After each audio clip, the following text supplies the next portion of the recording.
Welcome to Brawlhalla.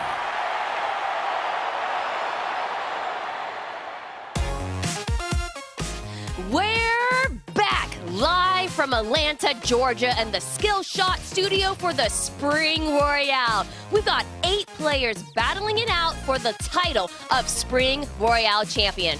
As we gear up for our second invitational of the year, we will see a ton of great matches, but most importantly, these players will be gearing up for their run at another LAN championship as we head to Dallas.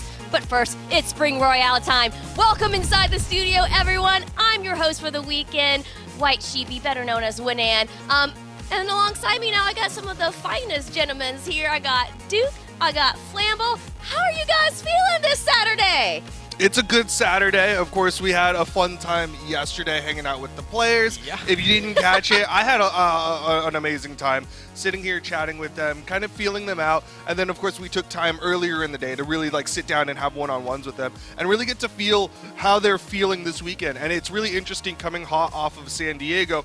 A lot of them who went to San Diego didn't have the performances that they wanted. So they're coming here as kind of a way to kind of reprove themselves and really show, hey, I didn't do that great at San Diego, but I still have it in me to do really well. So I'm really looking forward to this weekend. Flambo, real quick, how you feeling? How you feeling about all of this after yesterday, talking to them? I feel like pre-show hits different when you get to sit down with all the players right beforehand and see them talk and interact with each other, because it's a completely different vibe. My predictions are not based off of statistics, but basically the way I want things to go now because of the way that these personalities shine when they interact. Well, before we get into it, we got to talk about the schedule for today, the matchups and things like that. So let's kind of talk about what we can expect to see today as far as the matches. Look at this. Look at this lineup right now already. Wow, Sgrape versus Stingray. I'm just amazed by these are the top 8 players right now as far as the Spring Championship, Spring Royale goes. And then here we are seeing them duking it out once again. In person. It's great because, again, it's all about that round robin into a top 4, and so we get to see a lot of competition, get to see them each compete against everyone else. So, of course, we're going to have a lot of international competition, which is what we'll be showing here, right? So we've got Sgrape from EU going up against Stingray, Wesley from South America going up against Godly from EU, Neeze from EU going up against Megdi from NA, and, again, Luna from NA going up against Sgrape from EU. So you get a lot of that international competition. Yeah, this is what I love about the format. It really gives everyone a chance to feel each other out, see what they're all about before they really head into that main bracket. One of the most common things I heard when talking to the players yesterday was, I don't have a whole lot of experience fighting this player from a different region, and this format really gives everyone a chance to get a feel for what their opponents are like. Yeah, I heard that a lot as well. Is I never fought that person at LAN because, it's a double elimination. Sometimes you completely avoid people. But here, there's no way to avoid anyone. You got to just come out swinging. Yeah, you gotta fight these folks here. And as we're scrolling down, here is the rest of the group here. Because, I know those were, the first 4 couple matches. Wait, we got more. As we go through Luna versus Use, Godly versus Megdi, Stingray versus Wesley, Neeze versus Use. Oh, my goodness. The international competition here today for the Spring Royale.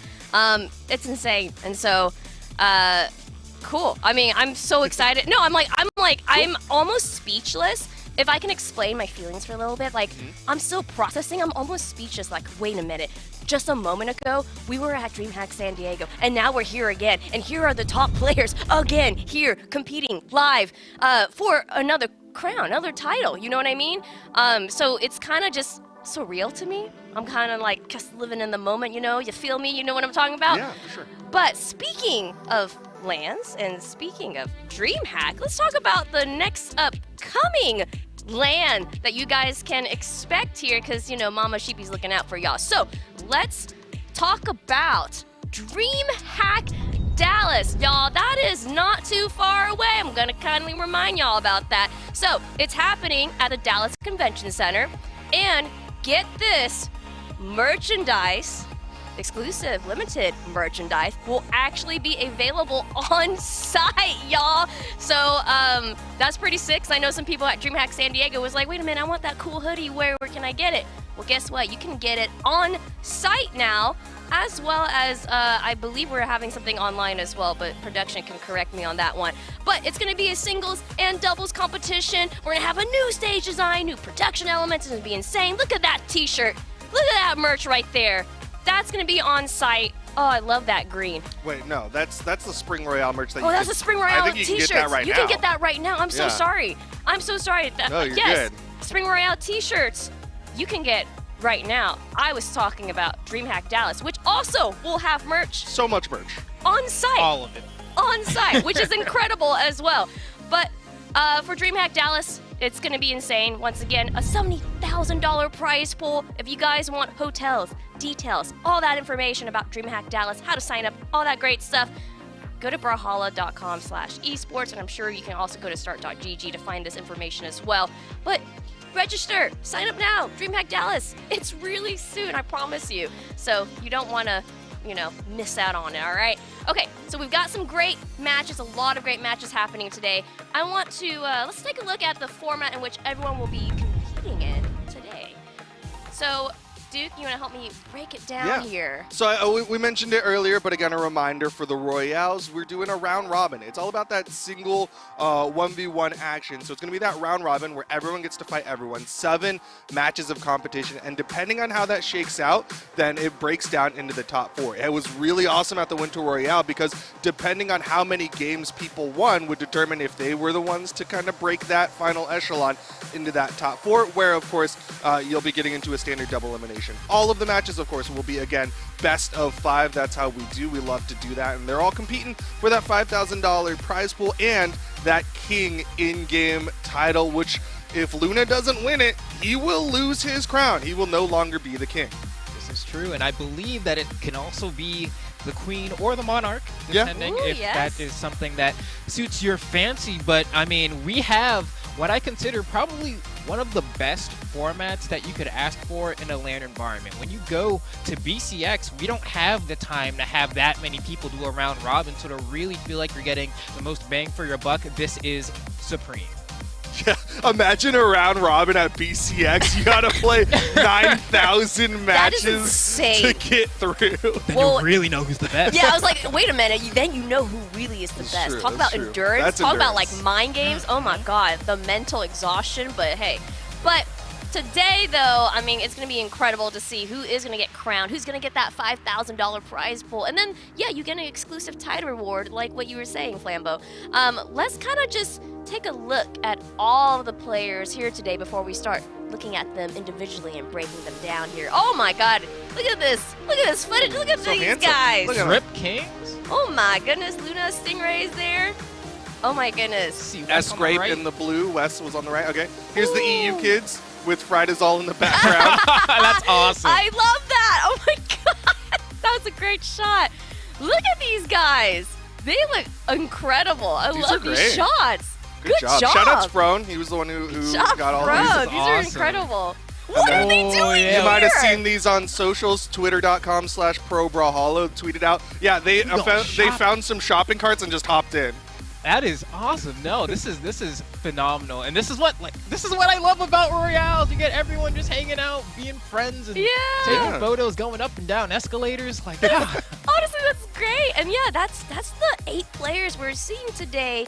Plus, there were a couple more. A couple folks. extras, A but, little you couple know. extras sprinkled in there. But hey, it's great to see them all come from so many different places around the world together here in Atlanta, Georgia, to not just hang out. They are competing. Let me remind you. I know they look like they're friends there, but they are competing for a crown, a championship here. So now I want to break down each of those players that we just saw, and I'm actually going to start with you, Flambeau. I want to know your thoughts about Godly. Oh man, Godly. Wow, where do I start? So Godly's interesting because he was someone that before I had the opportunity to really get to hang out with him for an extended period of time in person, based off the gameplay alone, I was like, wow, this guy is the EU menace, right? I looked at him and I was like, this could be the next Sandstorm right here. This could be the next Boomy. This could be the next LDZ, someone who's going to leave extreme marks on the history of the game, and that's been proven true time and time again. I'm really excited to see how he performs this time. Of course, taking a look at San Diego, it didn't do as hot as I think he wanted to, so everyone kind of has all eyes on him going into today. But I mean, talking so much smack against Luna yesterday, I think he has a lot to prove. Yeah, it was really fun. I got to sit down with him for the interviews, and it was great to just kind of pick his brain and see where his head and his heart's at. And one thing that really stood out to me is like he fully believes that confidence is one of the most important things you need as a player. We always talk about how mental is really important and how people break down what mental is varies from person to person. Also, huge appetite. I asked him like literally like what's the deal with Popeyes, and he was like it goes hard. It's just like if you saw social media, he was going in on the Popeyes. But no, confidence is like a really big thing, and I think it showed yesterday again when we were doing that kind of show with him, Luna as well, where they kind of like banter, but like that ability to kind of just have confidence in yourself to say like, hey, if BCX happened right now, I would win it. Like that's what Godly's really bringing to the table.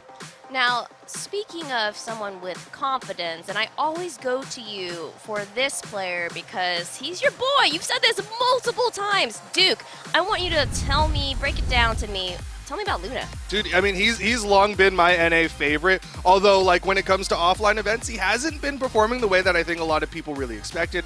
Didn't have the best, performance at the World Championship, and even at San Diego, went home with the 5th place finish behind some people that I don't think he really expected to end up falling against. But at the end of the day, I still have a lot of faith in him. He's coming in here as the monarch of the Royales, right? He won the Winter Royale, so he's got a lot to prove here. He's really got a huge chip on his shoulder. One thing that stood out to me about him with specifically talking about those Royales was at the end of the Winter Royale, we did that interview, and he was like, you know what, when the cards are on the table, when everything is tough and my back's against the wall, that's when I play the best. He thrives under that pressure, and this is a great place where you can do it because again, it's that round robin format. If you fall once, if you fall twice, it's okay. There's still a little bit of room for you to get a little bit more pressure on top of you. I'm really happy that you brought up that point about him playing better when he's behind, because so much of what we heard yesterday from Godly was like, all right, bro, next time I go up 2-0 against you, I'm not going to fall for your silly thing that you do when you're sitting down in your chair. I'm just going to 3-0 you and call it a day. And so I'm really excited to see how Luna performs. I think a lot of people were kind of wondering how Luna was going to do just because there were so many moments where it's like, all right, Impala's getting lands, but when Luna's there, he's not quite able to snatch the crown. And so, sure, you can do it at the Royale, but can you do it again? Question mark. Ooh, good question mark. Good question mark indeed. Now, the next player, which I feel like shouldn't be much of a question mark, but I'm not hearing too many people talk more about him, honestly. So, Flambo, tell me about Meg D. Meg D is like, I love Meg D, okay? I love Meg D. I love that we actually got to see the Jiro pick come out against Luna at San Diego as well. I thought that was like a very cool option to go for. I like the way he played it. Clearly, he's trying something new. It's not the first time that we've seen Jiro in competitive. We've seen Phazon mess around with that quite a bit before, more notably. But I do love the way that Megdy's approach to the game is so very calculated. You look at it, and it's like the flow chart, I think, to most people that are watching is pretty simple, right? But it's hard to be that consistent with it. But Megdy has proven over time that consistency in the way that he plays the game is his #1 boon in terms of going up against opponents. This is a terrible metaphor, but it's the only one that I can think of right now, is that he's the Vanta Black of Brawlhalla, in that like you can very easily over distill and be like, yeah, it's just a color, okay, whatever, but he brings something very special and it's very unique. And so like whenever anyone talks about Meg D, they're just like, oh yeah, he's solved, I know he's slow, matches will go long.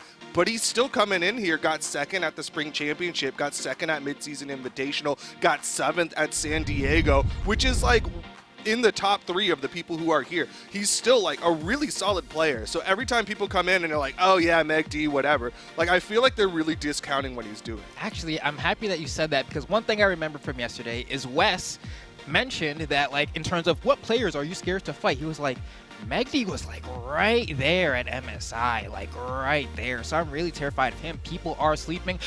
Looks like South America, though, has a little bit more respect than NA does. Yeah. Well, we'll see how Megdy does today. I want to jump to the next player here, all the way from EU, who is returning to a Royale. Duke, tell me about Neeze. Neeze is an interesting one because it's fun to see that growth in players, and of course I've been watching Neeze for a really long time. I mean, like when he started playing, he was like 14, and he's still playing here today.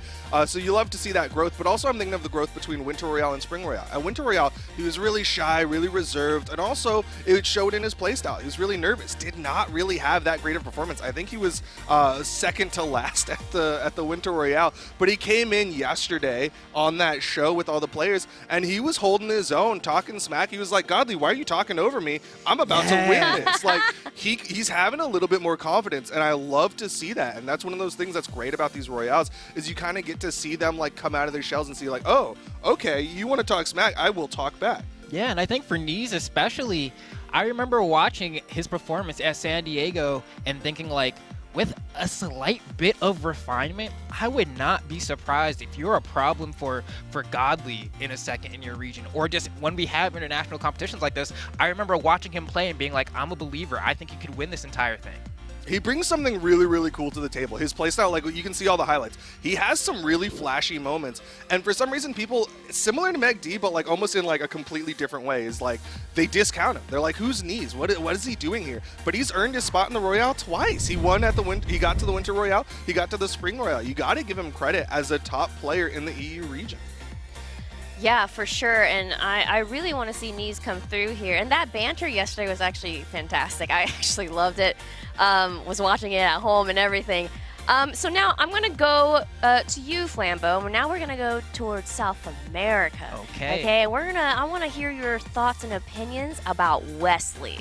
So Wes is like the GOAT. Wes is Well, like, okay, there you go. All right. and it's weird to say, just because I think Brawlhalla is such an esteemed game and the players in their respective regions are all unique in their own way, that there are multiple GOATs, which may sound weird for superlative. Yeah. But like in the way that Sandstorm is amazing, Fiend is amazing in a different way. And I think Wes is also amazing in their own way. These players create their own styles and push them as far as they possibly can, and they get it to work. And Wes is one of those people, and now especially that he's been rocking that Tezca as of late, the first person to really decide out of all the pro players that like, I'm gonna pick up battle boots and stick with it. I mean, look at that highlight. Beautiful. Like, he is just phenomenal. I cannot wait to see the damage he does today. Yeah, I'm really excited to see his Tezca and how well it'll perform, because it's long. Oh yeah, it goes off. Yep. But it's long been a standing question, right? Is like when Tezca got released, a lot of people were like, okay, this thing is going to destroy everything, and we didn't really see that domination the way that a lot of people had really been talking up the Tezca. Since then, he's been hit with a couple of nerf bats. He's not as strong as he was on release, but still, Wes is sticking to it. He's shown he's got a lot of potential in it. Of course, these clips are from not that long ago, so I think he's got a lot of potential, and I'm just really curious how well it'll stack up against these other regions. Like, NA will consistently say, we know how to beat Tezca, we know how to beat Boots, like it's not a problem. But it's something different. It's Wes, he's coming from South America. It's going to be a playstyle that some of these North Americans are not ready for. For sure, and I think, South America always impress. Can I just say that? They always come out, they always are impressive. So you can't count them out. We'll see what happens today. We'll see if Wes pulls out the Tezca and see he kicks it up a bit. So next up here, also South American player, Duke, that I want to hear your thoughts about. It's Use. PR number 2, Use. Also did very well for himself at DreamHack San Diego. That's where you're seeing this current highlight from. But Use is a little bit of an enigma for me. He's not one of those top South Americans in my mind. Like, if you wanted me to list some, I would put Kinda in here. I would put Sack after his performance lately as well in here. Loris has been looking great as well after his performance in San Diego. So Use a little bit of an enigma, but I mean, his Jaehyun has been popping off. But then again, you talk about the conversation yesterday, and he's like, I don't like Greatsword in offline events. I played it at San Diego. I didn't really like it. I think he's playing the Asuri this weekend, which means he's got about 2 weeks of practice on it, or like dedicated practice. So I don't know what kind of box to put Use in, and maybe that's his strongest asset, is that kind of like wild factor that he's got. No, I like that point because I feel like I'm in a similar boat to you. I don't really know how well he's going to do, especially like, I mean, I'm a Greatsword believer. Everybody knows that. I'm the biggest fan of this weapon, but I also think, like, yeah, it can be difficult in some situations to really get it started. And he was saying, I don't want to do that many reads today. It's basically what it sounded like. He was like, you got to read too much on the weapon. I think I'm probably going to play, like, Katars or something. So we might see some different gameplay from Use, but I'm sure he'll do just fine. I don't know. I hope he brings out the Vector, man. I If he hope brings he out the does. Vector, he's like, you got it, top 3 easy. But like, Man, that patch just went live, too. I bet it's not going to be here. That's yeah, it's not for this one. Dang. But Not for this one. It'll be interesting to see what he plays. Yeah, for sure. It's going to be incredible to see just all of these international players like really duke it out. Talking about international players, and this is an upcoming player, I feel like. Flamble, break it down to me. How you feel about Sgrape? Sgrape got me feeling kind of funky. He very reserved individual, right? And even like, I don't know what's going on in EU right now, but team morale is at an all-time low. They were not really trying to gas each other up yesterday. But alternatively, one thing I will say is that Frydasol made it a point to mention that in EU, this is the person that he's looking out for. He thinks in terms of all the talent that they have, this could be the next guy to come up and really make things happen. And so I'm excited to see what he's able to pull out. He has some strong opinions about the game. I want to see if he's right. One thing that works really, really well for Sgrape is like expectations are really low, which means that there's like the worst you can do is what everyone expected. And other than that, you're going to outperform anything.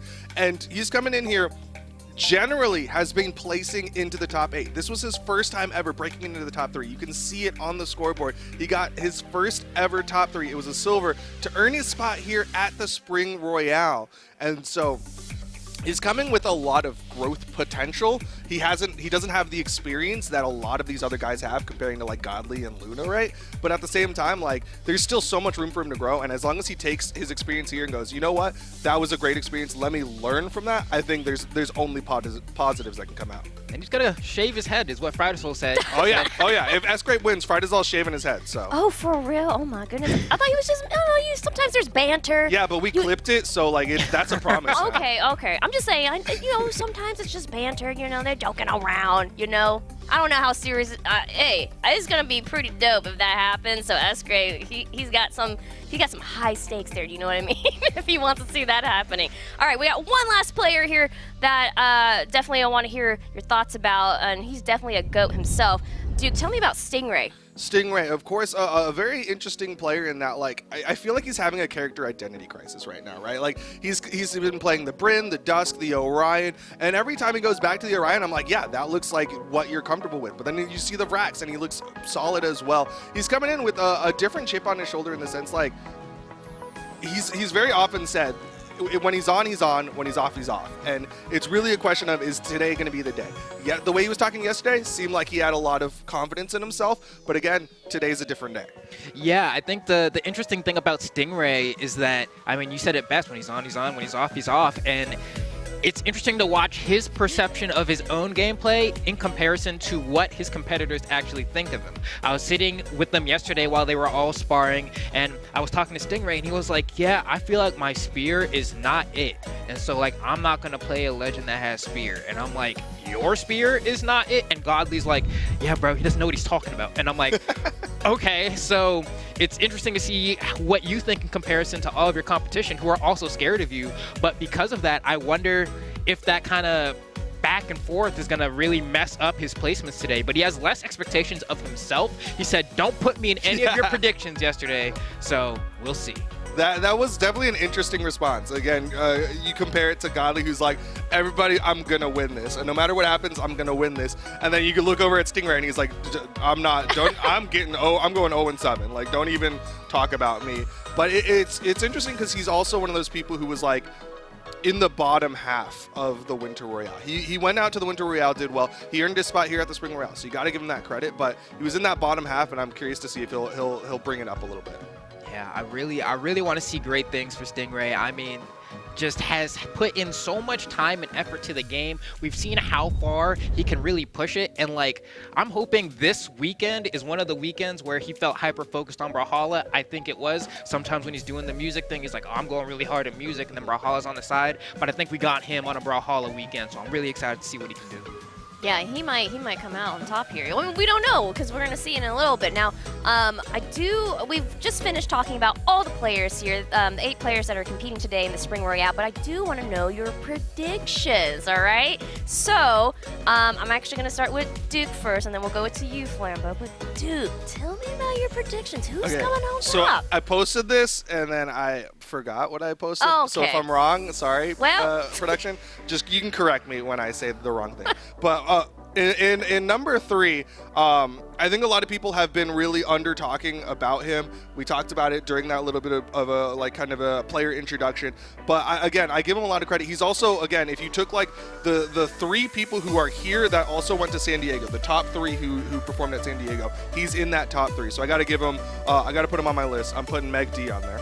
there he is. You are correct. Look at that. And then in second place, this is purely based on emotion and how he talked to me in the 1v1 interview, not necessarily how he talked on the broadcast, but when he talked to the 1v1, when we talked in that 1v1, he was talking about how like it's so important to get back on the grind. He's been taking it easy. He's been kind of under practicing just because he already owns his region, and so he hasn't cared as much, but like how performing so poorly at San Diego was really a wake-up call. I'm putting Godly in number 2. Oh. And the only reason I'm putting anyone else above him is because y'all already know Luna's number 1. That's the only one I'll ever not forget, because that's my guy. Luna's going to win this. He's going to stay the king for the entirety of the year. It's going to be sick. I got to give him that. All right, well, let me counter you. Ooh. Okay. Quick. All right, so for my number 3, a similar-ish top to you, but for my number 3, I had Godly. Oh. I think. I'm like, wait, Maggie. Wait, we got Maggie. Yeah, good, cool. Because I thought about this properly. I got Magdi. And the thing about Magdi is, because this is what I did. So I'll spoil this now. Luna is not in my predictions. Because yesterday, Magdi said he was going to take Luna out and it wasn't going to be close. So I was like, I bet I'm not going to put Luna on my predictions. You pull through, we're both good. And so I said in my brain, I think he's going to beat Luna, but lose to Godly. And so that's why at number 2, I have Godly. And that's why now it makes more sense. But then people are probably thinking, well, all right, if you don't have Luna at number 1 and you have Godly at number 2, then who you have at number 1? And I'm like, Wes? Like, hello? Like, you cannot sleep on South America. And in terms of just like looking at all the players and seeing who gives me the most impression of, I can't sleep on anyone here. I'm not going to size up anyone too far, but everyone here can take me down. Wes seems to have that mindset. He doesn't feel like he's untouchable. The other people below have like an air of confidence to them. They're like, all right, I'm going to beat everyone. I'm the best. And that's a level of confidence that you need to be the best sometimes. But I also think there's the other side of the coin where it's like, okay, you know you're good. You're humble. You understand that like you are not invincible. You know, you still have your Achilles heel. You get hit in the right spot, you're going to fall. And so you're always trying to improve. And it doesn't matter how free your region is to you or not. You're always pushing for more. And I think Wes has that mentality. I have him at number 1. Okay. That's crazy. I mean, like, whoa, you guys had such similar predictions, and then your number 1s are different. That's insane. But hey, guys in chat, you've heard these guys. You've heard their prediction. Now, chat, be sure to jump into the chat during the break, maybe during the games, whatever, but go into chat and let us know what you think, who you think is going to come out on top. What are your predictions, chat? Who are you rooting for? Which region? Which player, okay? Because we want to know as well. Okay, y'all. So before we go into today's competition, before we kick it off, okay, we're going to take a very, very quick break. But after the break, we're going to have Sgrape versus Stingray kicking off the Spring Royale. So stick with us. We'll be right back.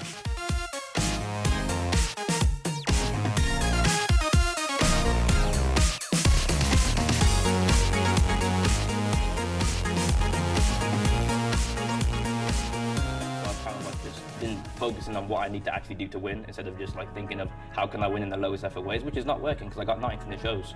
I'm just not putting enough effort in. So this time I want to make it different. I want to win this Royale and I will win this Royale. The most threatening, I'd say definitely Luna, but I see everyone as threats because if I don't see someone else as a threat, I'll definitely underestimate them because that's the kind of person I am. If I'm not seeing them as a threat, I'm not seeing them as a worthy opponent, so I'm not trying my all.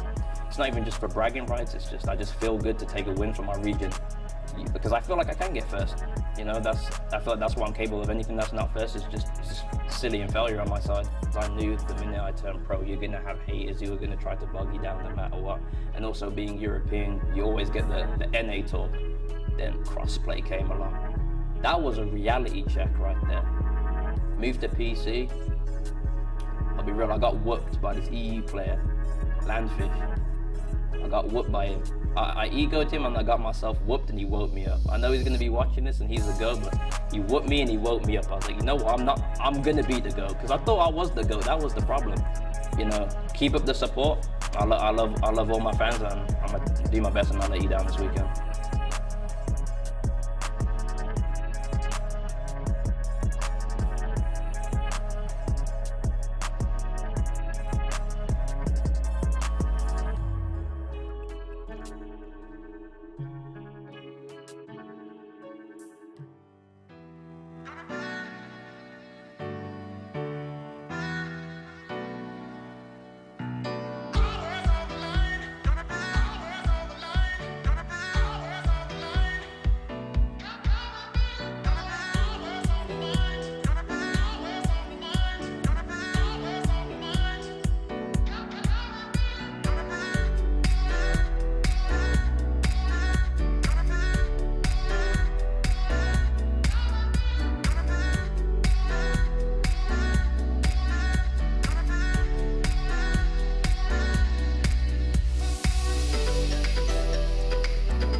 everybody. We're just getting started with the Spring Royale today, and I got some new fellas on the desk here. I got Taza, and look, guest commentator. Woo! Fridazol! How are you guys feeling? I'm feeling great, and I'm so excited to be here at another Royale, and this is a really nice treat for me, Winan, because I've got, like you said, Fridazol over here joining with me on the desk. Hey, I don't usually get to cast with people from Europe in general, and look at this.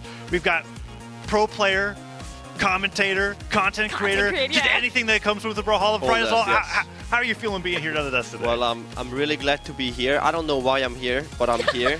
And now I'm gonna be casting, and I'm a Brawlhalla enthusiast. As you just said, I'm a content creator, so hopefully this is similar to content creating. So I think I'm gonna enjoy it. I'm pretty sure. The whole event itself was really well made, really fun, and I'm glad I'm here, and I get to hang around with the players as well. Yeah, and also, you know, of course, we're glad you're here. Thanks for making it out to the Spring Royale, also being a guest commentator as well. Now, let's actually quickly start talking about this upcoming match, y'all. We're about to get started with the round robin portion of the Spring Royale. We have Sgrape versus Stingray coming up. I do want to hear you guys in your thoughts about this matchup. Taza, I'll start with you first. Yeah, so I have a lot of thoughts about this matchup. This is one of the, I'm probably going to say this in every match that comes up, one of my favorite matches that are going to be on stream today, because I really feel like Stingray versus Sgrape, these are the two players that have the same playstyle in their region.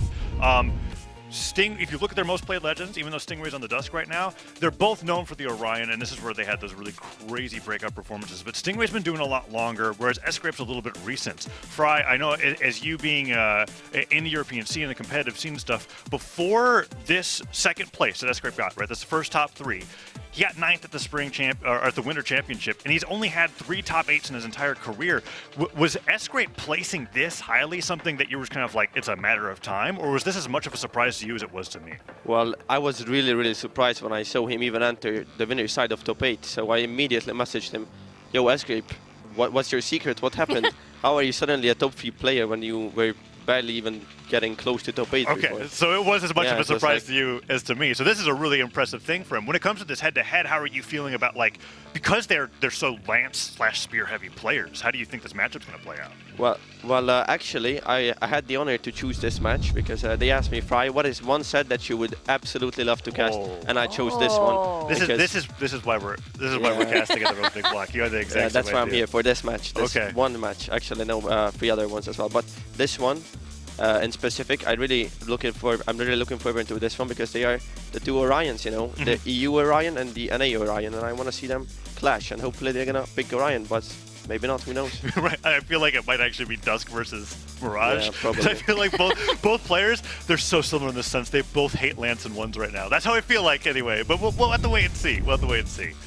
Oh, and here they are getting ready for their set here. You can see we actually have even a little viewing area too for some local Brawlhalla fans out there. But you can see here, this is Stingray, Sgrape. Oh, Sgrape giving the thumbs up.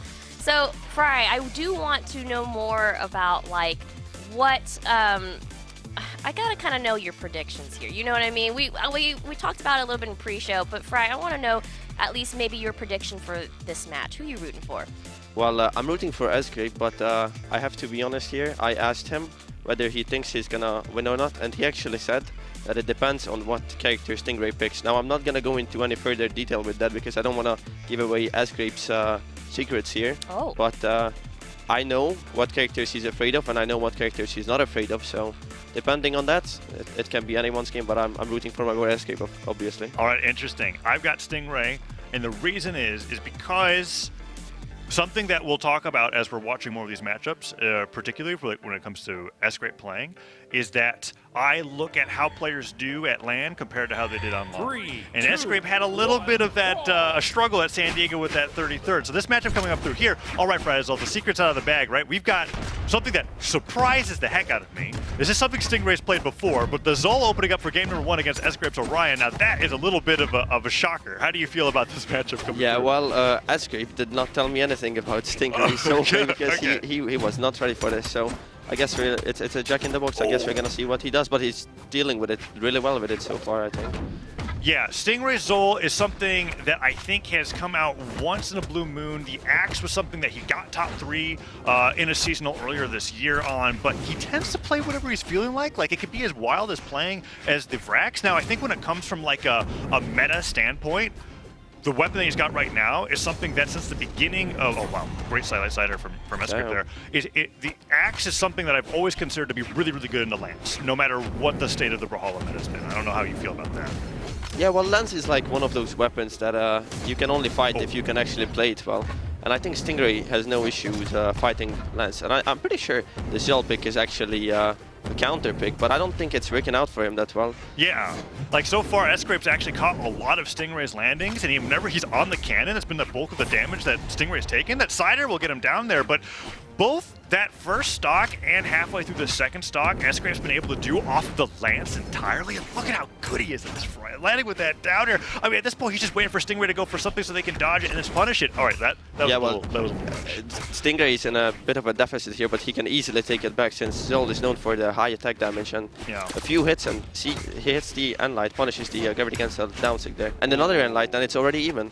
I wonder if Sgrape continues doing these like double jumps back to the stage, if Stingray will go for the neutral signature on Zol. It's like one of those rare signatures that I feel like covers that double jump height when people are trying to recover high there, but we'll see if he goes for it. The down is coming through. Nice pogo into Sair, gets that true combo. Is he going to be able to finish the stock here? And he did actually, I think. Oh, maybe Sgrape. Sgrape. Neutral sig? Oh, so Stingray. close. I think, does Neutral Sig have the drift to make it back? That was a tough call. That was a tough call to make. I mean, Sgrape is a really good player. He probably would have punished that. Oh, just like with a spear dare, yeah. so he'd rather He was ready for it dodge. as well. You saw him go for it. Yeah, Demon Island, rough to recover against in those situations, and Sgrape was the edge guard. But Stingray, like you said, has brought it back pretty well. High force on the Zol. Of course, you get hit 3 or 4 times by Orion. It doesn't matter how much force you've got. Finally, no, the Neutralite bounced him off, and Sgrape makes it back. This is a great start to game 1. A single side there, and it's already over for Sgrape. Second stock as well, and it could be equalized again with a few Endlights like in the second stock.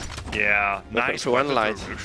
Sgrape's got way more control over this matchup than I'd expect him to do. He's running away with it. It's Stingray, like, I think that was a little bit of an oversight there to try to punish the whiff neutral signature. Nice Endlight, but like, you saw him go for the Endlight off of Sgrape's first neutral sig, but Sgrape's smart enough to position that to where he'll fall off the side of the stage, right? So the axe doesn't actually connect, and he manages to get through with a good amount of damage. Dodges the downlight because Stingray's a little bit slow on that, and now he's, I don't think one side arrow away, but if Sgrape's able to land a nair or 2, he could do it. Now he's got to be careful. I think all those neutral sigs have been punished. I'm really looking forward to Sgrape's Ansig on the Lance. Oh, never mind, he dropped it. Oh, I guess he wasn't looking forward to it. I mean, he's missed already 4 of them, right? I think he could just rely on his line attacks. Okay, it's eventually going to hit. Now he's going to pick it up and it's going to hit. I know it. The gravity cancel sidelight unarmed. Oh no, he gets him the he downlight. didn't go for it. Oh, he's choking. Sidelight Sair, sidelight nair, recovery. Do it, Sgrape. Dodges it, Stingray. He did it. Falls with the Sair, doesn't drift forward. I really like how confident Stingray was to go with those wake-up attacks, because I kind of felt like towards the end there that Sgrape was trying a little too hard for the heavy hit signature kill at the end, and Stingray was playing around that quite nicely. Yeah, you can really use the Orion signature kit to finish stocks easily, but then again, it has Orion has spear and lance, and they are both very easy to finish with, even without the signatures. Sair is very good. Yeah, downlight Sair especially. 3, 2, yeah, so here we go. This is not a surprising pick for me when it comes to having Stingray on the field. He loves platform stages in particular. Talks about how he thinks that a lot of Brawlhalla players should try to get better at playing with platforms in general.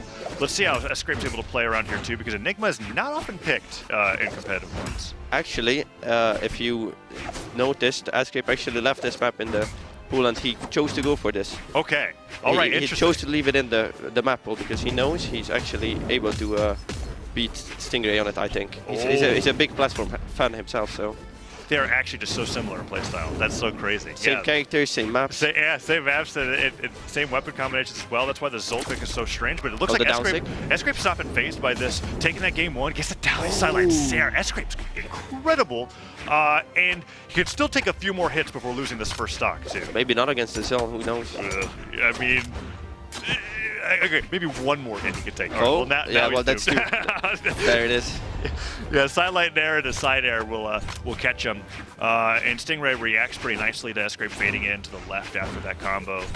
even game here in game number 2, but Sgrape with the lead, and already I think Sgrape is doing a lot better compared to my expectations. We didn't get too far into it beforehand, but I had like a pretty strong gut feeling that Stingray was going to run away with this 3-0, so seeing your confidence coming through here on how Sgrape's going to play and how well he's been playing has been very exciting to see. Well, he's proving me right here. He's actually in a big lead here. All he needs is a read. That's twice. Oh, the weapon throw. It didn't quite hit, but can he cover it? He did not cover it well enough. And Stingray fighting offstage with the unarmed. Nice nair there punish. as well.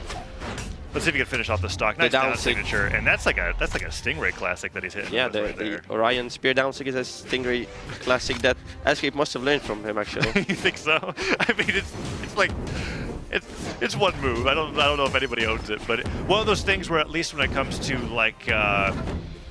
It's not the easiest thing in the game to hit a raw signature against a pro player in Brawlhalla, right? You have to get a really hard read on what their movement's doing. Oh, that neutral signature came so close. Sgrape finished the stock as well. He would have two-stocked him.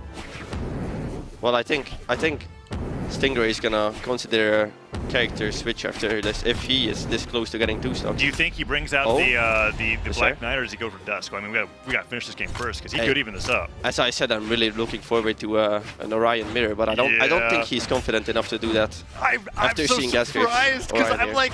I feel like that's the kind of thing Stingray would really want, but so far he's been opting for the axe. Maybe there's a Bryn switch because he's been doing so well with the axe, but I don't know. Let's see if he can continue with his game 2 here. Sidelight Nair, that's huge. Downlight doesn't hit, doesn't get the punish off of that whiff side air from Sgrape, but the damage is coming through for Stingray. It's been all Stingray so far on this last stock. Yeah, Sgrape is throwing a lot of his weapons and he's left weaponless, but now he has the land, so maybe he can do what he did. The dare though clips, it doesn't get anything after the side air hits. One more Sarah will do it. I mean, he's not going to risk anything there. Falls to that side air, kicks him right out of the way. I mean, the weapon throw again, he went for it. Oh, dude, there's no way. Sgrape's crazy. There's no way. Because he snaps to the ledge, dash pivot, down heavy, unarmed. I would never have the guts to go for that. Like, that's an insane play. Okay, this is tough. I actually think we stay Zol because I think Stingray figured something out in that game where like it was like 5 neutral wins in a row, right? And then Stingray ends up dropping that edge guard there, lets Sgrape through, and then Sgrape gets the craziest Hail Mary, right? That's incredible. That's a complete gamble, and it worked out for him. I still feel like that for Stingray, he's like, I know what I have to do now. I'm going to play completely off the axe. If he doesn't think that he needs the spear at all, Zol's the best axe legend that you can ask for, right? But the switch. Okay, so it's the Dusk. Dusk. I murmured Dusk, but you were right on the money. After going down 0-2, even with that situation, he switches. So we've got the Spear and the Orb. At Dusk, we saw him break out at the Winter Royale, and it's something that he's been talking about a lot, but this is interesting. He's really the only player that's playing this legend. Yeah, well, I'm a big Orb fan myself, so I'm really glad to see it. Maybe I can take some things away from Stingray here. Yeah, as an Orb main yourself. Yeah. Let's see how this plays out here, because the Spear is something that we haven't seen Stingray really bring against Sgrape, and Sgrape's up solidly 2-0 here. And so far, off the back of the Spear alone, Sgrape's doing fantastic. We've been seeing these openings be so far in Stingray's favor, or in Sgrape's favor. Oh, the downlight. Nice read. Oh. The down on the platform finishes him. Wow. Huge lead from Sgrape. And Sgrape's kind of...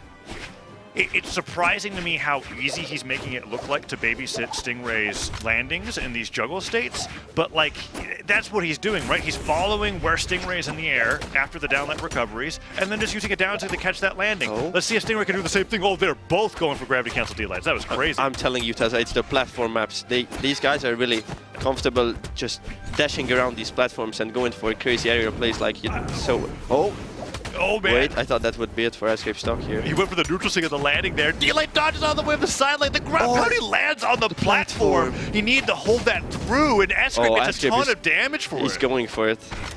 Oh, the Ansig. Maybe if it slides down, it would have been good. Yeah. Side air hit, strong hit on that Sair.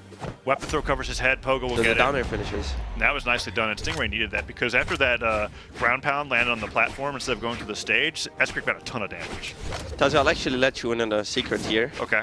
I asked Sgrape what would happen if they mirrored on Orion, and Sgrape said he is 100% certain that he's gonna beat him on the lance. But he's actually scared of Stingray's spear, but he dealt with it pretty well with the down air there. Yeah, so far So far, Fry, it's looking like Sgrape's got nothing to fear in this head-to-head, right? We haven't really gotten to see what I was hoping for was the Lance versus Lance to see if Sgrape was right, but we don't even need to get that far because so far it has been all Sgrape, and this is really fun to see. Once again, staying on the top platform for Sgrape. Yeah, and Stingray doesn't Looking want for to go another up there. knockout. But he's respecting it. Stingray is respecting it. Oh, Dare. Oh, down there to punish. Sgrape hasn't been too hesitant to challenge Stingray. What, Dare? Down 6 side air? Sgrape, What? 2 stocks. Stingray for the 3-0. He speedrun that. There's no way. Wow, I've never seen Dare down sig quite that way before. Catching that panic jump from the edge. Sgrape completely destroyed Stingray there. And look at how excited about that. So this is a really big deal for me as somebody who was going into this matchup not really being an Sgrape believer because what I witnessed at San Diego was like Sgrape's first slam, first time in that environment, not even getting into that top 32, going like, okay, maybe he just had a crazy online performance. But after watching that, I'm seeing a person who's much more confident and capable playing in person with that Orion. He did it the entire way through against a player who's known for his Orion. That was incredible. Well, I actually fought Sgrape online after the offline tournament last time, and I was actually surprised that he didn't do better at the last LAN, because online, as soon as he got home, he was already playing like the third placer he is. So go ahead. I really thought he would perform better at the LAN, but now, his first game, you know he's gonna feel confident going into his next sets after this. Yeah, that really sets the tone for the entire bracket, I think, because depending on the predictions that we're looking for various players and personalities and commentators over the weekend, I think that something that was a trend was that Sgrape and Neeze were being put towards that bottom set, like 6th, 7th, 8th place sort of thing. I think Neeze, like, respectfully, he didn't have the greatest performance going into Winters, had a much better time at San Diego, and I think he's got, like, it's interesting that he has, like, no expectations on him because he got 7th last time, but Sgrape is a player who, looking into this and looking at San Diego, I feel like a lot of players wouldn't have been wrong to say that he would get 8th, and seeing him have such a great performance here is pretty fun.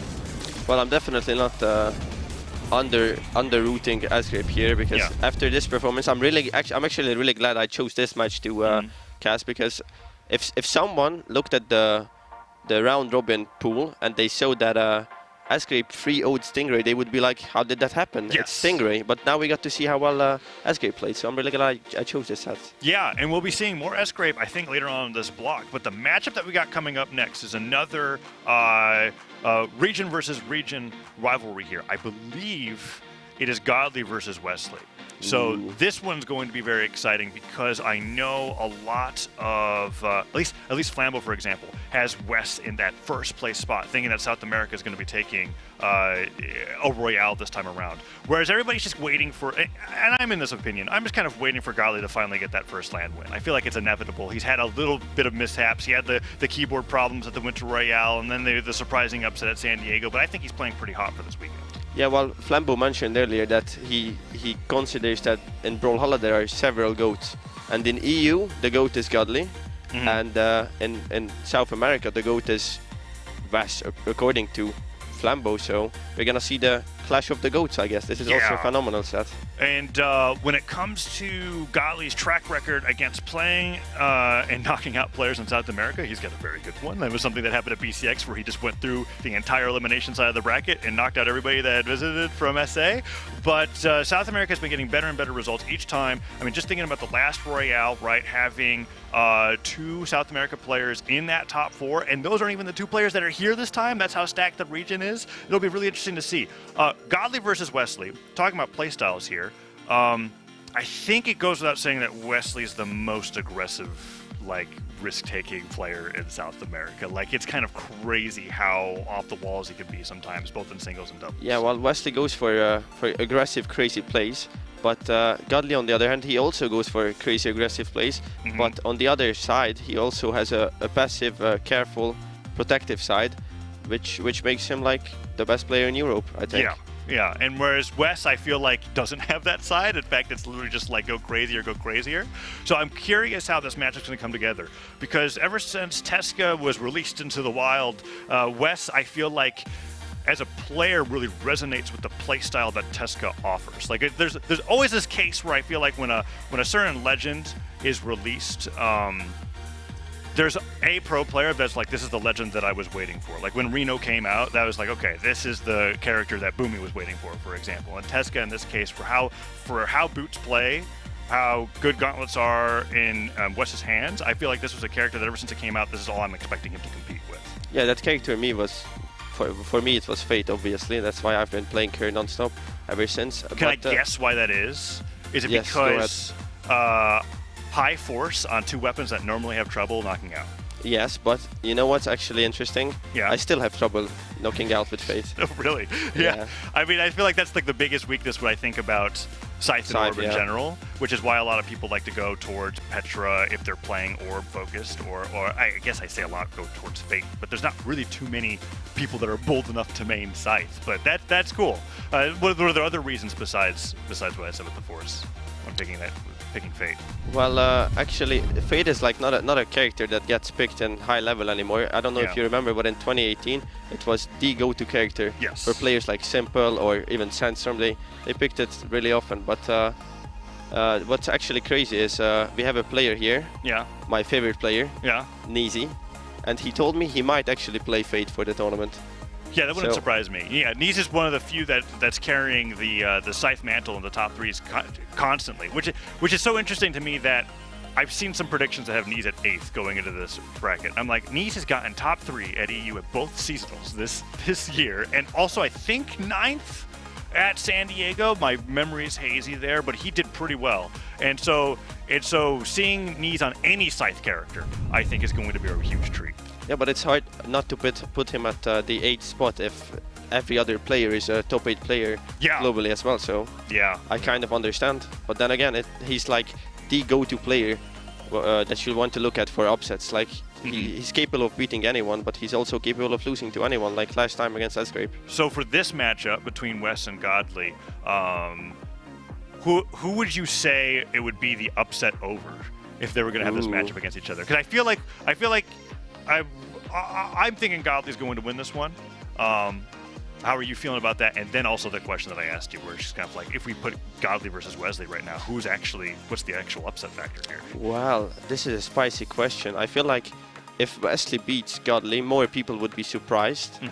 But then again, Wesley playing the Teska, and in Europe, no one fights any Teskas other than the Ninja 729. There's like Machete. Machete. Well, he's actually... He had that one in Winters, but is he not playing it anymore? He's not playing it as often anymore after the nerfs. Okay.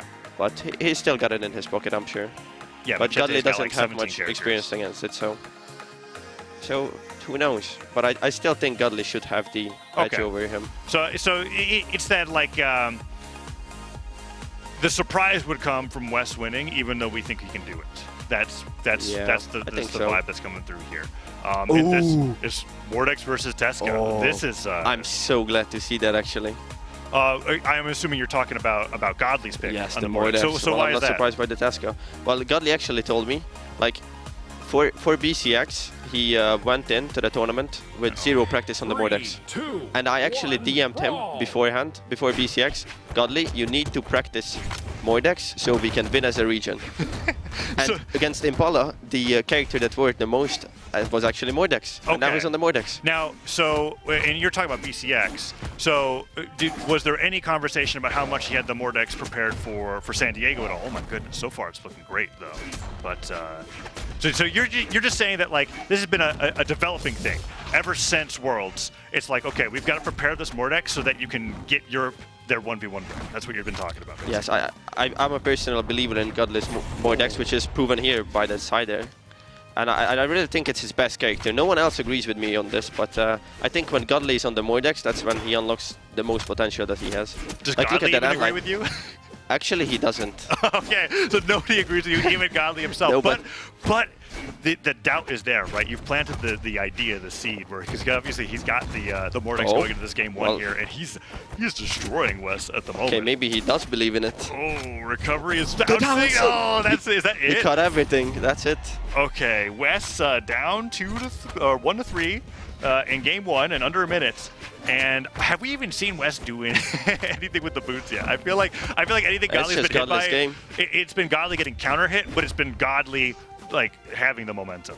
Also, a really interesting fact about Godly. When you get hit by a sidelight, like right there, Wesley hit the sidelight on Godly. When you get hit by a sidelight, you're feeling a bit, Which weapon sidelight? Oh, I just got interrupted by the nicest gimp of the tournament so far. Complete annihilation there. So I mean, if that's going to continue like that, we'll have time to talk about whatever we want. So that was crazy. Wes probably taking a step back and being like, all right, Godly's really good. Let me take a deep breath. I don't think that a performance like that's going to make you go that Teska's a problem, right? No matter what character that you pick there, well, if you get destroyed like that, you're just getting destroyed like that. Okay, no, he does switch. He does to the Orion. Now so many Orions. So, but you were talking about something to do after a sidelight. And I didn't catch which weapon you were talking about. Gauntlet sidelight. Okay. If someone hits that on you, you're usually feeling safe because it's actually somewhat easy to dodge out of it. But when it's Godly hitting the sidelight, you immediately have that fear because he's so good at reading off of that. Like right there, see? Yeah. I just got proven in 2 seconds. Yeah. Thank you, Godly. And that's one of those terrifying things that makes a character like Mordex so amazing in the hands of the right player, because I feel like what a lot of players would say is a weakness of having Scythe and Gauntlets is how... Okay. Oh, that comes through. That's fantastic. The weakness of Scythe and Gauntlets, just to get this thought out of my head, is you don't get those auto combos that knock out like a D-Light recovery on sword or something like that, right? Like you have to work a little bit harder for them when you're playing both of those weapons. But when you're so good at Gauntlet Sidelight, it feels like you have like a plethora of options that you wouldn't have on any other. Is he gonna read again? He did actually. I mean, he had no dodge. It was a guaranteed recovery, and he went for the safest option, which dealt the most damage. Okay. That's and now West with the lance. Let's see if we can get anything here. But Godly with the edge guard. Another side there. He faded back with that side there too. That's not enough. Wesley makes it back, but the side stick is gonna take care of the stock. Okay. I am learning a lot about this matchup between these two players, which is that it is not as close as I thought it was going to be, right? Yes, actually. And I'm even surprised to see Wesley off the Teska here. Yeah. I definitely did not expect it. I mean, after complete annihilation, you for sure switch, but maybe it's happening again. I don't know. Sometimes I feel like something happens where the way you get beat is because you're surprised by what your opponent's doing, and the character that you picked had nothing to do with it. Like, I'm seeing the same thing happen again. Like, whether Wes is on Ada, Teska, Orion, or random, I feel like what's happening to him would be happening regardless of how Godly's playing. Yeah, well, you can see he's struggling with the Orion as well. I don't think it was the taunt from Wes. Okay, there we go. I mean, it's the first stock. I mean, he took a stock in the second game. That's not a lot. Actually, not a lot of people can take a stock of Godly. You would be surprised how high level these guys are playing. Yeah, it's the silent recovery finishes. Silent recovery comes through. I like that you mentioned that, actually, and I think that that's something that's particular to Godly and not to every pro player necessarily. So we'll do like. I mean, you've been a guest on this, like pros versus viewers on Monday dev streams and stuff like that. And Godly is the one player who, when we had him on, I felt like it was literally a critical mission of his to not lose a stock if he didn't have to. Whereas other players would be like, okay, I know how much better I am, and then I'm going to mess around a little bit. If I lose a stock or two, doesn't matter. I know I can win. Godly was literally like, if I took damage, that's like a failure on his part. Like, he needs to do better than that, because if he's not getting hit, then that's how he's actually winning properly. Yeah, and the fun fact about Godly is he actually does that in ranked as well. Like most players, most casual or professional players, when they queue ranked, they're like having fun, they are practicing, they are just playing around.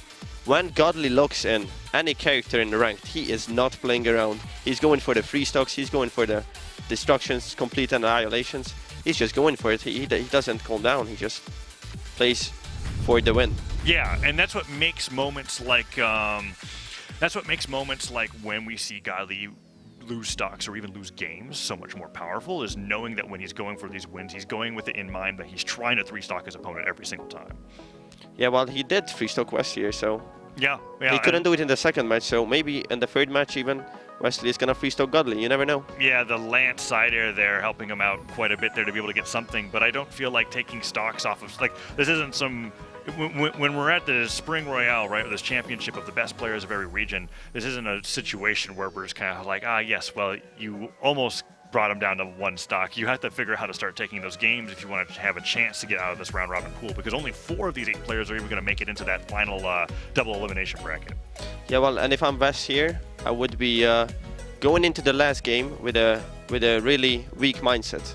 A lot of people don't know this actually, but this game, Brawlhalla, is not just about how mechanically skilled you are. You actually have to be there in the head as well. You have to be mentally prepared for anything. And after getting 3-stoked and then beaten really bad on the second game as well, your mental is gonna shatter. It's gonna be pretty hard to come back from that. But a good player like Wesley can do it. I believe in him. Yeah. So while we're waiting to get into the next game number 3, let's take it over to an interview featuring Neeze, one of the players that we've been talking about, to see how he's doing here at the Royale.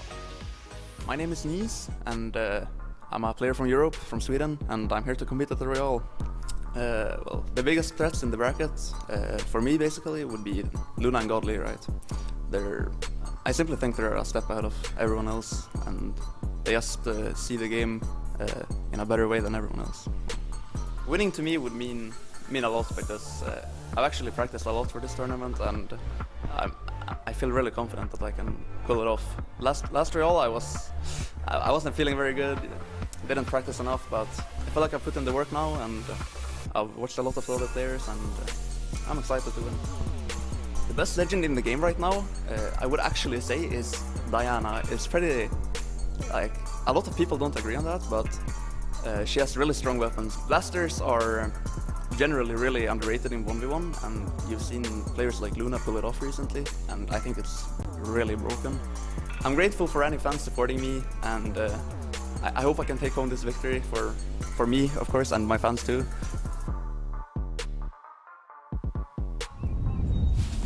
That was an excellent interview from Neeze there, and he talked a little bit about something that we haven't talked about too much, which was the Blasters, actually, because we were talking about how Neeze hopefully will bring out a Scythe character, but if we looked at like the graphics and the legends that were coming into this weekend, Neeze was somebody that we saw a lot of success having with on Lucian, and he called out Luna because Luna's been demonstrating really great success on Lucian. What do you think about his opinions there? Well, actually, I know for a fact that Neeze is a really big fan of Luna. Like, okay. It's to the point where he saw the Crocs on Luna, and he asked, where did you buy those Crocs? And then a week later, he had those Crocs. Okay. And now he's doing the same with Lucian as well. Okay. Like Luna's playing it, then Neeze is going to pick it as well. All right. And you know, that's interesting. I mean, obviously, we've seen that in cases. I can't imagine how many pro players started their journey seeing Sandstorm, Lock, and Mordex, and then go, well, I'm going to do that. And that's something that we see in bracket. But yeah, really awesome to hear from Neeze there. We'll be seeing more from this in this block probably. But here we're 2 games in to Godly versus Wesley. And honestly, it's a bit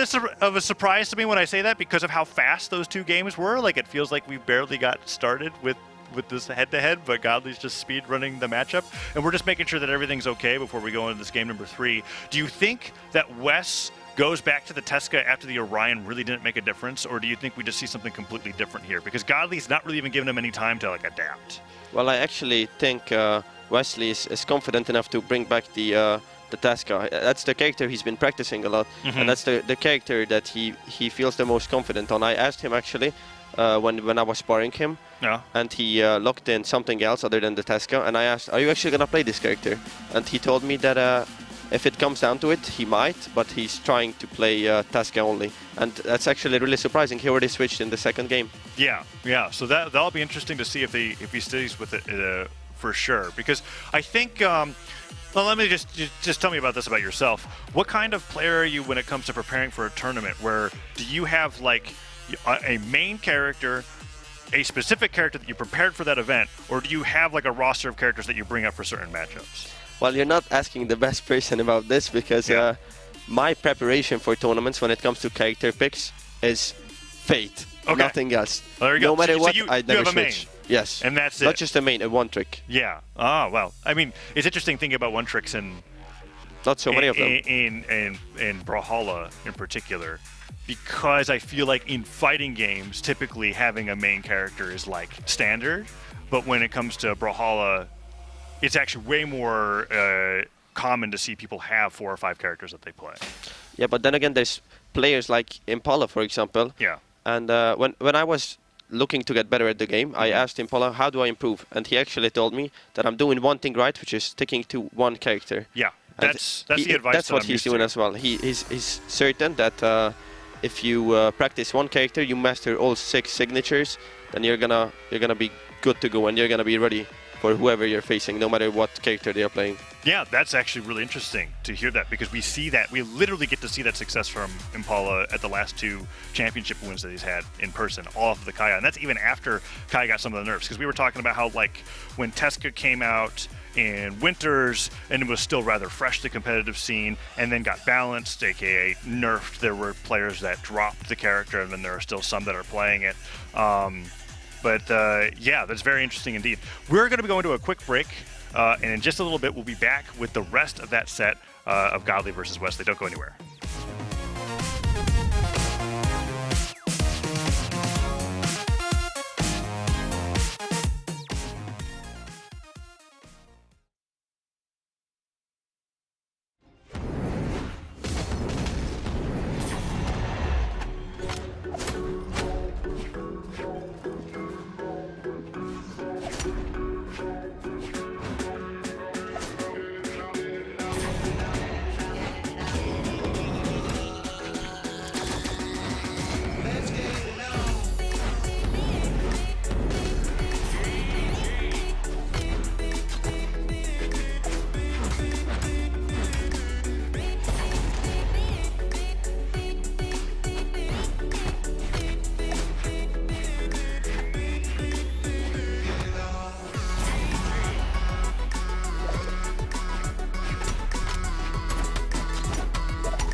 I came from Toronto, Canada. That is where I flew from. And I'm 20 years old. My practice has been a bit lower recently. I've been like busy with school, but watching VODs has kind of been like my savior. I've been like watching tourney VODs, and I think that's sometimes even better practice than actually playing. As for biggest threats in this bracket, I feel like I don't really look at the tourney that way. I mostly focus on my own gameplay and make sure that I'm playing my best. Although if I had to say one person, yeah, probably Luna. I think one good benefit is that getting to play against someone in the round robin, if you get to play against them again in top 4, you already have a good idea of what you should be looking out for, and I think that's good. Yeah, I mean, you definitely don't want to let the other regions win because they've never won 1v1, so that's definitely always on my mind, especially EU. You can't let them win at all. Thank you for the support. Anyone who supports me, I love you, definitely. And I hope to do you proud this weekend.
with you.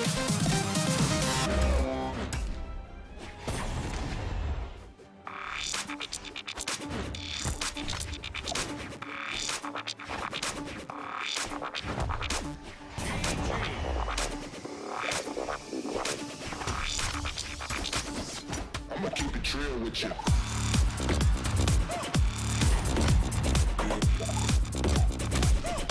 I'ma keep it real with you.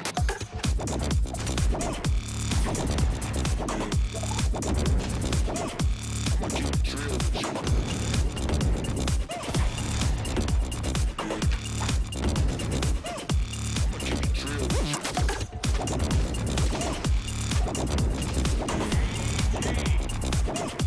I'ma keep it real with you.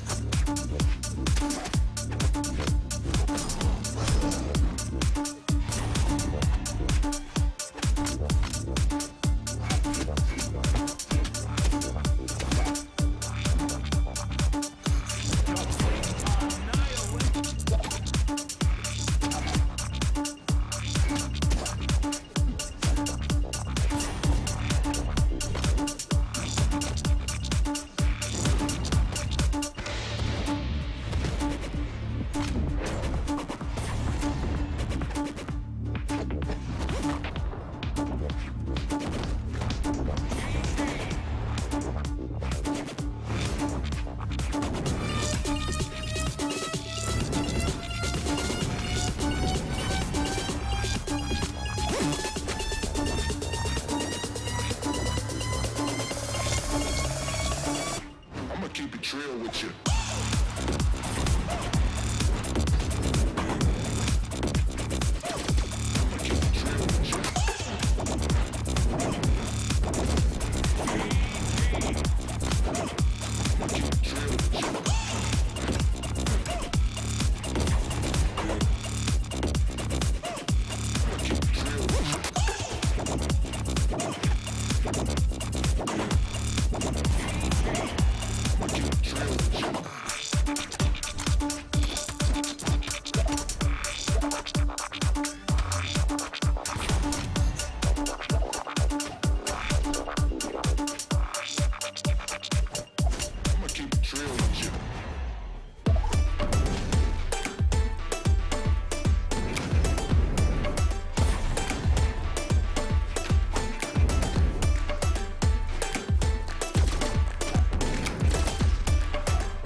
And we're back, getting ready to go into Game 3 of Wesley versus Godly. We had a slight server issue that we're really done with. And we're going to be getting into that game just a little bit. They're going to run some test games, and we're getting right back into it. And Fry, we're still here on the desk. We've got some more matches that are coming up. We've been talking, honestly, about a lot of things when it comes to traveling to lands during the break. Like, we had all those highlight reels, and then Fry and I were just talking about the challenges of having a 9-hour difference going to San Diego. Guys, I really hope you enjoyed this break. I really hope you ate your dinners, you got your coffees in. I'm sitting at this really big desk with the Brawlhalla logo, big lights, very cool place. So I had a lot of fun just waiting around, and I hope you had fun as well watching the clips, because there were some insane clips. It was funny because we were talking, and then I saw the Sgrape down sig on top plat on Enigma, and I reacted instinctually to how good it was. I was kind of like, oh wait, that's not live. We literally just watched that. I almost started talking to you about it as we were waiting, but here we go. We were talking about this match between Godly and Wesley. Wes quickly 3-stocked on the Tesca, went to the Orion, didn't look much better, and we're thinking, I think to summarize where we were at before, we're thinking that he's going to go back to the Tesca, or at least hoping so, because, yeah, I don't know. Yeah, well, it's the Boots tough. representative.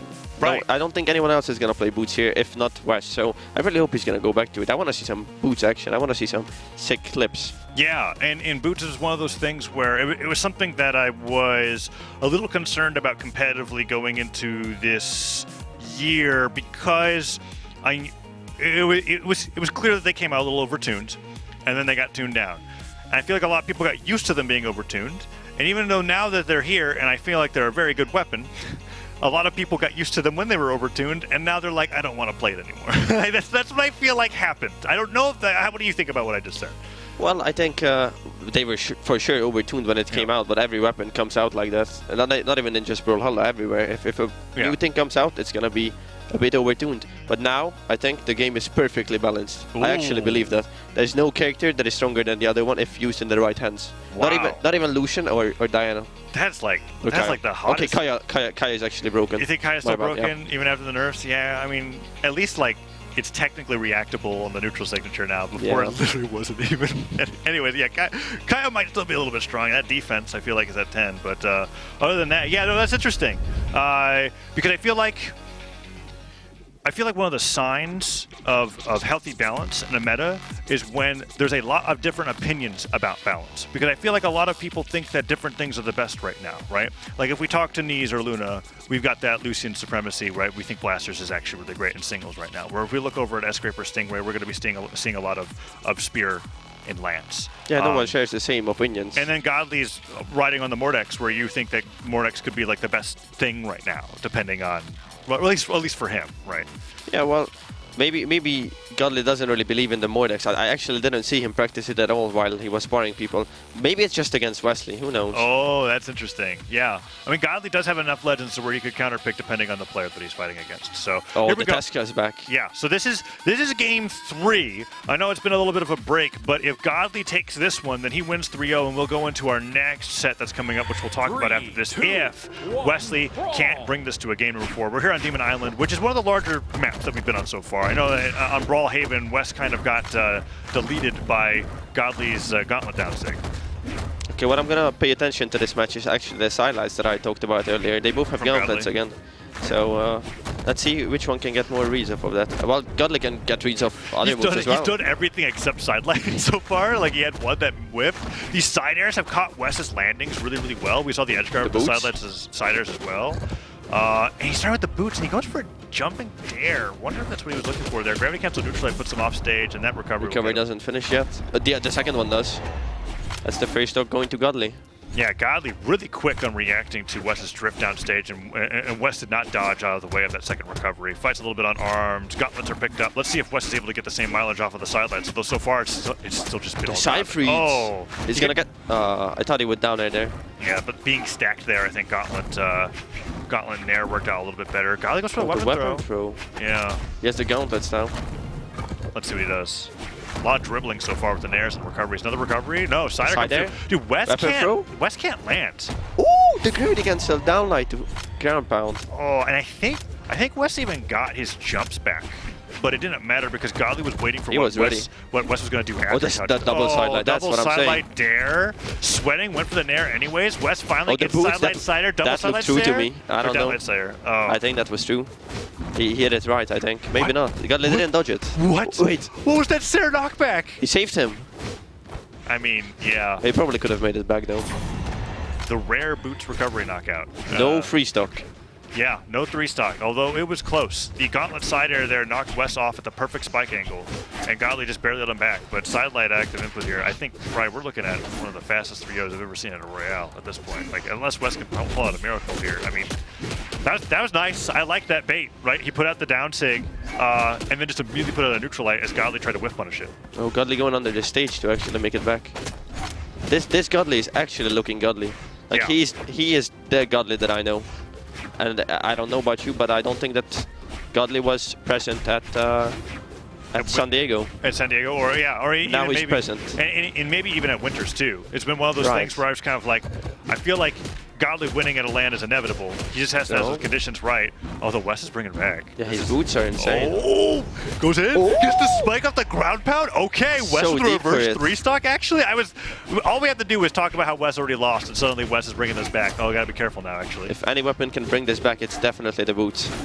And he has his primed. Oh, he dodged back. He was trying to catch him. That will do it. Side air. I forget that move's pretty strong. I feel like after a certain amount of damage, Scythe Sair just suddenly becomes really potent at knocking players off the side of the stage instead of like the extra bit of damage that you would do at the end of a string. And Godly uses it pretty well there. When you're fighting Scythe and you're really damaged, that's the one thing other than downlight that you have to constantly look out for.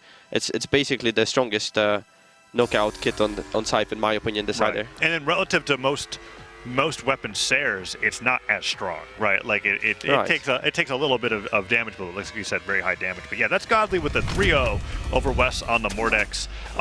And Wes had a really nice showing there towards the end of that game 3, but really Godly was just destroying him. And we were like laser focused on trying to find the Gauntlet. Look at that highlight there with the recovery. The Gauntlet sidelight reads, and Godly beat Wes with everything but Gauntlet sidelight. Right. That's how good he is at the character.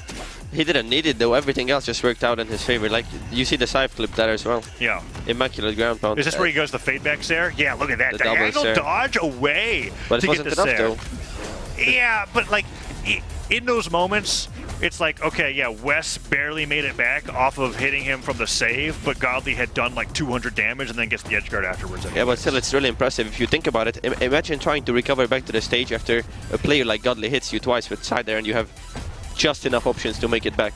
And it takes a really good player to do that. And Wesley actually made it back, even though he lost the stock right after it, but it didn't really matter. Yeah, that's actually a really great highlight there. Whereas that, like, 9 times out of 10, the opponent that Godly's facing never had a chance in hell to make it back in that situation. Yeah, for sure. Where Wes is actually getting the tip of the lance recovery or the boot snare or recovery to be able to get the chase dodge to make it back.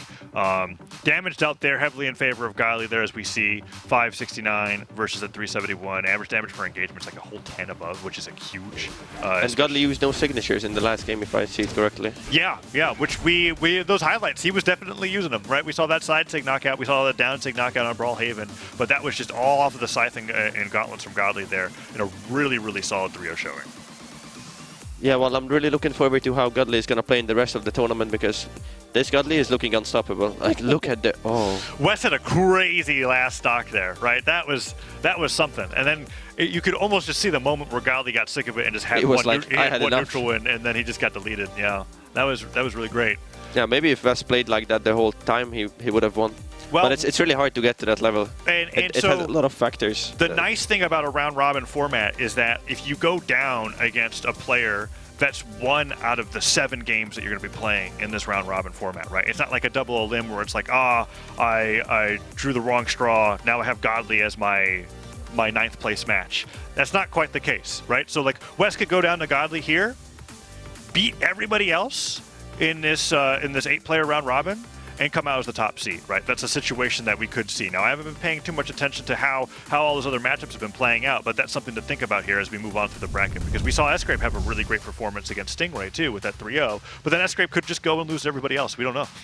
We'll have to wait and see. That's why it's good that it's round-robin, because players like Wesley and Stingray out in the first round would be really, not even out, but even in the lower bracket, it would be really devastating to see that. But now they're just on the back foot a tiny bit, and they still have a really good chance to make it into the top 4 side of the bracket, where it actually becomes a double elimination. Yeah, so the matchup that we got coming up next, we can see it right there, is Neeze versus Magd. So we had the Neeze interview. We've been talking about how Neeze, we see the legend that's there in the preview. He really strongly believes in Diana as being one of the best characters at the moment, and I can see why that is. I think Diana was actually a character on the Lara Croft that Luna brought out in doubles in particular after Cross got nerfed a little bit, but Diana's been going around both in singles and doubles. But there's also a possibility that he'll be playing Scythe. And he's got to go up against Magd, who, this is Magd's first time at a Royale, and he's been a player that, depending on who you ask about, is the person that you go up against to test your patience. Yeah, well, he's a really patient player.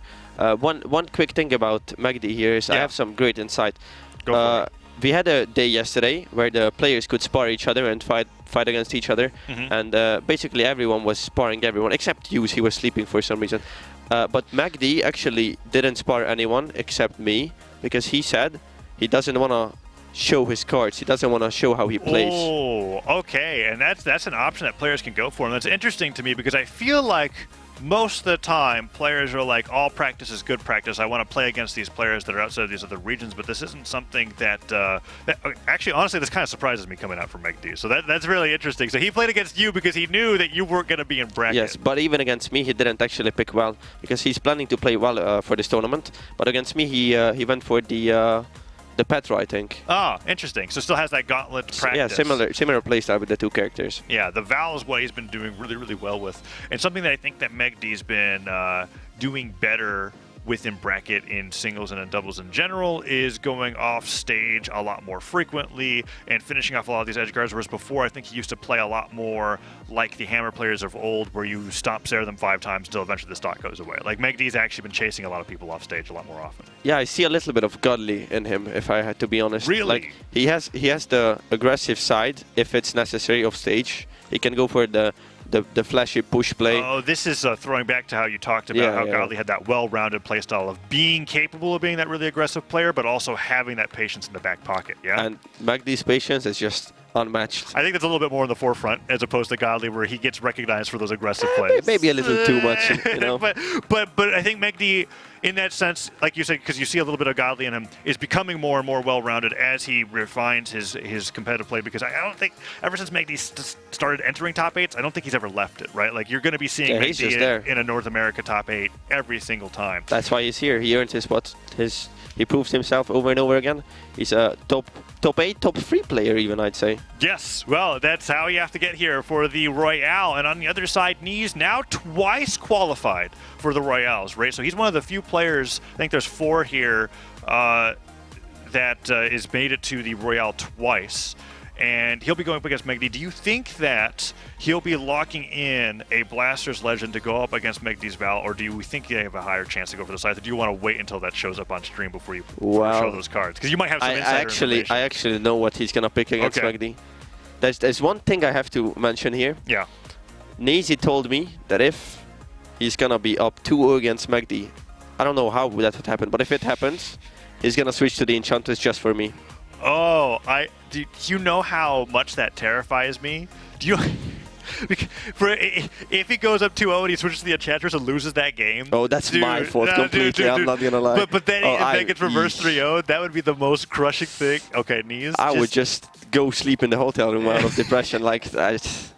Well, I mean, that'd be pretty neat. That'd be pretty neat to see. But it sounds like he's probably not leading with it. No, for sure not. Yeah. For sure. He's going to play Blasters. Okay. At least I really hope so. Neeze, I know you're watching this. If you're actually picking Enchantress first game, I'm going to be really mad at you. Oh, yeah. Yeah, and you'll have to listen to that commentary over the match because that's where we're going to be watching in just a little bit. I think I got word that the head-to-head between these two players is 1-1. If I remember correctly, I can double check that. But that's. I think there's a match happening right now. That's what we're waiting for. I'm pretty sure. That's Luna against Megdy, and I think the current score is 1-1. I might be wrong here. Oh wait. Hey, I'm not good at this, guys. I'm sorry if I'm wrong, but. Yeah, well, we'll have to find out. If that is the case, then we're going to be waiting quite a long time. I think there's a thing where you can watch the other sets as well that are not being. Yeah, it is 1-1. Thank you. So I think there's a way to watch the other sets that are not on the main stream as well. Yeah. If you click the box on the bottom of the... yeah. You're talking about, I think it's like... Oh, I forgot what it's called. I don't know what it's called. We have the multi-streams right now, so there's a bunch of different things that you could be watching. The Command Center just got word, thanks production, that you could be checking that out with right now. So yeah, that'd be really great. Yeah, watch that set, guys. It's for sure really cool, and we're gonna wait for that until they finish, and then we can actually fight. We can actually see the fight of Megdy and Neeze. It's gonna be really interesting. Or maybe we could just. I wonder if there's a way that we could just watch. Ooh, I would love to watch it. Yeah, just like jump around. Some Megdy Luna action to the other matchups. I mean, that's probably gonna happen eventually. Yeah. I think they are both making it to top 4, so there's a high chance we're gonna see them anyways. Yeah. Well, let me 1 sec. Just think we'll check with something.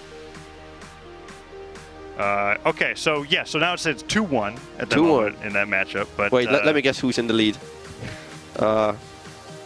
I'll go with Megdy. Megdy's in the lead against Luna? I think so. Yeah, I think so too. Luna, that's a complete guess. I have no clue.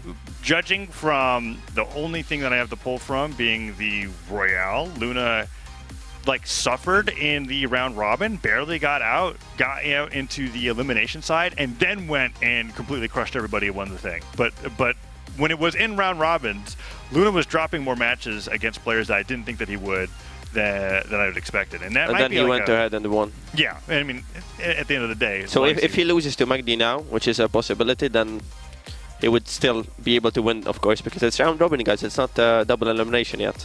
Yeah. That's why it's good. Yeah, no, that'll be interesting. I wonder if that changes. How many different types of bracket formats have you competed in? So as to say, I know Brawlhalla traditionally does double elimination, and that's it. But there are different kinds that you can play, and round robin being one of them. Yes, I was wondering if it changes how you approach how you compete. For sure. One thing about the normal seedings in tournaments is that it's quite a bit of RNG, because there's someone like Swata or Delta who might have done a bit bad in the previous tournament, and now they are lower seed. So there's a bit of an RNG to it. So you can have a really hard bracket, or you can have a really easy bracket. So you definitely have to be lucky. But round robin eliminates that RNG factor, and I think it's completely fair. No one has an advantage. No one has to rely on luck. They all just fight each other, and whoever is better is better. Yeah. Okay, that's interesting. We'll get more of that in just a little bit. We actually have an Sgrape interview to go to. We just saw him earlier on in the stream. We'll be seeing more of him later on today. Let's have a look at what Sgrape has to say, being the first time here at this Royale. So my name is Thomas. I go by Sgrape online. I am 16 and I'm from Denmark. I have been to a couple of countries. I've been to 2 Brawlhalla lands, BCX and San Diego. I mean, it would obviously mean a lot to me to win the tournament because it would solidify myself as a professional Brawlhalla player, and it would also prove to myself that I actually am professional at the game, because that's been a question of mine for a while now.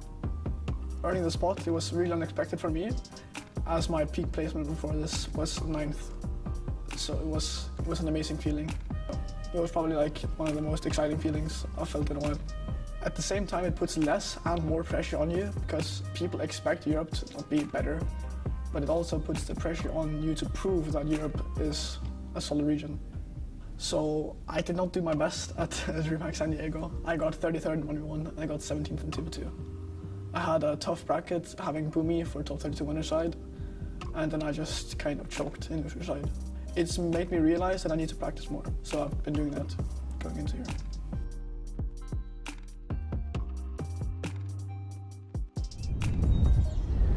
All right. And so hearing from Sgrape there was really exciting because he talked a little bit about how he had that unfortunate matchup against Boomy at San Diego, which is what I think is a lot of people like myself looking at that 33rd place and being like, okay, Sgrape, can you actually play on LAN? And we've seen so far that 3-0 against Stingray that was really excellent too. We're still waiting on that Megdi versus Luna match, which I think is currently 2-1. Did you hear who was actually in the lead? Yes, Luna is in the lead, which means I was wrong. My prediction was not right, but hey, you never know. Maybe Megdi's gonna bring it back. Megdi can bring it back. If you think about it for a second, if Megdi reverses it against Luna and wins 3-2, and then he has to fight Neeze, he's going into that set really confidently. I wonder if Megdi is a momentum player like that, or if he's just always the same. You know what I'm talking about? Like if you get off of we just got word that it's 2-2. I love Megdi. Yeah, I told you it's gonna happen. I know. But when it comes to how certain players play, what was I trying to think of? Back to what we were talking about with double elims and round robins. So a downside that you were talking about with a double elimination bracket is that sometimes a player's inactive for a bit. Like there was a case in North America where Sandstorm comes back from being inactive. It's like he's like the 49th seed. But on another case, some players just really like getting an amount of wins no matter what. We're actually getting to game number 5 here. So for anybody watching at home, here's what's happening. Megdi Neeze is what's coming up next. But because this set is in game 5, we're going to look at the last game here. So this is Megdi versus Luna. It's 2-2, and they're fighting on Miami Dome. And it's the Val versus the Illusion. And so this is really interesting. Asuri against Illusion. Yes, the Asuri versus the Illusion. What's really interesting about this is that if Megdi wins this, win or lose, he's preparing for the possibility of Neeze's Illusion right afterwards. Yeah, right, because as I said before, they are really similar both in playstyles and in person as well. And if you're fighting Luna and you're beating him, and then you go to, like, I don't want to say this, but like a lower version of Luna. Luna's biggest I'm sorry, Neeze. You know I love you. So if you're going into from Luna to Luna fan, you're gonna beat the Luna fan, surely. I mean, on paper, you would think so. Oh, nice side on the edge guard. Oh, man, if Megdi takes out Luna, you're right. Megdi might just go up 2 points in the round robin. That would be huge for him. And a lot of people have Megdi in their top 3 at some point. Nobody has Megdi winning the Royale, but you know what? I wouldn't be surprised if he did. I really wouldn't. Like, Megdi is kind of a player who I actually don't think loses to anybody. Like, as in, like, you know how, like, you were talking about, depending on who you can see it against, sometimes a player can just get unlucky because of that matchup and they get out in 9th or something, but if they dodge that player, they could win the tournament. I don't think there's anybody that Megdi has to dodge in order to have a good run. Except me, of course. Of course. That's why he was practicing against you. Yeah, actually at MSI, when he got 2nd, I money matched him and I absolutely destroyed him. It wasn't even close. Was it a best of 3 or best of 5 money match? It was a best of 5 money match. Oh, okay, then that's legit. Wow. It was a legit money match when he got 2nd. He was in his prime, and I beat him. So he should be thanking his lucky stars that I'm only here as a professional caster and not a player, of course. Exactly. Yeah, everybody in the round robin is actually thinking, man, thank goodness it's only 8 players and not 9. Thank God Friday's all is not. Well, here we are in this game 5, and it's really close. and I like that you noted that Megdee's on the Asuri over the Val. Yeah. Because I think we really were only talking about his Gauntlet Legends, I think. Even though we know that he has this because of the sword, this is a little bit of a surprise to me that he wants to meet Luna in the head-to-head with the Katars 1v1. I wonder what the legends were before this. Yeah, even when he switched to the off-pick against me, it wasn't Asuri, it was Petro. But now his Asuri is doing work. He threw the Katars in the air, and picked up the sword. That's all Luna was looking at. He was like, I can't get hit by this weapon throw. Create distraction. Exactly. And now he has Katars, which is a really good snowball weapon, and then he did not agree with me and dropped it. I think he just wants to hit Nair 5 times, to be honest. That's also an option. Or Enlight. Yeah, Enlight, Nair. Luna playing around this top plat here. And Megdee already putting out that sword Nair where he pivots it. Oh, he's so good with these side light neutralites. And Megdee will, part of that patience that we're talking about, he's excruciating with this, is that he will not overextend or chase for hits out of a neutral win, right? He'll get exactly what he can get, and guaranteed, then he backs away. And then he will go back and play it. And it takes so much self-control to be able to do this, and he's about to two-stock Luna. Yeah, people call it boring because you're not always pushing like Wesley, but it works. It's what is optimal for Megdee. Look at him beating Luna. Well, maybe not actually. Maybe not. That neutral catches, and Luna is incredibly clutch in these moments. Let's see how this plays out. I think Megdee is going to opt for the sword, even if it's not prime. Yeah, I wasn't paying safer. attention. It's a safer option than the Katars. It has more guaranteed things. It's not like, oh, that's guaranteed, the denied recovery. Oh, if he gets on the platform again, I think that just knocks out. Like, that was close. If he does it again, it's gonna... Oh, the side there. He doesn't have a recovery. Okay, he touches. Megdee's not even risking it. I'm talking about how he's working on it, but when you're game 5 against Luna and you're up, like, no damage to red stock, I don't blame you for not going off stage. For sure. Oh, the recovery, it's enough. Megdee. Wow. He takes it. Okay, and that's Megdee taking a win over Luna, 3-2, in preparation for his matchup that's going to be here right away against Neeze. That's a good warm-up, I think. Taza, I'm going to be honest with you, we're not seeing the Enchantress today. He is for sure not, Neeze is for sure not going to 2-0 Megdee. There's no, after this performance, there's no way. What if he does because he's kind of like, well, if Luna's Lucian can't do it. Yeah, right. and surprised Fate can, so maybe that's the cherry on the cake. There's literally money match evidence that your Fate can, right? Yeah, so that's something to look forward to. Still pretty surprising.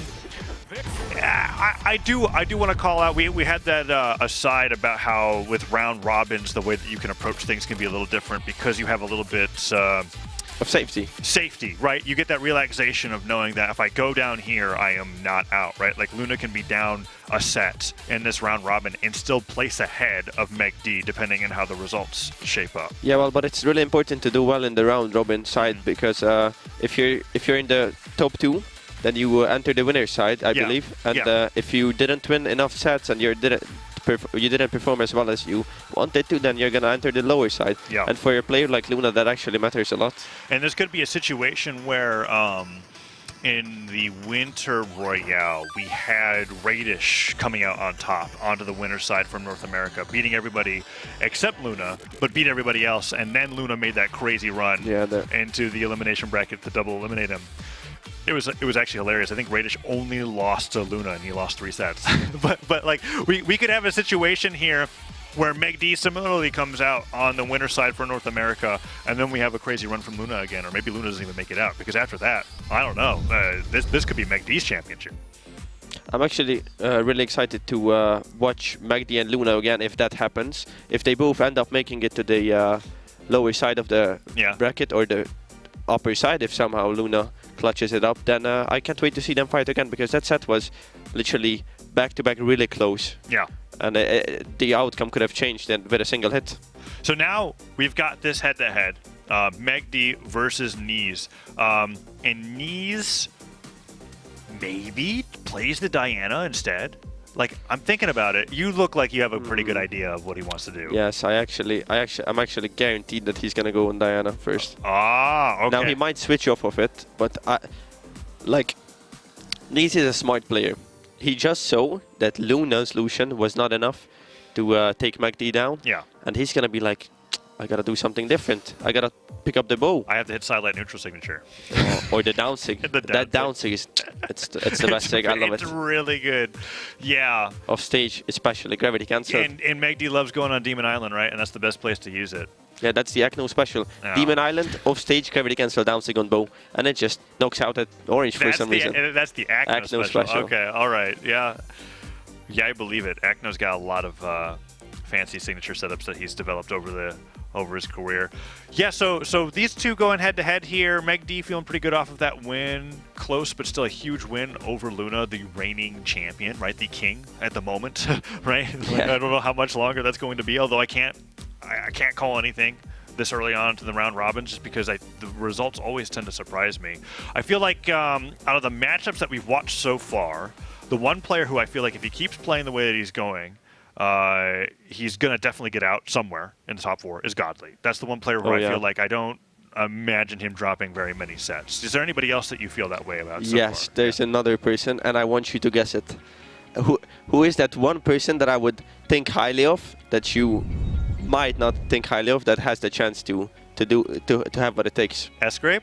It is Sgrape, my boy. Whoa, okay. So after that, like after watching how he played against Stingray, because I know that you in particular wanted that matchup on stream, just because they have so many of the playstyle differences, similar, but also just how they see the game, they're very similar. And then seeing him come out on top so handedly like that's making you feel like, okay, this is Sgrape's event to get into top 4? Yes, for sure. But I actually have something on the line. If Sgrape were to win the whole tournament, yeah, I made a promise to the stream yesterday. Okay.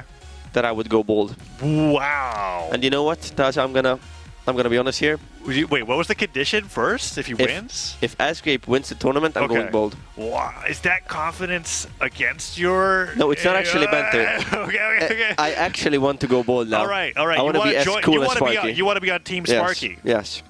All right. Would you add 878 to the end of your tag? You know what? I will, if Sgrape wins, I go bold, and my new name is Fridays All 878. Wow. Actually. Okay. Well, that's that. I have to root for Sgrape now. That's going to be incredible. I mean, I hope. Is it weird to say that? Are you actually hoping for him to win with that condition there now? I mean, like, would it be worth it? It would go down in history. It would go down in history. Sgrape winning the Royale, he would have the. He actually told me he would choose the Monarch title, I think. Yeah. If he were to get the Monarch title, and I queue into him in ranked, and I just see Sgrape, the Monarch, I would not care that I'm bold. Okay. I would be like, I'm so glad I'm bold. Wow, that'd be incredible. So we've talked about Godly, we've talked about Sgrape, who we're both thinking that's getting out of top 4. So that's already an EU stacked heavy side of the bracket, which is not expected. Right, and I almost feel like it's like a comfort at this point that is not expected. Why am I saying that? Is because EU doesn't have the empty trophy case meme anymore after San Diego, right? Shout out to Acno and Blaze. I mean, it's in ones we do. But in ones, that's definitely the case, right?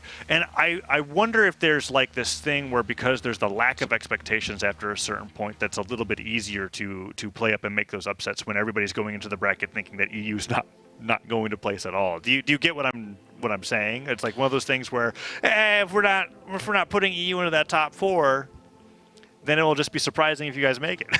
Yeah, well, I'm an EU believer now. Yesterday I wasn't. If you saw me on the couch, I actually went against my boys.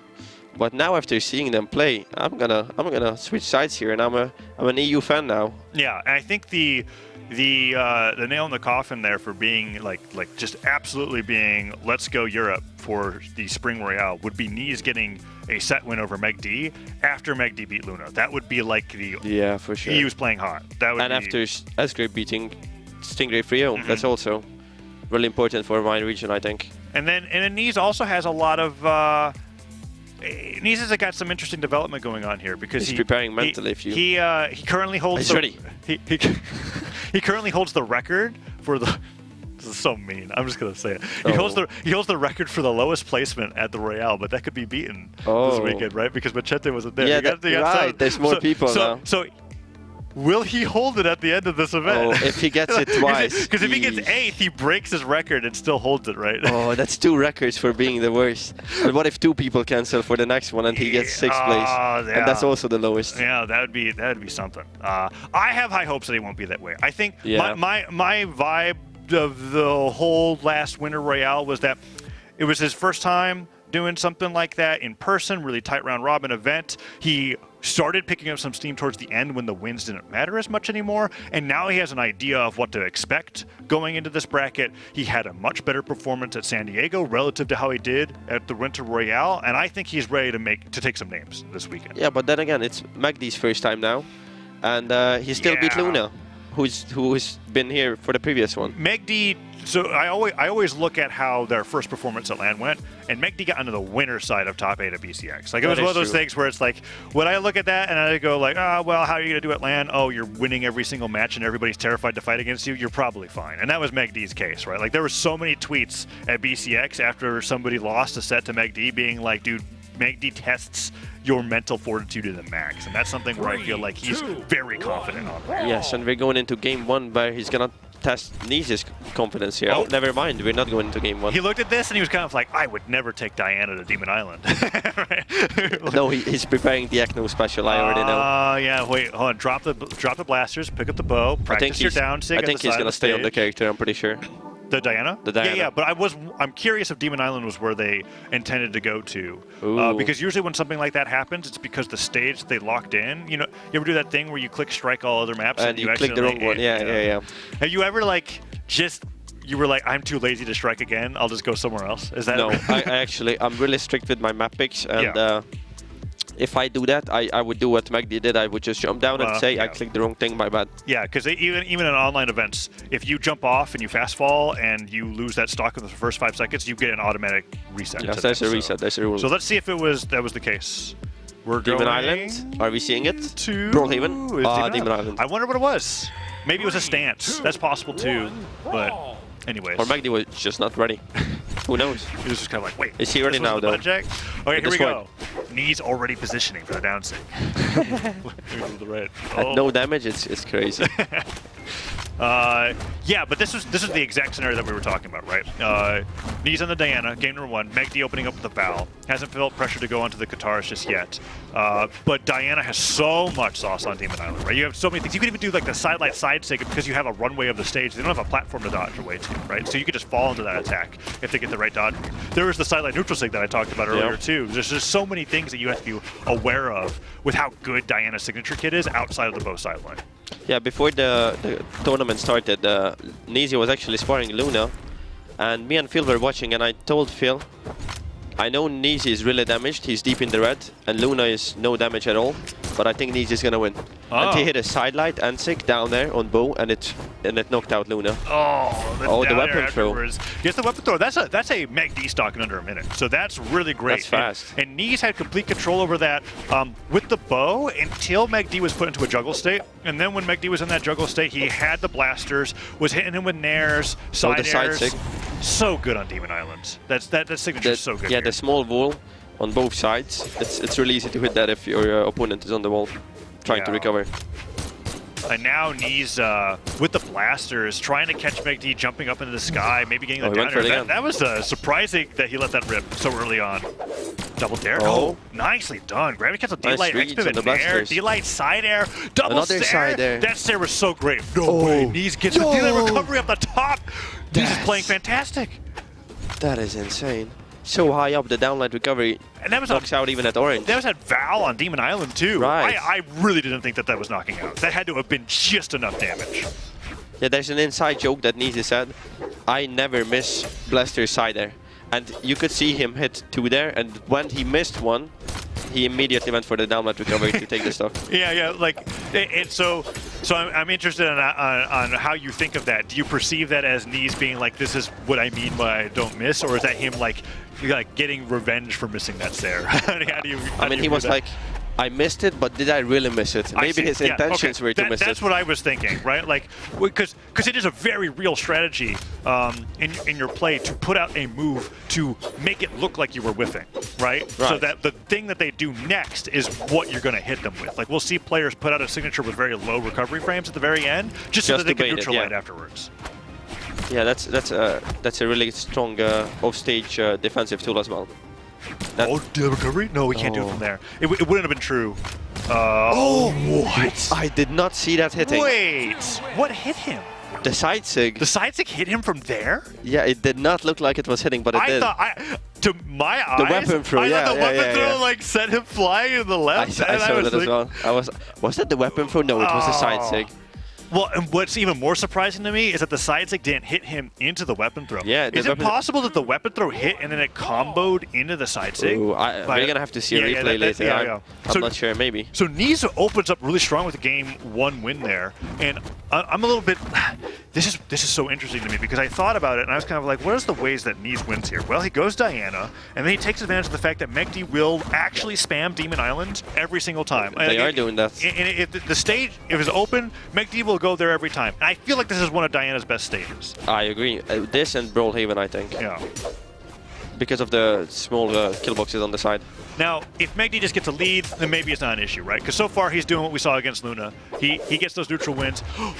Oh, he had no options there. He barely made it to the wall. Never misses. The ground pound. Look at that stare. Comes right after that down air. Falls down. D-Light. Nair. Oh. The unsig. Nice attempt there.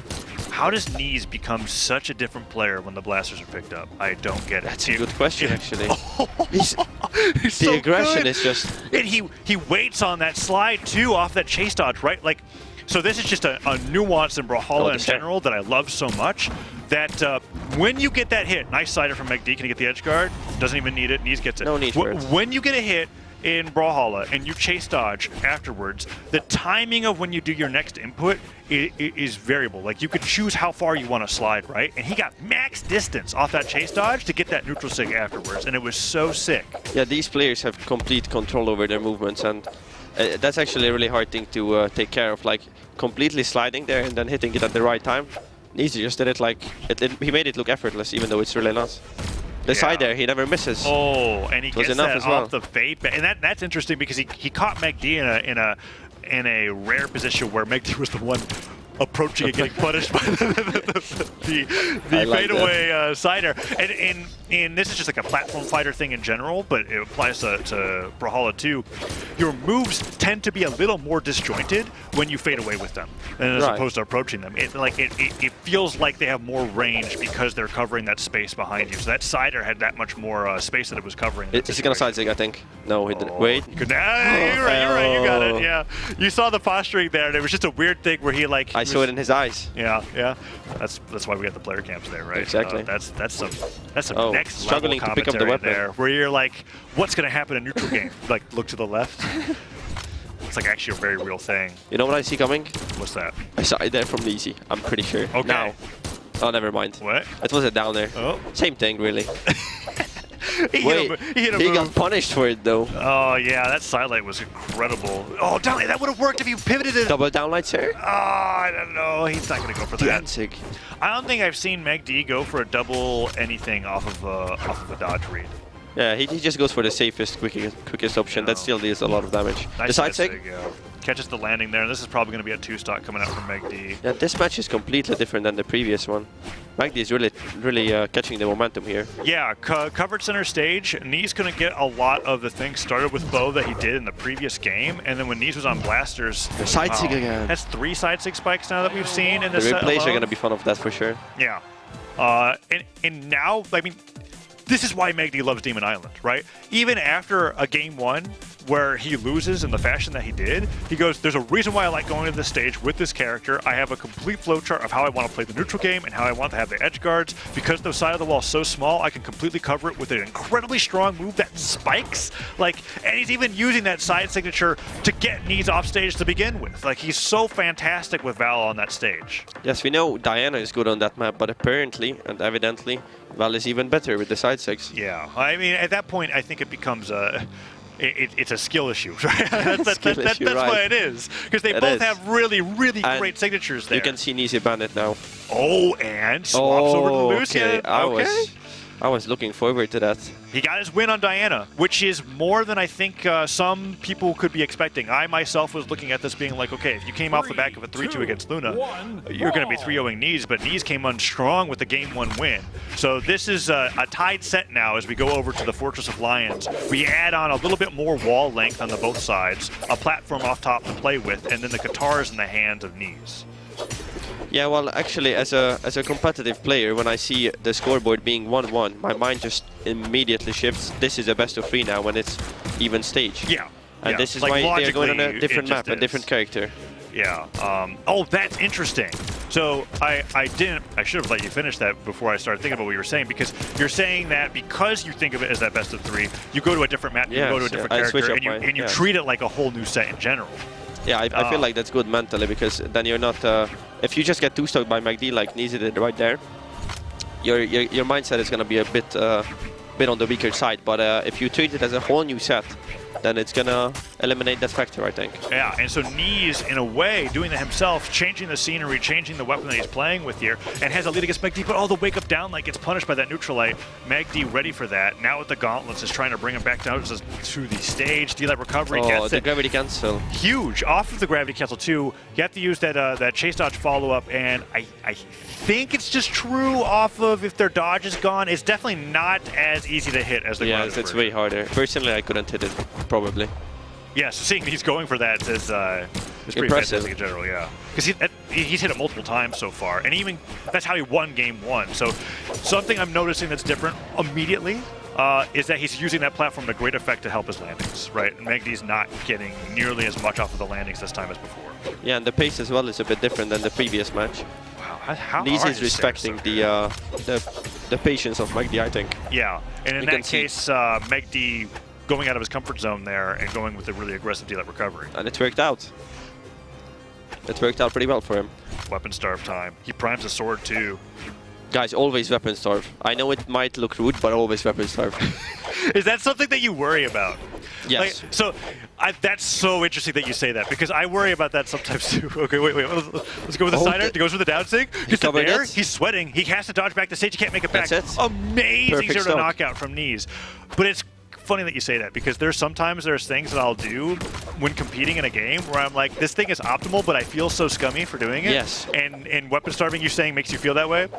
Yes, it does. Actually, it's the same with like using signatures too much. A lot of players feel like they shouldn't be spamming or overusing signatures. Yeah. That mindset is wrong. If it works, use it, guys. No matter what, just use it. All right. Don't feel bad. And honestly, just fantastic advice, right? Like until somebody shows you that they know what to do about something, you shouldn't expect for them to go for the mix-up, right? D-Light Cider comes through. Can he get this edge guard? You can actually see Neeze go for a lot of gravity cancel downlights. He does it again. I think almost every knockout he did was with the gravity cancel downlight, actually.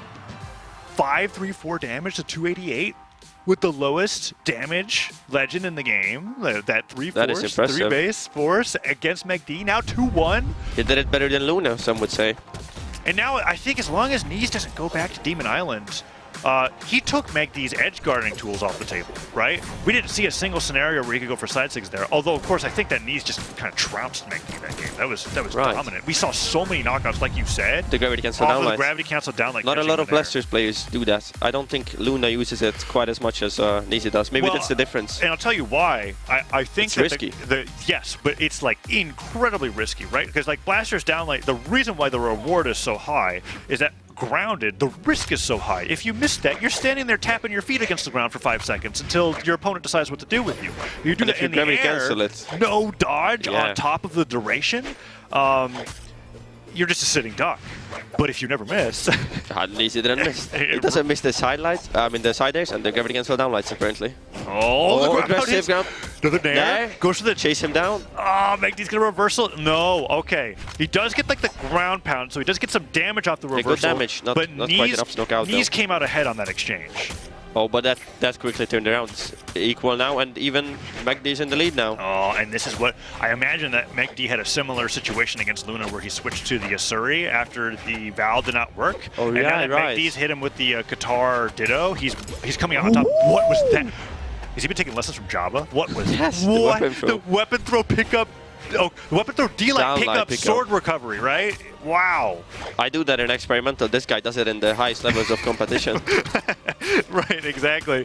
One of those things where you're up 3 selects was like, how do I knock out this player who's probably who knows where? Yeah, right. And it's the opponent sitting right next to him, and he goes for that. That's disrespect. I like that. MacD playing incredibly, but The downlight recovery. Yeah. Gotta be enough. It's... I know it's standard in my mind for a pro player to always have their follow-ups after Blaster's downlight, but I've seen enough pros drop it to where Neeze's consistency is so good that I have no doubt in my mind that he's gonna do the right, not even like the right, like he's not gonna just hit the move, he's gonna do the right conversion after the move. Yeah, he knows when to go for a side air after it, he knows where to go for a recovery after it. Or the pivot nairs. Right. Yeah, we've seen that off of the gravity cancel D-lanes. Right, Oh, the recovery. hits. I think Megdee's got to switch over to the Katars. It's weird saying that. He's been so sword focused. Yeah, and the Katars were working better, I think. Oh, but Edgeguard here. You get the dealer recovery like last time. Yes, it's easier to knock out with the sword for sure. Maybe that's why he's choosing that. And he actually does well with it, the downlight recovery. That's 3 times that we've seen Megdee get that D-light recovery off the gravity cancel off this top platform. I think he's adapting to how Neeze is playing well really nicely. Because I think we noticed that Neeze was playing around that plat. And now what Megdee's doing is just going to like, okay, I'm just going to D-light right above where the plat is and hit you with the recovery, get the knockout. That was the clash. It was like in sync with the neutral sigs too, or the neutral lights. Yeah, maybe Megdee so Neeze hit the gravity cancel downlight recovery on the high part of the map, and he was like, I'm gonna do it as well with the sword. And he went for it. Neeze is entering the realm of no return. Oh, there we go again. How is he so good They at just that? do it. The dash jump, pivot, gravity cancel D-light into the recovery. Megdee just gets taken right off the top, and now he did what he needed to do, because I felt like if he got hit by one more, if he lost one more neutral exchange, I think Megdee was taking this to game 5 automatically. Yeah, it was just enough time to It's still scary. Still keep it a bit safe. But that can change easily. Oh, but that's a good start. And it is changing. Megdee's guitars have to be a little damaged by now, right? I can't believe he kicked. Goes to the neutral, like, uh-oh. I can't wait to see the weapon damage graph. Downlight goes for the dodge in read. Recovery. Okay, he's a recovery No away, punish. and Neeze can't get an early D-light recovery at this amount of damage. Oh. What? Megdee gets he rolls off the platform with the sidelight and then delays the recovery in reaction to what Neeze chooses and gets the recovery right afterwards. That was This is really smart, actually. Okay, we've got a game 5. Okay. Now, does he? It's obvious. He locks an Enchantress. Oh, that's the I answer. would go crazy. He's like looking at this. He's kind of like, because what I've noticed is that Neeze has the counter pick advantage because of that game 1 win, and he's using it really well. Like he goes somewhere with the play style, waits for Megdee to figure it out, then switches it completely, right? And now in game 5, Maybe he needs another switch. He just has to do that one more time. 3, 2, 1. We're going to No Apocalypse. switch. Okay, so the stage is different, but we're staying on the Lucian. Here we go. Game 5, Lucian against Asuri here. We've seen this before. Yeah, We've seen, just and we know how it ended. So it let's ended see. with Megdee playing sword really dang well. But what Neeze has that Luna doesn't is these downlights The that are gravity tripping. cancel. It's tripping Megdee up. And even though that one missed, which was rare, he did not get punished for it. Right? It's so terrifying that Megdee just wants there to we go, stay another away one. from it completely. And he he's been respects catching it. You can see it in his eye actually. If Yeah. he sees that Neeze is going for the gravity cancel downlight, he's not even going for the punish. He's just scared of it. Yeah, and I don't that's, blame him. That's huge for Neeze, because that means that I can put this out, and this is basically like a don't go here zone, right? Like it's not even a thing where he has to worry about like if you whiff a side zone. The ground pound Another one? rests him. Can he get the side air? Messed up the edge guard. Oh, that recovery would have been huge. There, to pick another up. there. Oh, now Megdee's And light getting a there. ton of damage. I think Oh, D-Light risky recovery option. would do it, but Megdee might For get sure. the stock first.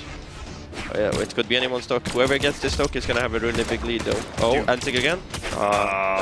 Goes in for the read there, gets the recovery on the Nothing falling enough. dare, and Lucian's defense was actually enough to make it back to stage. Both players are one hit Surprisingly. at this point, I feel like. Oh, what? Ooh, apparently not. How?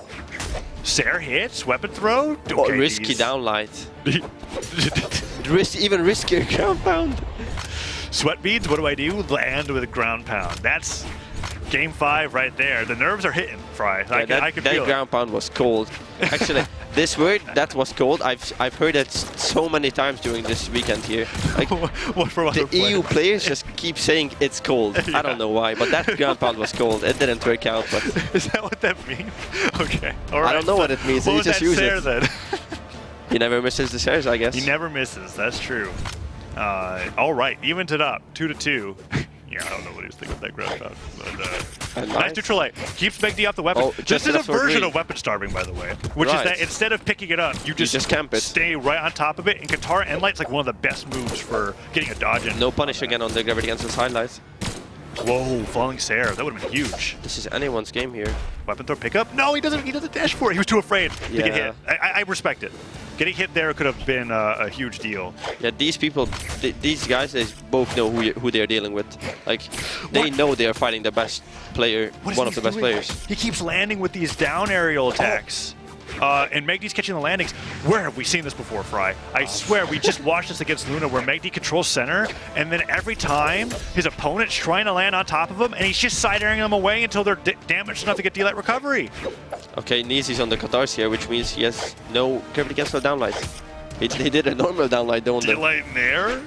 Oh, recovery. Goes over the gravity cancel down stick, and Megdy actually reacts to that with a spot dodge. He's risking so much. He was terrified of that moment. Like, he literally just reacted to what Neeze was doing because he was kind of like, can he hit me here? Oh, the weapon throw hits it out. Neeze is on his last stock of the set.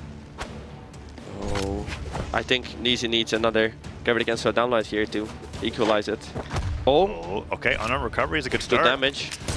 Yeah, he hasn't been throwing up the D-lights as much. Okay, there. Oh, there we it just is. had to say something about it, right? D-light recovery takes him off the top, and now it's out as well. So what does Neeze do to win here? Because we know what Megdy does to win here. I feel like momentum's still in his favor. If I knew the answer to that, I would be playing right there. Okay. I do not. All right. Well, that, I guess, the gravity cancel downlight. Yeah, that's a good start. Never misses the side airs, too. Oh, that's the first time that he got punished for it. That's not good. That's got to get into Neeze's head a little bit. Oh, no, it doesn't. Again. It doesn't care. Side air doesn't hit. Goes for the recovery. Falling down air. Jumped out of the way. Just he's staying right on top of him, stacked to get these nairs and recoveries. Neeze gets one nair. Side air doesn't get the bait down, and the gravity cancel is too high. It was too high. He usually first time he mispositioned He gets that like character height where it's right above their head. Oh. Down air, neutral sig. He risks so much. He's down a jump. No dodge. Oh no. Is he gonna carry it? Oh, interesting. Yeah, I was surprised by that. I thought he would bounce him off the stage. Could have had it maybe. Oh, is that it? Okay, Neeze is one strong hit away, but also Megdy recovery. D-light sider. Okay. Couldn't go for the recovery there. I don't. I can't believe you gravity cancel side stick there. Unarmed nair's almost enough, Fry. He is so like weapon throw would do it. Megdy's just gonna hit one nair. He knows it. That's it. D-light recovery catches him off the ground, and Neeze goes down to Megdy. Last stock, 3-2. But we've seen this before again. I think that was a lot closer than what we saw with Luna. Actually, that was intense, and Neeze showing that maybe he's not just Luna fan 573, right? Like that was really well played against a player who now I'm beginning to think is a favorite for me to be in the top 3 here at the Spring Royale after getting wins over Luna and Neeze like that, right? Megdy's just having a really good start to his round robin. He's looking like the person to take out the Lucians. Yeah, I mean, well, he's done it so far. He would have to do it again if any of them make it out of the bracket. But so each one of those wins that Megdy gets makes it that much harder for everybody else to get out in that top 4. You know what I'm really looking forward to, Tazo? I'm really looking forward to the clash of the 2 Lucians. Oh! Luna fan and Luna. I can't wait to see that set. That's gonna be I wonder if they'll both go Lucian for sure. the set. You think so? Like at that point, you don't think Neeze starts with Diana to find out? Well, they might switch eventually, or maybe they start off without the Devolution. But I mean, eventually there's going to be one match. We got to be careful about this this narrative because we wanted that for Sgrape versus Stingray. Right, and it didn't happen. And Stingray didn't even bring out the Orion with how badly he got beat by Sgrape. Hey, maybe that's why he lost. That's what I'm saying. Speaking of Sgrape, well, let's look at this replay right here. That was so incredible. Yeah, the weapon like just casually throws that out of game 4 when you're down. Like, why not? So many of those D-light recoveries worked out from Neeze. Neeze's gravity cancel D-lights in general. I think it's going to make him a force to be reckoned with as he makes it through the bracket. Yeah, this goes out to every single Brawlhalla fan who likes playing blasters. You need to learn how to use gravity cancel downlight like Neeze does. Yeah. It's going to be pretty hard, but you need to learn it, and it's a really strong tool that you would not expect to be as strong as it is. I think that depending on the Blasters player that you watch throughout the years, there's a different thing that you would want to pick up from each of them. Like, if I think of Cody Travis, I think of how great he is at hitting sidelight and then hitting sidelight again off like dodge down reads, so that would be something to watch from him. But Neeze, to me, like you said, is really developing into that playstyle where you're right. I think if you want to learn how to use downlight in neutral, Neeze would be the player to watch, especially that set. It was really well played, even though he still lost it. Yeah, you can see the damage difference between his 2 weapons as well. You can see that the Blasters were just more dominant than the Qatars, especially in the Qatar Ditto against Megdy here. Neeze's Qatars were looking a bit weaker. Maybe that's why it costed him the game. Yeah, perhaps. But now, speaking of guitars, we're getting even more Lucian on stream. So we saw a little bit of Luna when he went down to Meg D, and now he's up again here against Sgrape. So this is going to be a true test for Sgrape, right? And this is going to be like, if he wins this, there's a 50% chance that you're going to be bald at the end of the week, Fry. Because this is the player that everyone's looking to beat. This is the king going up against Sgrape, who I think that a lot of people don't have on their radars, besides you, who is really familiar with how he's been developing. But if Sgrape gets a win over Luna after 3-0ing Stingray, there's a chance that he might just take the whole Royale. Well, when I was given the chance to pick one of the sets to be casted, this was going to be the other set that I was going to pick. And I'm so glad it's on stream as well. Because the reason why I ended up going with the Stingray match instead is because I thought Sgrape had a chance against Stingray. I thought it would be a close match. But if I have to be honest, when I was picking, I did not think Sgrape had a chance against Luna. But after seeing him play, my mind has been changed. I think he has a good chance to beat him. Yeah, and we have that insider knowledge of the momentum being in Sgrape's favor. Although I actually don't know if he's played. So Sgrape versus Neeze actually happened off stream. I wonder who what won the result. I'll have to check in a little bit, see if I can get those that bracket results up so we can look at those. But at least when it comes to this matchup, what we know for sure is that Sgrape's had a dominant win over a North America player, who I would say many fairly probably thought he was going to win. Like, I didn't see what the viewer vote for that was, but I wouldn't be surprised if people were like Stingray over Sgrape 80-20, right? And so that was crushing. So here going up against Luna, who we have seen drop a set to Meg D. I still like... It's Luna. It's still Luna, right? But the question becomes how dominant it was, because when I asked you what the upset factor was between Godly and Wesley was, both of our reactions was not on the level of what the result was, which was Wes like taking 2 stocks over 3 games. I mean, that was impressive by Godly, to be honest. But here, even if you like look at the earning difference, if you're Luna and you look at Sgrape, he's the person who nobody expected to be here. Yeah. Like, he has the mental advantage over Luna, I feel like. Like, if you're Luna, you cannot lose to Sgrape. Like, absolutely. And he also has the that situation where at San Diego, he didn't even get in the top 32, right? So it was one of those things where he got off the back of getting that second place. Like, we see that silver medal there. He's only been in top 8 3 times. And in one of those 3 times, he got second, right? So it's a very recent development for Sgrape that he's been playing and placing as well as he has been. And Luna, 6 golds, a silver, 3 bronzes. He's been there before. He knows what he's doing. He's literally the king while trying to defend that title here, coming into the Spring Royale. Maybe Sgrape can take the Monarch from him. Who knows? Oh, that would be very interesting indeed. Imagine if this set here is the one that actually decides whether he takes it or not. I mean, that's possible, right? It's one of those situations where, because it's a round robin, until we literally get at the end of the day, we don't really know how the standings are going to shake up. But it goes without saying that a win over anybody increases your chances of winning the whole event. Yeah, especially if you've already won before. Yeah. Like Sgrape did against Stingray. Absolutely right. So here we go, game number 1. It's going to be the Orion from Sgrape going up against the Lucian from Luna. Fortress of Lions for game 1. This is going to be a really good set. I'm really looking forward to it. And I actually think Sgrape is only playing 1 game on the Orion. Even if he wins, I think he's going to switch. That's what I'm feeling. Okay. What will he switch to? You will see. Okay. I know the top 4 picks of Sgrape. Okay. If he goes anything other than that, I will let you know. All right, excellent. I'm looking forward to it. Here we go. Game number 1. Luna with that grab cancel down stick, but almost using it like as a light attack.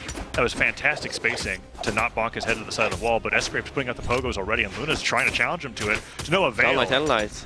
Sidelight, Endlight, I mean. Oh. Pogo punish. Yeah, the dares have been really great. Oh, the dashback side light, D-light side air goes all the way out for the edge guard there. That's it. Options. Luna has no. He's going too deep. Sgrape, I think, didn't calculate that he had no jumps back, right? Like, that he should have just stayed higher and covered it well. Oh, the downlight recovery. Not enough though. Yeah, a little bit of a surprise to me that wasn't enough. And the down that was sick.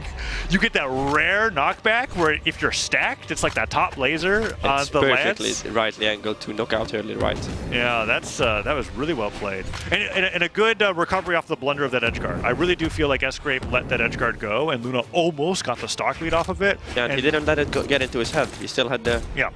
Oh, well, down there into cider, I believe. It's a very good combo. It is. Yeah, good job getting that knockout there from Luna, and Sgrape just waiting for the next weapon spawn here. As Luna, rightfully so, starts out. I can't believe The pivotable double down lines. Wow, and he got the weapon right away. Dodges out of that string. Luna, you know, I feel like you can almost default the guitar players always wanted to take you back down to the stage. So getting that dodge timing up is a great start just to show that you have that mix-up ready to go. But Luna is still getting a lot more of these neutral wins than Sgrape is. Yeah, and you can see Sgrape is actually a pretty floaty player. That's what he did against Stingray as well. He likes to stay in the air. Whoa. But when he's on the ground, he has the great signature kit of Orion, so... Yeah, and he opts for down sig more than any other Orion that I ever see. He's so good with it. Look at how far he's chasing him. I mean, he's got recovery still. He's making that back. And he stares Luna to the stage, forces the dive kick. Ground pound edge guard? No, goes to the pogo instead. Down there. Okay. Oh, the side there is enough. Edge guards Sgrape have been shaky, but he's closing, right? Like yes, he never actually finishes the edge guard well, but he ends up getting the stock anyways. Yeah. And against Luna, that's no small feat. Great lead here with that nair coming through. Sideline down air.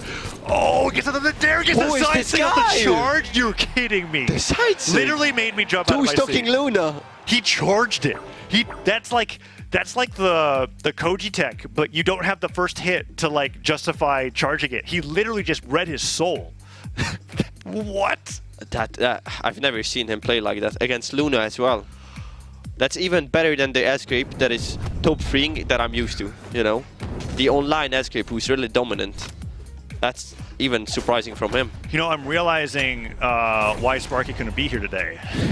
That's because you're going to be filling that position pretty soon after this one, right? Sgrape. My hair is in danger. Yeah, that was brutal.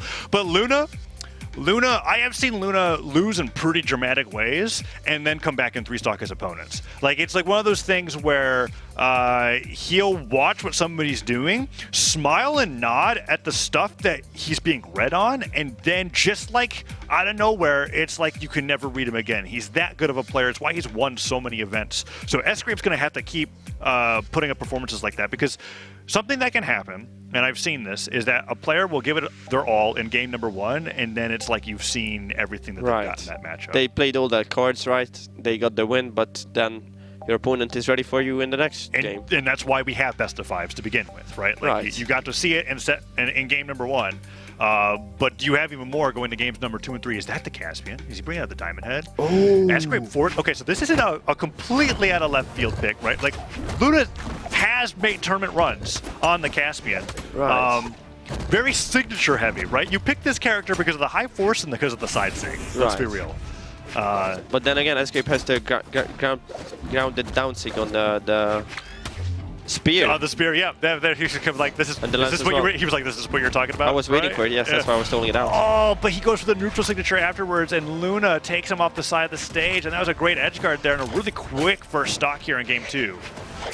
Okay, now, is he gonna get a gimp? If anyone gets a gimp there, it's Luna. Yeah, and if anybody drops an edge guard here, it's probably Sgrape. That's what's terrifying about this matchup here. Let's see if he can get it. Oh, is he gonna get there? Well, that's casters, not curse. I mean, that's just literally us telling us how it is. You know who's not messing up the edge guard? Dude, Luna. How? Okay. Good switch. I knew that it was gonna drop it, right? But I didn't think that he was going to literally drop the stock. That was because he. Oh, Sgrape! You can see him smiling. Oh no. After a 2-stock on Luna. All right, I know Diamond has a goofy-looking character, but you don't have to just literally take your eyes off the screen when fighting against him. You gotta still. Yeah, Sgrape was not looking at the screen. I have confirmation of that. There's the down sig, right? He goes for this neutral signature, and everything snowballs off of this because he does a dodge up. That's an insane read. Luna is so good. I didn't even know you could punish Orion neutral sig like that. He dodged up into the move, and then he buffered ground pound to spike him at the end of the move.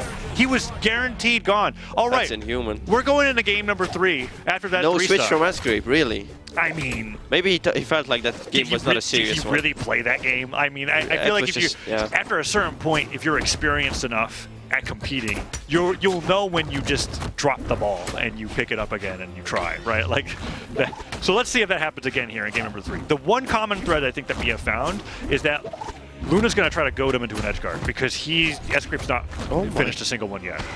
Oh, he did it goes again! for it again. Same thing. Is it going to spiral again? If it does, I think we know how many stocks Sgrape is taking. This is what I was kind of alluding to, although I didn't expect it to be this destructive, where Luna like gets trounced in like a game, and then he looks at what his opponent likes to do, and he says, "Now I'm going to show you what happens if you try to do that to me ever again." Yeah, enough of that. And Sgrape has lost 2 stocks for each neutral stick that he's done. Right? It's happened so much. So that's a no-go. If you're Sgrape, you know you're not going to go for another gravity cancel lancing. And he's done it with the gauntlet ground pound both times, which is like what he switched to this character for. Luna's so good. Yeah, he actually showed that he needed the gauntlets to punish the Ansig, and he did it. Oh, that's why he's one of the best players. That side stick would have knocked out, by the way. Really? Yeah, I like it's so crazy. I love that character. like it's why I feel like that's why you pick the character most of the time. Oh, Sgrape goes off stage once again. Nair comes through. He's gonna wait for. Oh, that was a good recovery from Sgrape. That was tricky. That's the first time Luna messed up the edge guard and not Sgrape. Yeah, but D-Light recovery gets that true combo, takes him off the top. Luna still running away with it. I mean, it's not as dominant as before, but I still feel a little helpless if I was Sgrape right now in the Orion. Nice Ansig hit though for the damage. Not quite enough to put him into elimination zone. Oh, maybe now he is. Weapon throw. Oh, falls with the Nair comes through again. I mean, at this point, I feel like Luna has nothing to fear. Oh, the sidelight Nair, side air. This is risking it. Oh, that's gonna be a punish. Gravity cancel, side stick, D-Light Nair, goes for the weapon throw. Oh, okay. D-Light grab I'm done. Nah. Sgrape. Dude. Okay. Oh no, that's a free one. I can guarantee you Sgrape is not winning the next match. Did Luna There's look? No way. Did he look? Dude, how could you do that to somebody in person? What? Okay, so there's the ground pound that we're talking about, the neutral signatures. He hit the coveted weapon throw, recovery, gravity cancel, D-Light, ground pound. He did it. There's no. Oh, and we're gonna see it again as well. Of the, like, don't look, Sgrape, don't look.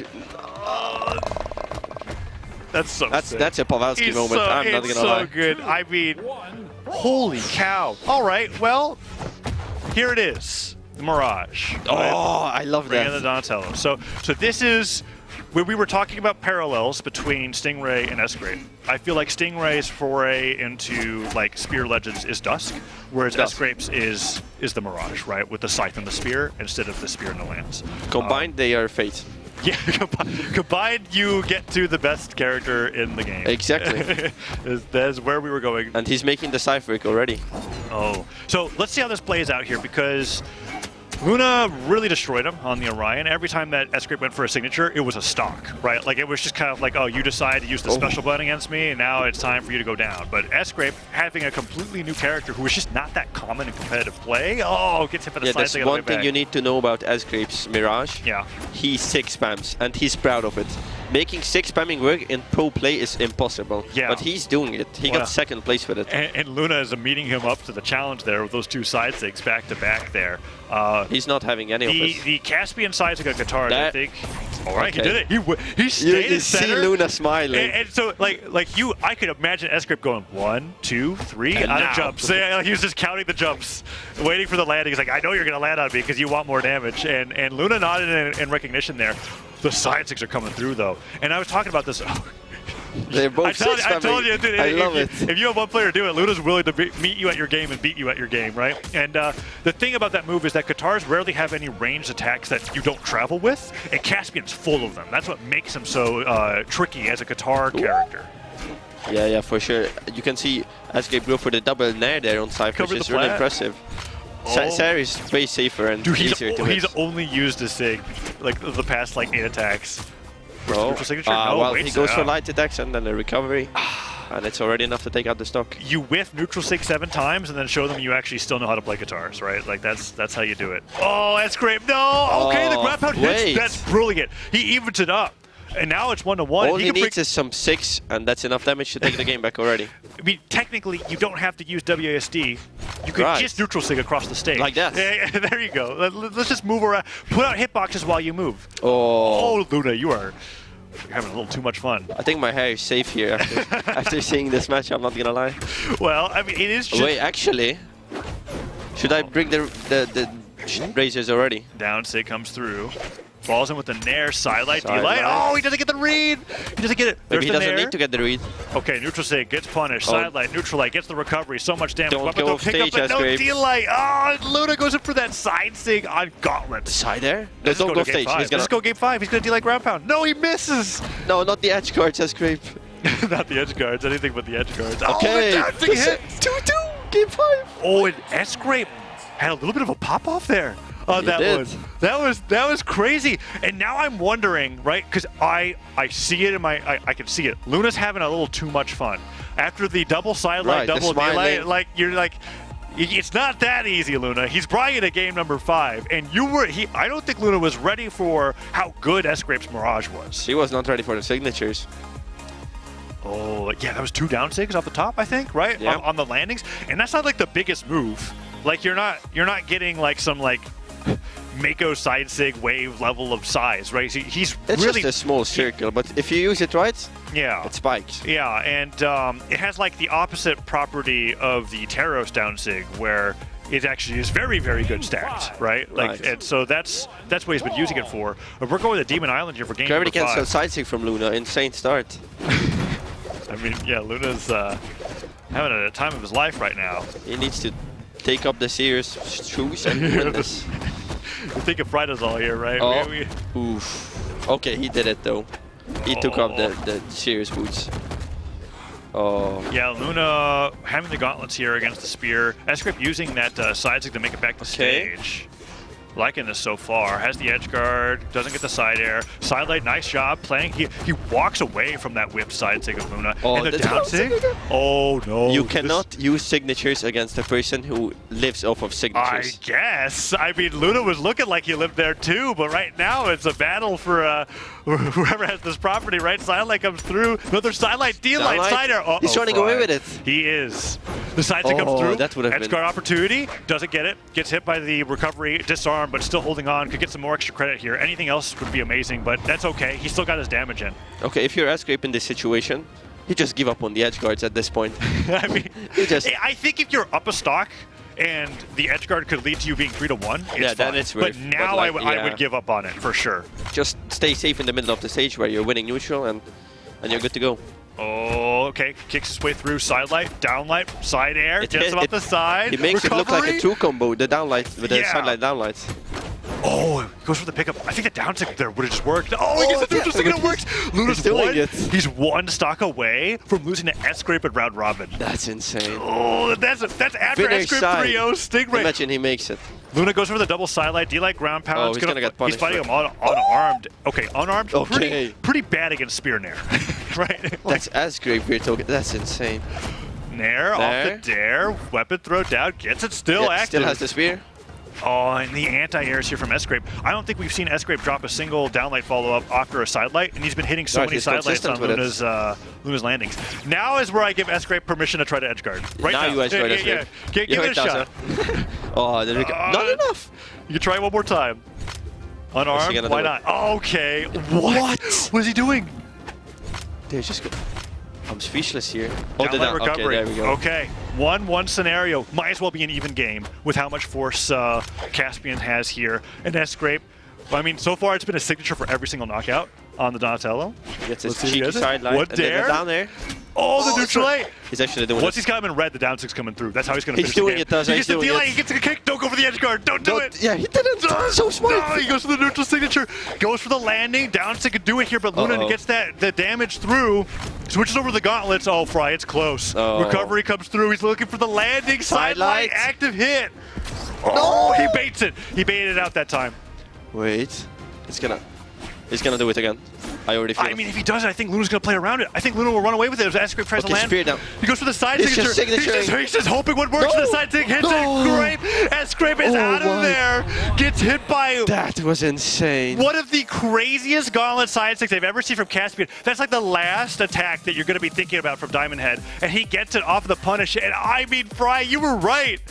He was relying on the signature so hard that Luna literally was like, I'm not going to do anything until I Just see the move punish it, comes right. through. And he punishes the last hit. And that's what I was saying. In that game state, with how much damage Luna had on him, it might as well be even because Caspian knocks out so damn early. Taz, I actually know why I actually know why Sgrape lost that. It's the mental difference. Luna has been to events like this. He's used to being under pressure. Yeah. But Sgrape, with that one top 3, he's not really used to it, you know.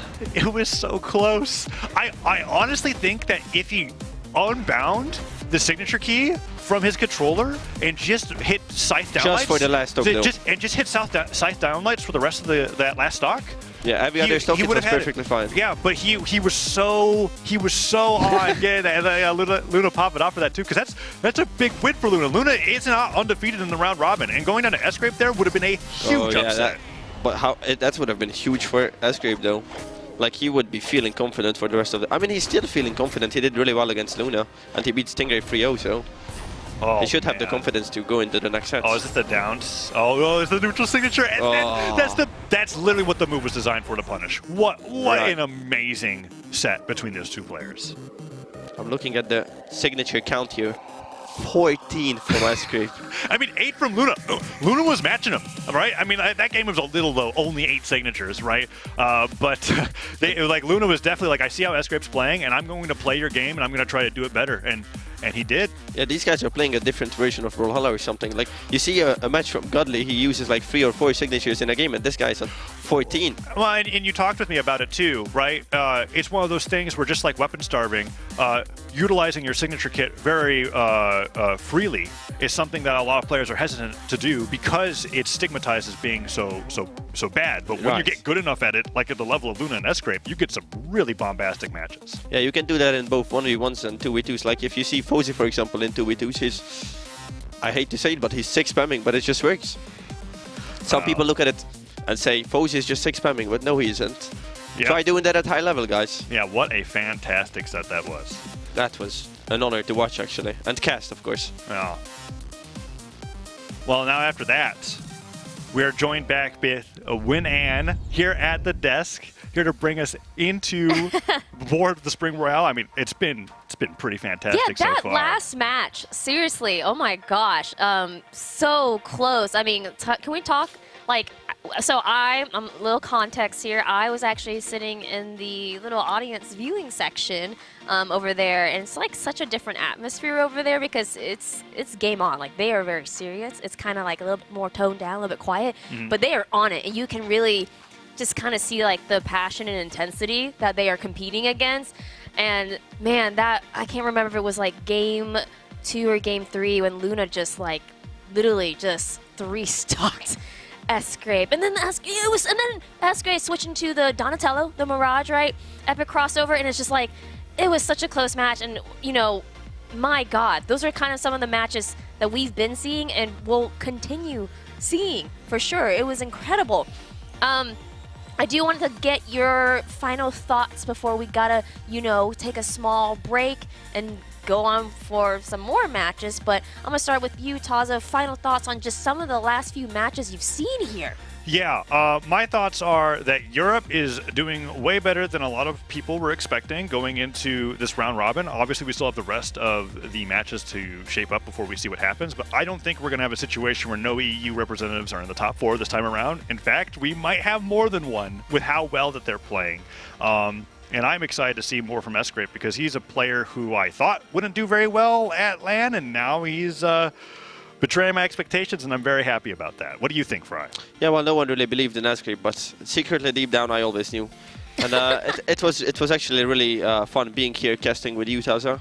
And watching these sets actually was like the most fun thing that I've done in America so far in this that means so much. This was a lot of fun, honestly. This has been a really great time, and your insight on the European players with the matches that you said that you were looking forward to watch has been a really great time for me as well. Yeah, well, I can't wait to see the rest of the matches as well. I'm gonna be at the audience as well, watching with the boys. Yeah, Come on, EU, you guys got this. Thank you so much, Fridazel, for obviously being our guest commentator and coming and giving your insight. We love having you here. I do want to give a really quick. I want to let everyone know at home and here the standings so far of our round robin. Okay, I would like to know because I got a laptop here and I can tell you. So, right now, top 3. First is Use. South America doing fantastic right now. Use is undefeated?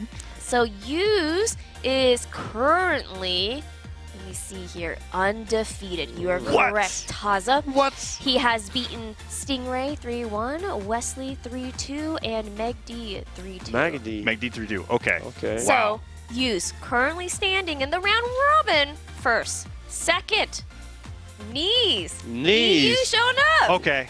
Neeze, After losing to Magdy. And Neeze was one of the players that we didn't say we're going to make it out of the top 4, right? We were talking about Godly He's doing great right now. Okay. He's doing fantastic.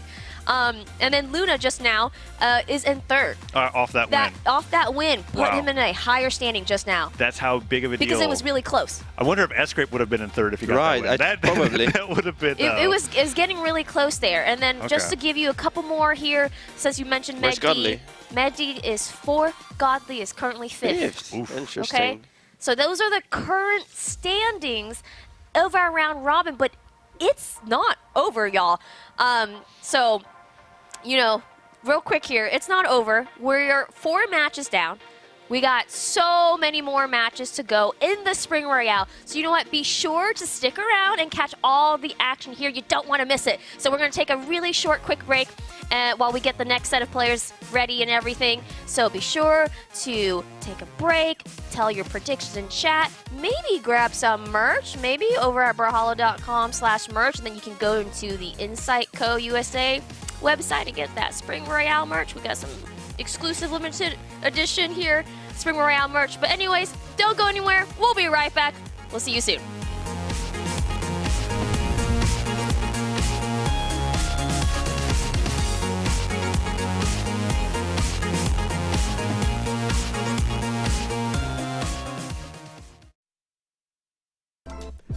Hey, what's up, guys? This is Luna. Me from being at the Winter Royale.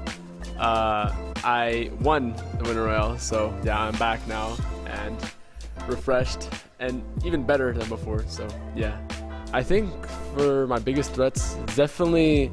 Well, first of all, it's the people I haven't fought, which is Wesley and Use, and they're from SA, so I know they're really good because SA is a huge region that's like full of really good players. Winning my Royale would be the mark of like, okay, I have the ability to be the king for the rest of the year. For any fans out there, if you were to, you know, want to win and you played in a tournament before and you feel like you can't, just know I was in your shoes before and anything is possible. Like, you see me holding that trophy up, it was really hard to get to that point.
Welcome back, everyone, to the Spring Royale. We're still in the thick of it. It's still the round robin as we whittle it down to the top 4. And I'm joined by Duke, Flambo.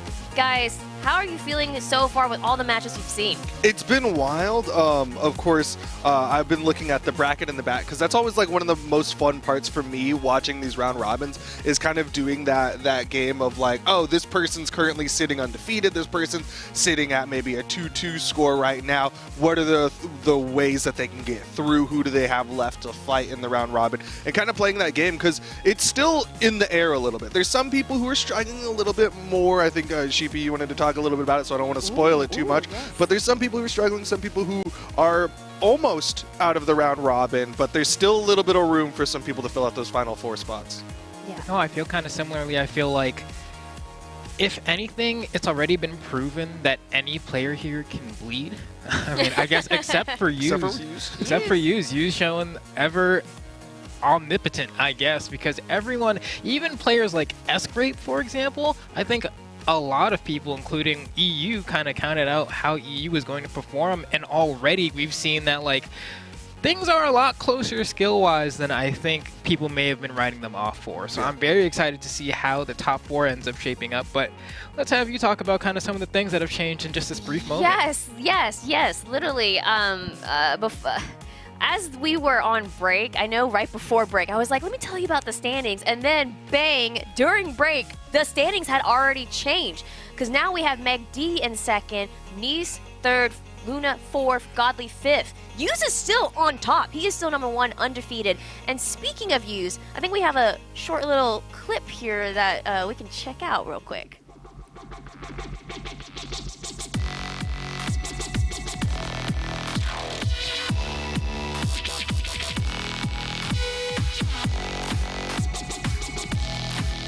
Well, Short and sweet. Short and sweet. I mean, but Use is looking so good today. I mean, we had talked about all these different incredible, talented players, and I just feel like, man, you got to give South America respect. Like, he is going so strong and doing fantastic.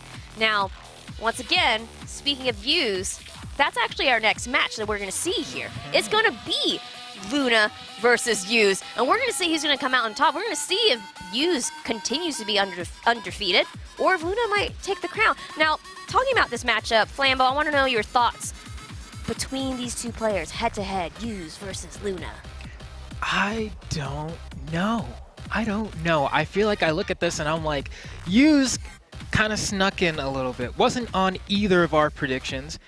Sparky, though, is a big Use believer. You put him at 4th. That's I'll Okay. give it to let's give it to Ajax then. Ajax. Yeah, you gotta give Ajax. He put him in the top Use 3. believer. But the thing for me is, I was really sleeping on the fact that he wasn't going to play Greatsword. I thought it was going to like tank his ability to perform quite a bit, and I was obviously so very wrong. And so now I'm looking at him and his performance thus far, and I'm like, are you just going to go all the way? But Luna is the exact kind of person I need to see him go up against first before I can really make that determination, because I think if he can find the dub here, he's looking really good for the rest of the day. I know the set definitely matters. Neither of them have played against each other before. One thing that's really nice for Luna versus Use is that if Luna wins this, it ties them up with everyone else. That puts a lot of people at 3-1, and it really opens a lot of doors for more people, including Luna. But also, like, this is kind of reminiscent of Winter Royale for me, where like Radish was winning everything, and then ultimately like Luna came in through the elimination side of top 4. So I think like Luna still has that kind of ability to be like, you know what, even if I lose this, I'm okay. Now, when we're looking at their stats here, and I think it's just so cool. Maybe I'm kind of nerding out right now, but I think it's so cool that we have PR2 of North America versus PR2 of South America, like 2 different regions literally here in person fighting off 1v1, and we're just going to see such incredible talent. Now, I know, Flambo, you were briefly talking about legend picks and things like that and how you kind of brought out the Greatsword, and I kind of want to talk a little bit more about that while these guys are getting ready here. Who do you think we might see on Luna? Do you still think it's going to be the Diamond Head Caspian? Maybe a switch up? Caspian, no, Lucian. Lucian. I was like, Lucian free. Lucian free. I think it's going to be Lucian versus Vector. I don't think he's going to switch to the Caspian at all, mainly because I don't think he wants the gauntlets going into Rocket Lance. And so if there is maybe a switch from Use in terms of the legend that he decides to play, we might see a swap over, but otherwise I'm expecting the Lucian through and through. Well, I'm actually hearing right now that they are actually ready to go on their mats. You know what, Duke, Flambeau, take the action away, guys. Well, like we were saying, we've got Luna versus Use coming up in just a little bit. Use, of course, has been locking in that Vector, but if you look at the character reports, he's also got that Koji. So he's feeling Bo today. On the other side, we saw Luna with the Lucian, but we also saw that Diamond Head earlier as well. But I got to agree with your earlier assessment. I think Katars is going to be like a really big factor for Luna going into the Lance of Use, but it's also like not going to be the same type of Lance that Sgrape was bringing. So that's why I'm like, I don't know how well this is going to work out. And I am worried because I really like Luna's blasters more than his Katars. Like when he was in the Meg D matchup, I was like, dude, I just want to see your blasters go up against Meg D. But we'll see how well it shakes out as we get ready to get into this one.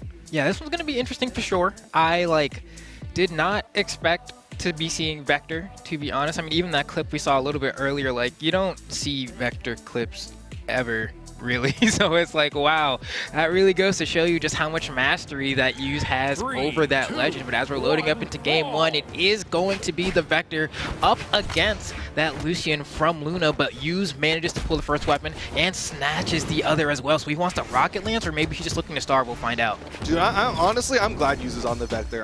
I called this out in the pre-show. I was like, yo, if he's back on the Vector, top 3 free. And it's been looking really solid, so I'm really happy to see it, because this was like the pocket pick before he went to the Jaehyun, and it's been looking really solid, of course, today, because he's currently up 3-0. I mean, look at the way he's using this Rocket Lance as well. I just love the way he places hitbox. Almost gets a stock. Oh! Finds him with the Sayer afterward. Use is starting off. I mean, no wonder this dude's undefeated today. He's walking into Luna, the Terra, the most confident player in North America, arguably, and making it look so easy. Yeah, I mean, that was just amazing play from Use, just following the movement of Luna. Luna gets a down light, but he throws out a neutral light. Maybe a little bit of nerves coming out from Luna after that early stock from Use. Oh, man, and maybe, maybe this is tough after you just went to a game 5 and you were able to clutch it. Maybe you're still in your head a little bit about, oh man, am I more vulnerable than I thought? We're gonna find out, but so far, I mean, Use is looking still comfortable here. Burns a lot to get back on the stage and ends up dodging into the side signature from Luna, but not quite enough juice, and Luna chases him down anyway. Oh, well, Luna was ready for that one. Goes for the gravity cancel, ends it. I like the positioning of that, because a lot of people use those soft platforms as a quote-unquote safe place to land, and Luna stays just underneath it. So Use really doesn't have a lot of options besides to just eat that damage. Ooh, okay, slowing things down just a little bit. Use manages to grab that Rocket Lance. This Rocket Lance has been looking immaculate. Looking for the recovery. Not quite in the KO range as yet. Oh, you're going to burn a dodge there, but no punish from Use. And you did that gravity cancel so high, I thought we'd at least see one swing. Oh, but a falling Sayer from Use, and honestly, he's got good damage. Oh, no way. Forbidden Sig. Yeah, he might have been playing on the recent battery. He's like, yo, it goes forward, right? Yeah. Oh, man, just one time for the one time before you say goodbye. It manages to find the Sayer. Luna now down to the final stock, using the orange, so can probably get hit quite a few more times here before really being scared about losing the stock, unless Luna manages to find an early one, pushes them in the corner in the red now. Recovery's not going to KO here. Oh, I think he's going to need a little bit more damage. I don't even think a Sig would quite do it just yet, as side Sig not going to connect for Luna, throwing out more Sigs. So far, no down Sigs. Use goes for the offstage, but he gets turned around on by Luna with that side air. And I love that, actually. We saw, immediate adaptation from Use there. We saw him try to punish the Lucian side sig before. He tried to punish it grounded. He saw that Luna jump. So the second time he did it, he managed to get that side air that started that whole string that ultimately he went a little bit too far, but it was fine. It was worth it at that point. But now he's kind of dangerous. Do you want to be off stage versus Katars as Rocket Lance? I think the answer is no, and Luna almost proving why right there. That was terrifying. It was interesting the way Use was playing that offstage against Luna. You'll see a lot of Lance players panic, toss straight up, and try to just get away. Luna misses the Sig, and Use gets up high, hits the recovery. Luna's disarmed. This is a good spot for Use, but Luna comes down with a down like ramp bound. Okay, Luna trying, almost tries to get that neutral signature, doesn't find it. Things are extremely close now. Luna with the weapon throw down, so you know it's going to come out, and Use manages to avoid it. Does it the opposite way, doesn't have a dodge right now, should be back soon, gets it. Luna with the perfect weapon throw, and he snipes the recovery. Luna is clutch. What a charged weapon toss from Luna. He hit that Sair, and you saw him rising weapon toss, just waiting. The second he saw the opportunity, throws and catches Use, and you saw those stars come out because Use's recovery got burnt immediately by that weapon toss. Ain't no way. Oh man, Luna is so painfully clutch. I thought I hear Use. You just got to get back to the stage. But when he did that enter the other direction, I was a little bit like, uh-oh. But I'm like, I think he's still fine. And then he burned 3 jumps going to the left, trying to be like, oh, he's going to throw a weapon. He's going to throw a weapon. But as you said, the fact that he charged it for as long as he did meant that Use was forced to kind of back off a little bit more or be brave and run straight toward it. And I don't think he wanted to do that. So clutch stuff from Luna in that game 1. I honestly did not think he was going to take it. I really think clutch is nailing the descriptor on the head, because that was looking like a Use runaway for a lot of that one. And then Luna managed to get that final blow and really stole away that stock with that weapon toss. As we get into game 2, no map swaps, no character swaps. Okay, let's see. Use gets a beautiful read with the neutral signature there. Takes him on a little trip on the plane. But, all right, yeah, you're going to back off. Wait for those exclamation points to come through, because you got time, so why not take it? Interesting how that engagement kind of worked out, because Use didn't go for that side air the way that he did in game number 1. Instead, didn't see that opportunity on Luna, and he, of course, uses that down tick to get back up. A staple of Luna's guitar play on loose units to use those down ticks. Okay. This one a little bit closer than the last. We're going to see who gets the first stock. Use definitely more poised to do so, but seems to be struggling to find the final blows. I mean, I love the neutral air into the exhaustive recovery. Not enough juice on it. That means Luna has another chance to get a weapon. And there we go, some blasters to play with. Ooh, but he doesn't get the follow-up off of that down air. There's no true follow-up, and Use manages to dodge in time. Gets a nice side air to punish it, and now Use has an opportunity to kind of widen this gap a little bit. Just trying to find a weapon. Where's the spawn going to be on the left side? Use carries him over there, but getting some hits while in the process of doing that.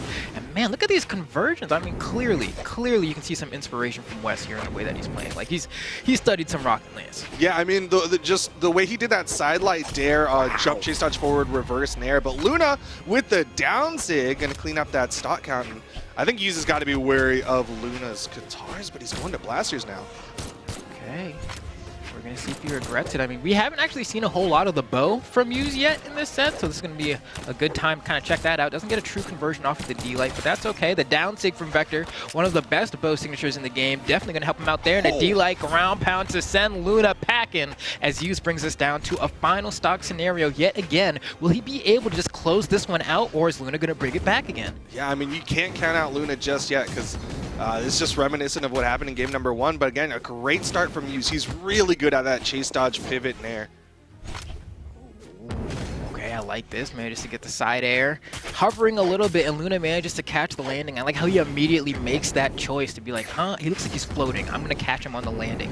It's those split-second decisions that really allow Luna to have such the explosive punish game that he has. Good chase there. Use did burn an air dodge, but Luna wasn't able to get that finishing blow over to the blasters. Might be looking for the D-Light recovery. Not quite enough. Okay, another down air into the side air. Not enough. Use still has a whole other stock to play with after this, so definitely not sweating too hard, but I think things always feel more comfortable when you get more damage with that penultimate stock. So Use gonna keep trying to do that while Luna just trying to get him out the corner. What an aggressive fight back to the stage with that gravity cancel D-Light. Use pretty much has this cleared up. If he loses the stock here, which he does, it just means, all right, if I can get like my D-Light recovery, if I'm on bow, might be a little bit harder with the Rocket Lance because you don't really have a true KO conversion on that one, but signature will do the trick. But he's got to respect Luna's offstage with the guitars. That's what really stole out game number 1. Right now he's on the blasters. Use with a nice 2-piece. Doesn't land on the stage with that side air. Ends up kind of just running into the wall there. Okay, I like the punish with the neutral air. Oh! And, okay, just do it. Just do it. I like it. I like it. Aggressive option out of disadvantage. That's the way that like you really catch people who are like sleeping just a little bit. Yeah. Just a little bit. You can tell Luna's locked in. I wouldn't say that he's sleeping by any means in terms of his gameplay, but in moments where you feel like you have the advantage and you're starting to get your momentum going, wake-ups like that really just It'll shut it down. Like, Luna was starting to feel himself. You saw him trying to get a little more aggressive with those like forward pushing side airs. And then, like you said, that wake up, that spot dodge through the weapon toss to catch the side light as Luna was coming in, and then go in immediately into the recovery. Like, you know what? You're not going to dodge. Really well done from Neeze. And now they're going to small Brawlhalla. Luna wants to KO a little quicker. Okay. Let's see. I like the side light from Neeze. Perfect spacing around that side air as well. The bow play is looking immaculate. Anti-airs. He has Luna everywhere that he wants him. But finally, Luna getting a little bit of an answer. Goes for the extended damage. And I've seen Luna go for that neutral light off of the down air more times than he does not. And I think it's because the dodge window for it is incredibly small. Even though it's not true, it's probably like 1 or 2 frames. So it's like worth going for it anyway because you can get so much more damage after that. I mean, also, I got to imagine Luna's approaching this with the knowledge that, you know what, this is round robin phase. You can kind of just use this all as information, right? Like, just see what their habit is out of down air just to go for extra stuff. Wow, nice pickup there. Neutral air is going to be enough juice. That means he had a lot of damage racked up. And Neeze actually going to opt to go for the rocket lance. That's going to be a punish. Gets 3 hits, almost 4. The dodge barely not caught by that reverse falling neutral air. But Neeze is like, he is just moving around Luna. I feel like Luna is struggling to connect the hitboxes. And when you're playing blasters, that cannot happen. That's why we've heard so many players say before, when my blasters are playing nice, they're nice. But when you can't get the shots in, it's just punish city. Right now, uses getting those punishes. Doesn't hit the second Zare. What? Nice weapon toss. Not done. No, the dare! What? And Luna gets back. He cleans up the stock.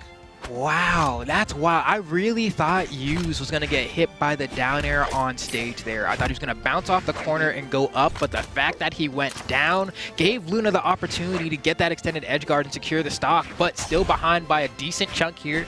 Use 1 D-Light away, and you can see Luna jumps right over the D-Light. He knows that's a condition that he has to avoid right now. But how did that recovery hit like that? Wow. But still wasn't enough. The D-Light, it needed the extra damage from the D-Light in the conversion, but he does find a Zare with that rocket lance. Neeze looking pretty poised to take this game number 3 as well. Yeah, Neeze is in a good spot right now, has plenty of health to play with, has the weapon advantage. Luna over to the Katars, but Neeze just a falling side air puts Luna off stage. There's the down sig again, and Neeze is definitely recognizing that. Oh. Goes for the read there. We've seen him get a lot of reads with that neutral signature today, so I'm not surprised that he went for it again. But Luna definitely not trying to get hit by that one again today. A lot of people have been hit by that. Wow, I can't wake up side sig. Grab them with it. Whoa. Okay, man. That no man's land area is so awkward for both of those weapons because Rocket Lance has to do either D-Light on one direction and hope that you stand still. Meanwhile, for blasters, it's either you run away and you like N-Light or Side Light, or you just guess what side they are and you go for D-Light, and if you miss, you get a huge punish. So they just run away from each other. Yeah, that is definitely a weird matchup, blasters and the lance, just because of those dead zones. But Luna with the Qatar is slapping Neeze twice. Doesn't get a hit there, and Neeze manages to get the corner guard. Down sig again from Luna. Neutral light, there's the dodge up. Neutral light, dodge away. Oh, and a wake up gravity cancel neutral signature when it felt like he was in disadvantage. Again, Luna just knowing the perfect moments to throw in an aggressive option when Neeze isn't expecting it, and Neeze just trying to close out the stock. It looks like yet again, I mean, Luna keeps saying, I play the best when I'm behind, and we're seeing almost another example of that come true if Neeze is unable to close it out, and he can't. Luna yet again doing what Luna does best. Put my back against the ropes and see if I don't swing. Luna is so sick. Mans he's going into the bathroom and just punching himself in the face to get ready for the fight. You know what I mean? Like, he's like, I need a little more adrenaline to get pumped up for this one. He's currently up 2-1 against Neeze right now. And like I was saying before the match, if he wins this, that'll tie it up for a lot of people. Currently, Luna's 2-1 after his loss to Meg D, as well as the fact that Neeze is currently sitting 3-0. That would tie them both up 3-1 alongside Meg D and Neeze. Okay. So will that happen? That is the question that we are looking to have answered in potentially what could be the final match of this set if Luna is able to come out on top. But Neeze definitely not trying to let that happen, but already the momentum feeling in favor of Luna at the start here, getting so many unanswered hits. Pretty much Neeze has only gotten like 2 weapon throws and maybe 1 unarmed hit. It's not looking great. Yeah, Luna's definitely starting to run away with this. Lots of good momentum. You can see Neeze trying to swing towards him. Now he's got the lance. This is where he's been building a lot. Downlight recovery, not quite enough. Oh man, you could just add options there. You know, Luna wanted to attack more. He was like, all I can really do is nair here, but he wanted like an exhausted recovery. I can feel it. Oh, okay. Punish opportunity drops the nair conversion that he goes for, and I always like seeing that as well because different Rocket Lance players like to go for different conversions off of the side light. We saw Sgrape really likes to go for a side light down air, but Use seems to be a side light nair-er. So we'll see. It could be matchup dependent as well. So good punish. Okay, backs away a little bit, giving a lot of breathing room to Luna. Catches him with a downlight, but doesn't get the read off of it. Side air, gonna launch Use, but that's like the farthest distance possible. How does he get back on stage here? Luna is looking for it, goes for the down sig. That's gonna be a punish from Use, gets the neutral air. Oh, I thought he was gonna maybe charge it, but doesn't really matter because there is a dead zone like right in the middle on top of Vector's head there. You can see Luna fell right perfectly on top of it and got the punish. Corner guard. Use coming back into this. He's got Luna pretty much in the red, so a side air might be enough to do it. Yep, there we go. I'm surprised, honestly, because I think Luna had a dodge there. It is like one dodge frame, maybe two on side lights air, but I got a little scared when I saw him go for the side light and not just an immediate move that was going to KO. Worked out in that scenario. Use looking good. The game started off very Luna favored as well, and so the fact that he was able to kind of whittle things back and make it closer is very good for Use at this point because he's had so many moments where he's been ahead in this set and then just fallen behind. Now, still trying to bring things back damage-wise, but maybe he can bring it to a game 5. It's really hard to say. Luna's playing so well right now.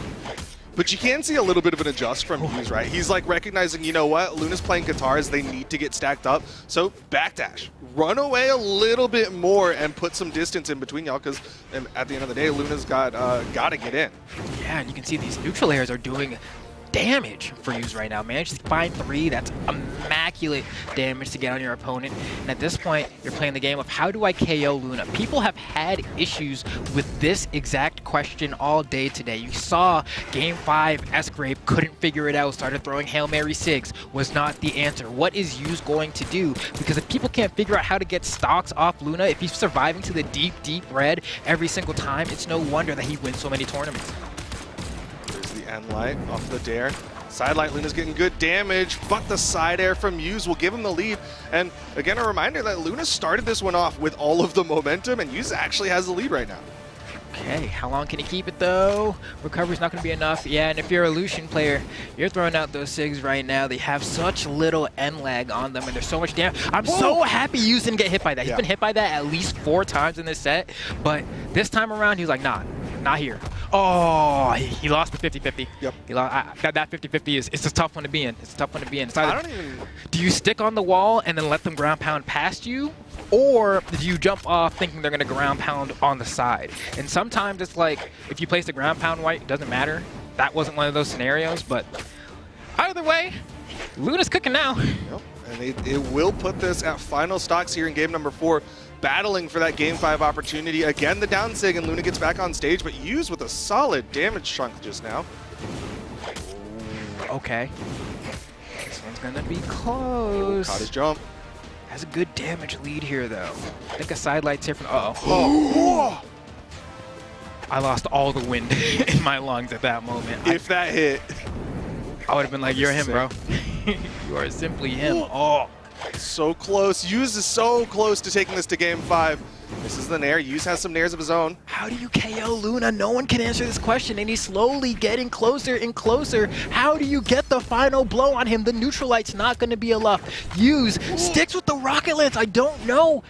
He needs a Sayer. He needs a Sayer, and he finds it. A read on a jump. God. That was stressful. I mean, it's like you said, it's really coming down to can he hit those side airs, right? Those dodge reads, those jump reads. Because Luna's been doing that a lot. Is he'll jump out of options, and then uses catching him with that jump side air, and it's enough to take this one to game number 5. Let's go, game 5. Love a game 5. Stay undefeated right now. Can he go 4-0? I think a 4-0 would be enough to guarantee a top 4 spot because you play 7 games in the day. Right, exactly. So. Yeah, so you'd be like guaranteed top seed pretty much at that point, right? Because you beat more people than you lost to.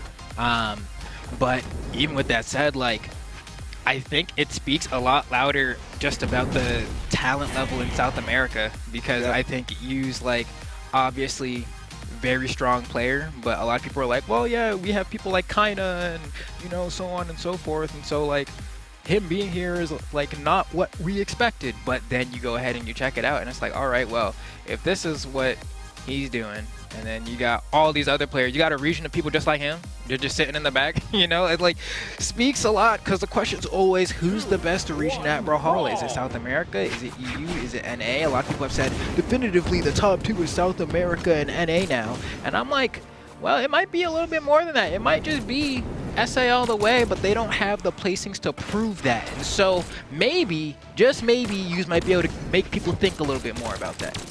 Yeah, I mean, I think Luna's been struggling a little bit against the South Americans as a whole. Is that N-Sig not going to quite connect, but Luna didn't get a good punish. So, I mean, I'm thinking about San Diego, where Luna struggled a little bit against the likes of, like, Kaina and Lores. So the South Americans might just have the number of Luna. We'll see, and I think part of it is just, I don't know how used to fighting players. Oh! That might be it. Yeah. Weapon throw gets it. Oh, he has a touch. Oh, Lucian's so good. He's got so much movement, Yeah. but the down sig will actually clean that one up. We'll see. Game 5. Now, this one's gonna be fun. This one's gonna be fun. We'll see.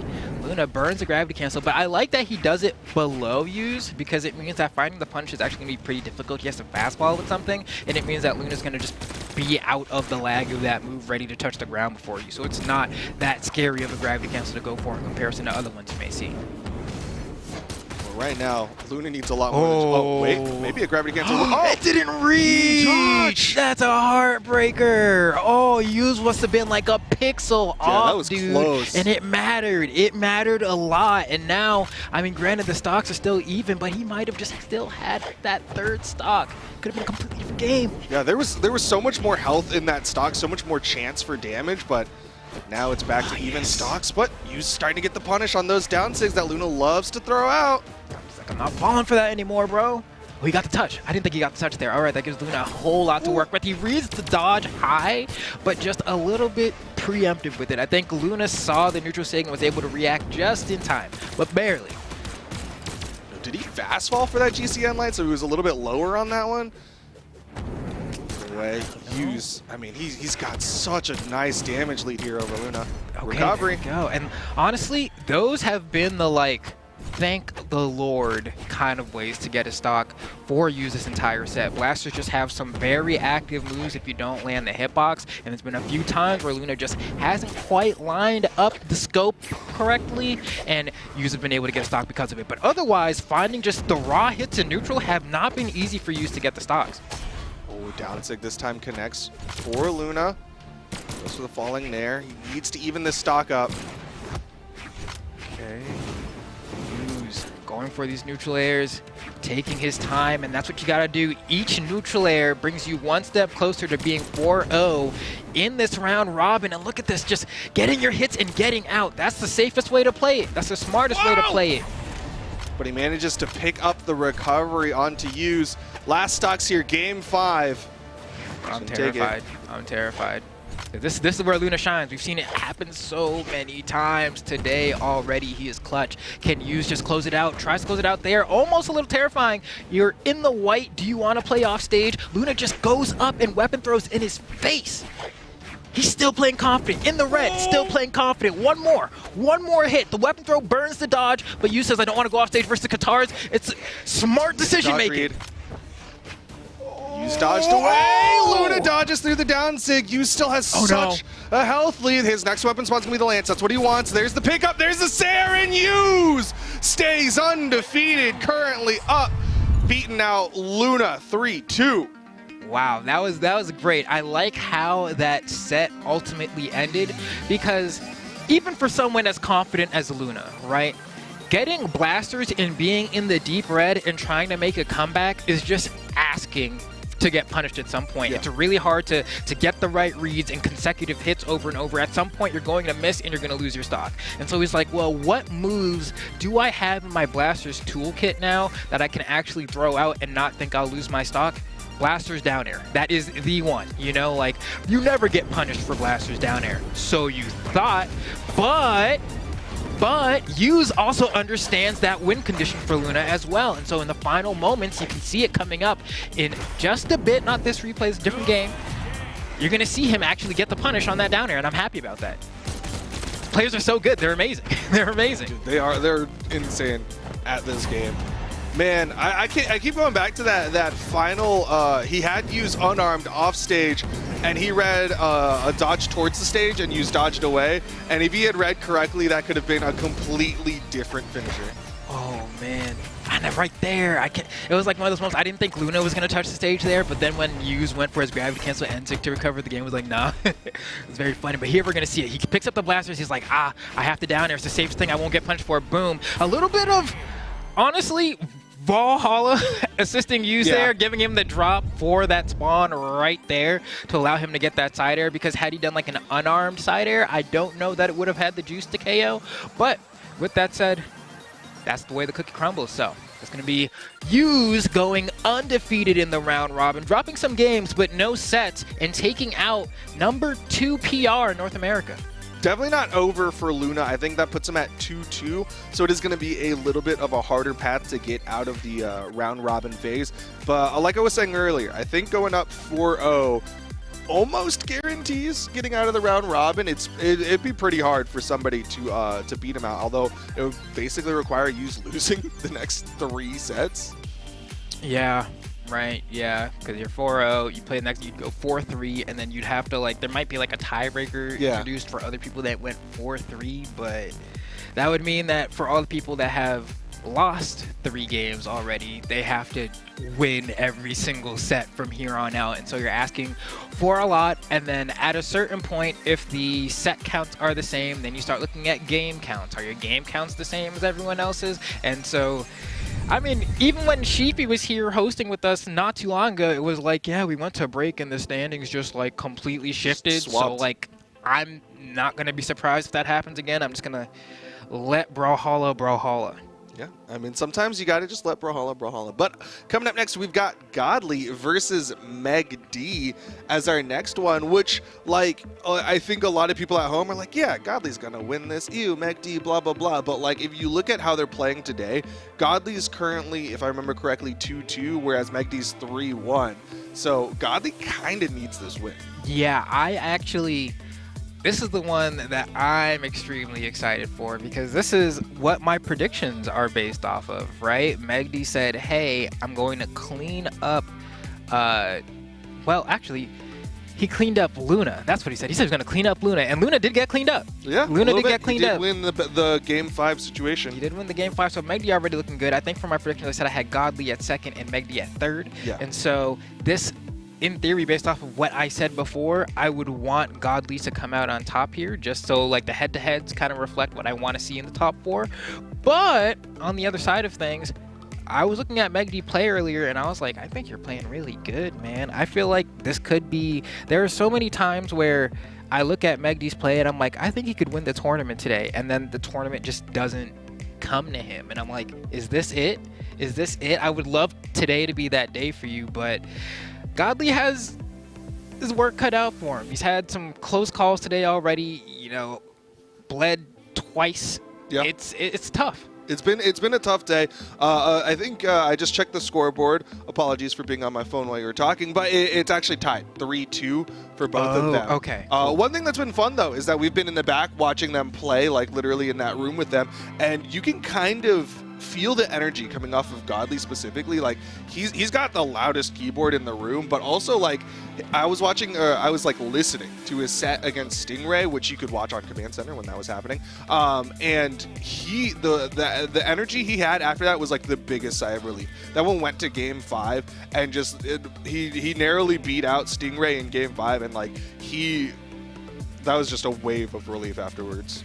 Yeah, interesting too, because Godly still has like what I think is that X factor. Godly can be losing any game, and I'll still think Godly can win until the final stock is taken. He has the ability to do that. Luna, another one of those players that has the ability to do that. But Stingray in particular, I mean, hasn't had like the hottest time today, and like hasn't really been playing super confidently, I think. I've heard him kind of backstage be like, he just needs to be better. He just needs to be better. Other people are better. And there's part of me that's like, I think you just got to be more confident, bro. I think you're good enough already. I just think you got to play like you're better than everyone else. Regardless, though, we're not going to be seeing Stingray. We're going to be seeing Godly, who I think if he was sighing after playing Stingray, I'm like, I don't know how I feel about that. I feel like, granted, I didn't see that specific set, but I do feel like Stingray was kind of playing like mediocre for how Stingray tends to play. And so if like mediocre Stingray dub for you was like a whew, then I'm like, maybe Megdy's going to be a tough one, but maybe not. Who knows? Yeah, I mean, kind of to your point, right, is Godly he's felt like he's struggled today. It doesn't feel like that Godly factor has quite started up just yet. Of course, he's still looking very solid. 3-2 here. Again, that a win here for either of these players would put them at 4-2, which is pretty good. Very likely a way to get into that top 4. But still, like, it hasn't been him just kind of dominating everyone. On the other side, Megdy's been kind of like sneaking out these victories in ways that I don't think people were really expecting. Yeah, no, this is going to be what would I call it? Just a bit of a surprise in either direction. I feel like if Godly comes out on top, there's going to be people who are like, yeah, what did you expect? Of course Godly won. But then if Megdy comes out on top, I think there's also a pretty healthy crowd of people that are like, yeah, like, why would I be surprised that Megdy could beat him? So there's definitely like what I'd consider a pretty even split in terms of like what the skill shows. Now granted, Godly I think just tends to be more flashy of a player, and so if you were asking on like a poll, who do you think is going to win, I think he'd get more votes simply based off of that aspect. But when it comes to skill, Megdy's right there with everyone else. He just hasn't gotten that dub yet. Yeah, he doesn't have the flashiest of plays, but he's still like very deserving of being here. He's gotten that silver medal many times, so you got to give him a whole lot of credit as we get ready to get into this. Of course, you can see that head-to-head, no one has taken a dub between the two of them. They have not run into each other, despite being at multiple events together. Still have not ended up running into each other, and again, that's kind of the nature of double elim versus this round-robin phase. Yeah, and I really wonder what this is going to be like, because I could see Godly like tearing through Megdy. And only because what Megdy has as a playstyle, some would call is just like the refined EU playstyle.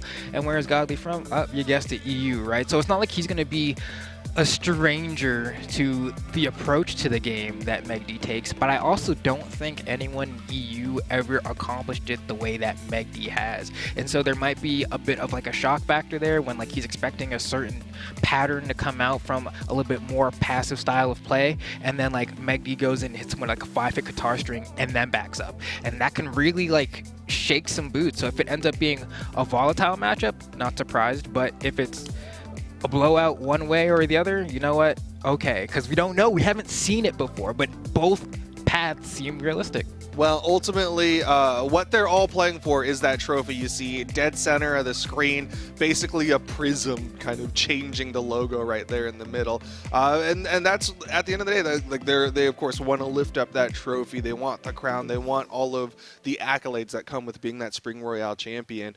And we'll see which one can win it and kind of get that dub and, of course, better their chances of holding up that trophy. But like you said, it's such a volatile matchup that like any of the results you'd be like, yeah, that makes sense. A 3-0 in either way, yeah, that makes sense. A game 5 situation, yeah, that also weirdly enough makes sense.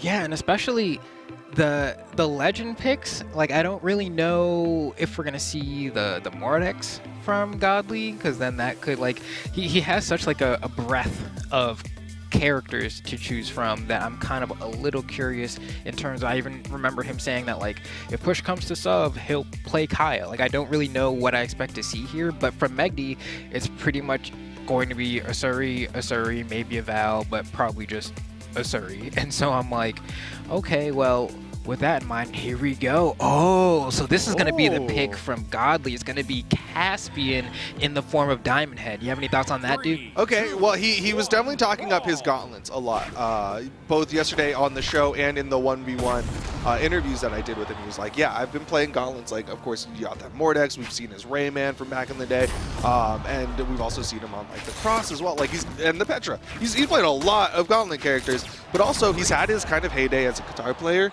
with he's had his own Asuri time. He's also had his time as a Ragnar as well. So it's not a super weird pick. Part of me feels like this is like, and I know people are going to hate me for saying this, but it's like biting Luna a little bit, you know what I mean?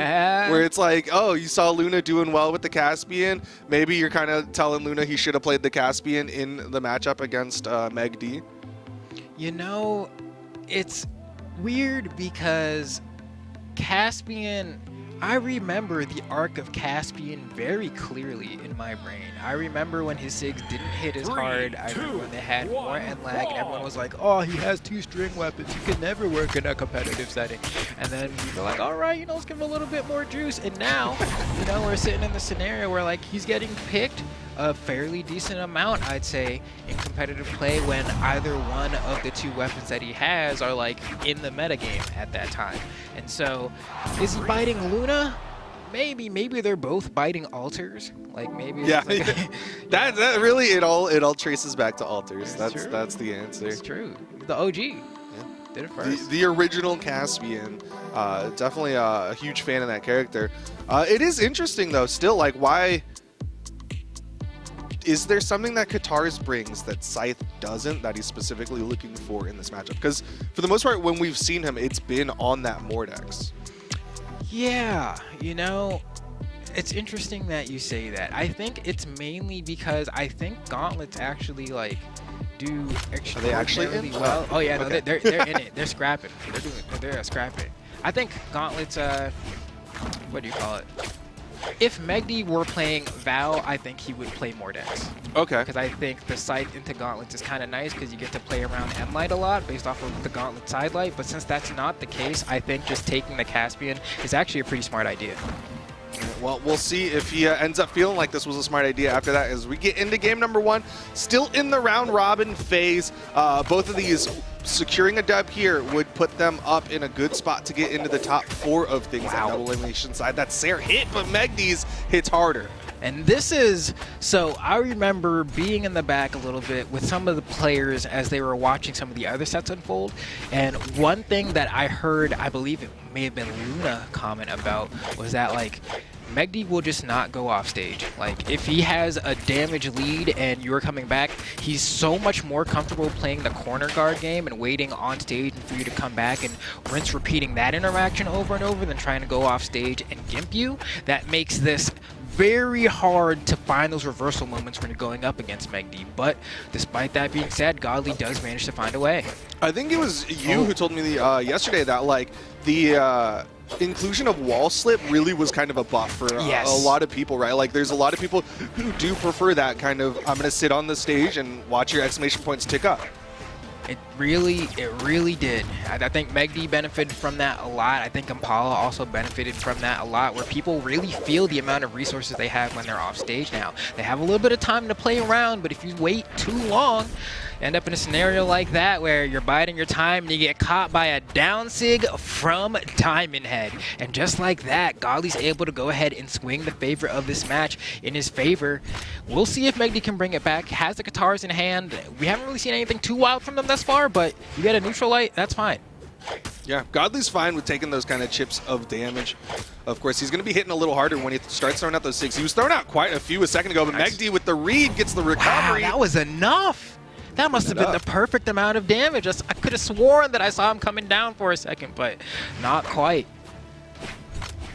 Had just enough damage. That earlier damage that Godly took, maybe not worth it. But final stocks here in game number 1. Oh, and that's going to be a recovery guaranteed because he dodged right before that neutral light. Good for Megdi, and he got the recovery there. Still touched. What? Oh, he got it back there. He snuck it in somewhere at some point that I didn't see. He got to recovery again. Yeah, he's been getting those wall touches just narrowly, but Megdi is definitely getting that damage advantage. He just needs maybe one good dodge read at this point, and a recovery could KO. Oh, didn't read right. Yeah, Megdi one D-Light recovery away, goes for the side signature, but a perfect reaction from Godly to get out of that scenario. Gets caught by the side air though.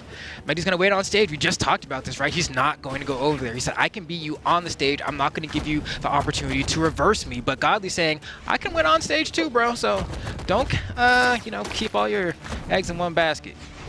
Whoa! Oh, no way. What? Oh, Megdi has to be thankful for that one. Such an odd interaction. The downlight hit the wall, and then he went for a recovery. Way. The dodge up through, but no turnaround. Megdi likes to stay on stage. Both of them in the red. Godly wants his KO. He's swinging hard. Okay, not enough. He's going to be able to grab a weapon. Megdi gets the Sair. Is it enough? Not quite. Weapon throw doesn't hit. And he doesn't have enough. He doesn't have enough to make it back. Megdi manages to get game 1, But that felt so sweaty by the end of it. I can't believe that was just game 1. The way that Meg D like recognized the situation, final stocks deep red, and he's like, you know what? I'm gonna stick to my guns. I'm gonna sit back here and wait for you to come at me. And the whole time, Godly was getting really aggressive. You can see he really wanted that finishing blow before things got out of hand. You saw him like chase with a ground pound. You saw him come back up immediately, side sig. You saw him really just hungry for that KO. Yeah, honestly, doing that ground pound at that point in the match just really showed how confident of a player Godly is. It didn't connect, but that's surely one of the moves that Qatar players don't like throwing out like that because it has so much end lag. It really can be punished, but Godly was confident that he wasn't going to get punished for it, or maybe just more confident that he thought it was going to hit. Either way, didn't take much damage and starting off immaculately in this next. Did you see how little end lag that had? He just went from a slide charge neutral sig into side air, what felt like almost seamlessly. That was some sick tech. Basically, doesn't care that he whiffs the end sig because it's just putting out a hitbox. Side sig connects, it will KO, and he's going to be sticking with potentially gauntlets. No. Nah.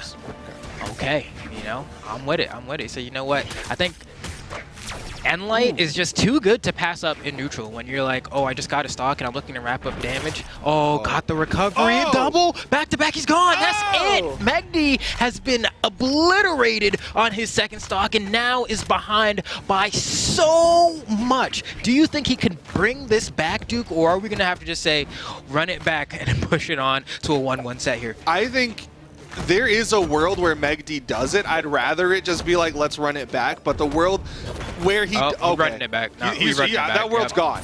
That world got Thanos snapped. It is gone. It is now Godly who 3-stocked Meg D to get this tied up 1-1. Yeah, with double down sig from Caspian, no less. So that's like 6 shards of diamond inside of Asuri to send that one all the way to the blast zone. That's good. That's good. This set's going to be good. I'm a little worried for Megdi based off of that game 2. Game 1 felt like he had to like really claw his way to secure that dub, and then game 2 felt like Godly just kind of like understood the way he needed to play, and like they haven't played before, and so like when I see that kind of adjustment happen like that, I start thinking, oh, is this about to be a 3-1, or was that just a bad showing from you, and then this next game is actually going to be a lot more close? That's what I want, but I don't know that it's going to happen. Godly looked very commanding in that game too. I think in my interview with Godly, that was one of the things he pointed out about the round robin phase, is that like it is kind of a test of how quickly you can adapt, because you're doing so many best of 5s against so many different people. It is like you have to be able to adapt on the fly against the opponent you're specifically going up against, which with the amount of experience Godly has might be an advantage to him. All right, well, we're going to find out here as Godly starts the game off by weapon starving Megdi, and Megdi subscribes to what I see. I haven't heard this from his mouth, but just as someone who has played with Hardy, MJ, and sparred with Hardy, they have like this idea where like when you're unarmed, you pretty much just throw out sidelight, like just unarmed sidelight or like neutral air for like punishes, because if you go for endlight, you stand still for too long. If you go for sidelight, you're just still moving, right? You just want to make sure you're always moving. And so we saw Megdi do some more of that just there, but did end up getting hit a decent amount, but the difference is you're getting hit versus getting punished, I think. Oh! High in the sky, Godly with the side sig cleans up Megdi's first stock. And it really feels like Godly's SIGs have just, he turned on the aimbot on them. He is just hitting them. Oh man, Megdi has been getting starved for so much of this game already, and Godly is just once again playing as aggressively as he was in the last game that we saw. Megdi has to answer back, right? It's like a diss track has been dropped on Megdi and everyone's waiting for him to respond, and I hope it's good. I don't want like a back-to-back. We need his MGK moment, you know what Yeah, exactly. Like something. Don't let it be a blowout. Your bars got to be strong. But right now, Godly's bars are just looking so much better. Oh my goodness. Again, the side sig connects, throws out a third one, but Megdi stays low this time, falling there. But Godly, I mean, these SIGs, it's what was talked about when Luna swapped to the Caspian, right? It's like one of the reasons you swap to the Caspian is this amazing signature kit. Oh, that hits! So active. active. That is so active. Megdy definitely thought the move was over. I was in agreement as well, but I mean, Brawlhalla doesn't lie. It said no. There was one more active frame, and Megdy gets clapped up for it yet again on the verge of potentially getting 3-stocked by Godly. This is the exact kind of adaptation I was hoping would not happen to Megdy so quickly, but Godly feels as if he has the download. Yeah, I mean, this just looks so solid. Even if it isn't a 3-stock, like, I don't see a world right now where Godly loses this specific game. Oh, jeez. Oh, jeez. Where's the down stick? There it is. You asked and we delivered. And now, I mean, at this point, Godly has such a lead, he can just mash the Sig button, right? And that's what he's doing. He's like, even if I get punished, it doesn't matter because I have so much to work with here. I'm forcing my opponent to respect the fact that I could just be throwing out a KO option at any moment. And at the end, he doesn't end up needing a signature. He just goes for the unarmed D-Light ground pound and has the easiest time burning through Megdy. That's 2 games in a row now where it's been that dominant of a blowout. This is like, if he 3-stocks 3 games in a row, that is such an anime moment to be like, okay, you had your game, you took game 1, and now it's time for me to show up. And just like really just absolutely obliterate Megdy. And that could very well happen as we're getting ready to get into game number 4. Definitely feeling like one of those moments where a side character has like a chance to do something cool, but since they're the side character, they don't get to get like the credit for KOing the final villain, and so they come in, do their cool thing, end up being KO'd for like 10 seconds, and then the actual protagonist comes in and like takes out the boss. That's what it feels like. It's time for the protagonist moment. Or it's like where like the side character like does like a little bit of damage. It's like chip damage on the villain, and the villain's like, ha, that's funny. Now it's time to destroy. Get 1 Destructo disc in, and then that's it. That's kind of, I don't want to equate Megdy to Yamcha because he's definitely much more capable of a Z fighter than that. Krillin's better than Yamcha. Yeah, but I thought Destructo disc was a cool. Well, yeah, it is. It is. Yes. I was like, Wolfang Fist is what he needs to throw out. But he's over to the Ember for game number 4, hoping that the Wolf of Ember might work out for him, as so far not quite the destruction from Godly yet. Okay, let's see. We have seen the Megdy Ember before, and it's like... Oh! Hold on. Caught the movement? Yeah, it's oh, more that than was enough. All right, cool. Yeah, no, the Megdy Ember is legit. I'm happy to see the swap. I'm actually extremely happy that Megdy has just been experimenting with more characters overall. Yeah. I felt like before it was just kind of like, all right, I'm a Suri or Val all day. But now we've seen more picks like the Jiro and the Ember come out and be very successful. And so hopefully this gives him the little juice that he needs, because clearly he had been figured out on the Asuri before. I mean, he's definitely publicly stated, like, sword is his favorite weapon. That's like the weapon he believes in the most. So to get rid of it means that, like, he has a lot of faith in his bow, or his Ember right now is he is kind of slapping away at Godly. Potential here to take another stock. Definitely no 3-stock here for Godly, at least. Yeah, one of the weird things about this, nice. Yeah, that's super going to KO. I'm so glad they did that down tick. I was going to say, like, Ember's Qatar signatures aren't, like, the greatest. They're not bad. Side sig is, like, very solid, but really down sig has such a, like, high multiplier on it that you can get people in orange with it, and they'll be like, what? And it's like, yeah. Ember hits, bro. Well, I mean, she's coming in 3 defense, so those defense points get spread across the rest of her stats. I very much remember a Megdy bow, though. Like, a sidelight N-Sig used to be the thing for Megdy. Oh, I was scared there for a second, and Megdy was too. He was like, is it still active? Asked the same question. Now Godly has us scared. Okay. Caught him off the weapon toss. Doesn't get off the bounce there. On the weapon throws, the Starving is going wild right now as Megdy is looking for something. He's like, weapon, please spawn over here. Can I get to it? No, Godly gets there first, but he does actually manage to pick up Guitar. So no, everything is all good here as Megdy, I mean, poised to take this to a game 5. Has Godly in the yellow. I'll feel more comfortable once he's in the orange. You know, then it's like, okay, I think you did enough. I think yellow is still within the realms of you feeling as if you can make a comeback. Yeah, I think yellow is like roughly 50 damage, right? Which spread across 2 stocks is not the best showing from Megdy on Godly's final stock. But you can see he's trying to slow it down, but the side sig again KOs that thing. Hits just hard enough. I was like, I think Megdy, did he go for a down air? It must have whipped right in front of it to get snagged like that, or maybe just have more priority. I don't know, but Megdy definitely probably a little surprised by that one, thinking that maybe he was going to get a punish and end up being the one punished, but still has a lead. But look at him trying to hit Godly, finally managed managed to find one, gets the signature as well, and now this is the orange where Megdy can start to feel a little bit more comfortable. As you were saying before, only 3 defense on Ember though, so didn't see what stance he took in the beginning, but I think he, oh yeah, it's defense stance. So he's there putting you go. in, Got 4. going up to 4, yeah. Okay. Nair not going to quite KO for Megdy. Oh, goes for a neutral air, side sig, throws it out. Careful with those dodges. 'Cause now this is even. It don't look even, but this is even. You get side sig by Caspian in the corner, and you lose your stock here. Oh, he throws away the weapons though. Sair from Megdy, gonna go for weapon denial. Wants to keep the bow though. No down sig there on the corner. I think bow and sig probably coming out soon here. If you got it, now's the time to use it. D-Light Nair for the rest of the set. Oh, there it is, but he doesn't get it to hit. Neutral air, misses the falling neutral air. He's just not getting his punishes. Oh, he what a read! A neutral light's not gonna quite KO the recovery. Megdy. And Godly wins it out 3-1 over Megdy. Yes, Godly. The clutch factor has really been the difference today for a lot of sets. Luna has been clutch, and Godly has been clutch.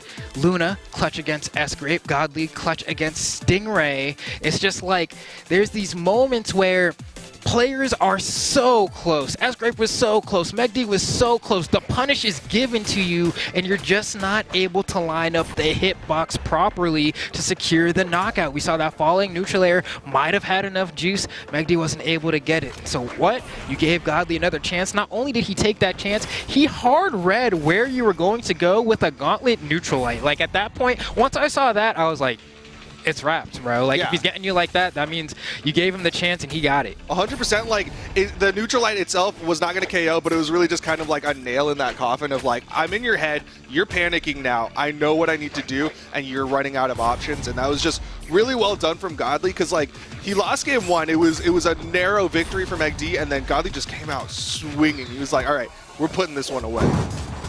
And that one really hurts because, like, oh man, you had a few different options you could have gone for. You could have gone for a Sair on the other side or a down air. Just the Nair, he really thought it was going to pick up. But also, Bo did get a nerf a couple of patches ago on the ability of that move, specifically vortexing people into it. And so, like, if you haven't been playing Bo for a little while, you might think on a previous patch that would have hit, but not on this one, you know? You've probably been playing more Sword and Katars. Yeah, that is fair. He's definitely been sticking to the sword for the most part, and I don't think he's been playing that much bow. Either way, definitely not done. Godly is going to be sitting 4-2 U's, currently 5-0. Is he about to go undefeated? Only, what is it, 2 more people left for U's to fight. Say 5-0? Yeah, he's sitting 5-0. He has to go up against Godly and Neeze. Right now, Luna's 2-3. He might not be able to make it out of this in just a little bit. Godly's up 4-2. And then, of course, Megdy and Wesley currently tied 3-3, and Neeze is 3-1. So give me a little bit of updates there. Wow, okay. So this is... It's interesting, man. I don't know what it is. I don't know what it is. I'm always like... I watch Luna play, and I'm always thinking, like, Luna can, like, clean up everybody. We've seen this before, but there's something in the consistency waters. I don't know what it is. He's like, he shows up to one tournament, it's so obvious why he's on top. He comes to the next one, and then he, like, struggles a lot more. It's not like the difference between, like, oh, he gets first, and then he gets second. Like, sometimes it can be like, oh, like, you really got a little bit lower than I thought you were gonna. Yeah, it's been a struggle for him, but you know what's not a struggle is your opportunity to buy some merch. You can go over to Brawlhalla.com/merch and find the links for the Spring Royale merch. Of course, you can get that tank top, that hoodie, or that t-shirt, all with, of course, the Spring Royale logo and then the Brawlhalla logo on the back. Yeah, shout outs to the Ragnar Ouroboros. You know, gotta... Or maybe it's not supposed to be Ragnar. Either way, eating your own tail, you know, that's the way That's the Ouroboros from... what is that? There's like a free-for-all map, but that I see. On the back. I see. But also there's a male version for those of you out there. You know, you get the tank top that you want, whatever matches your body type. In case you were curious, because of course we can only fit so many images on the screen. Yeah, I mean the merch. I love Brawlhalla merch, mainly because of the quality. A lot of the times you order merch for a thing that you really love just because you want to support it, and then you get it and you're like, it's okay. Like, there's a certain way that like a very stock t-shirt feels. The material's not as nice. It's like, but with Brawlhalla merch, that's actually not the case. They are much more of a we want good quality stuff. We're just not going to make it if it's not of that quality. And so definitely check that out. It's so smooth. Yeah, those shirts are super comfortable. I haven't gotten one of those tank tops yet. Might have to pick up one of the Spring Royale tank tops because that one is probably comfy as well. But we're going to take a short little break. When we come back, of course, we'll be bringing you that set of Stingray versus West. Plenty more round robin action still left to go. We'll find out who's going to be in our top 4 double elimination in a little bit. But before that, we're going to be taking a short little break. So we'll see y'all in a little bit. Bye-bye.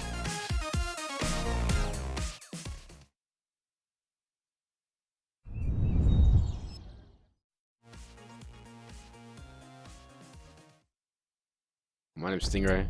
I'm ranked 3 in North America.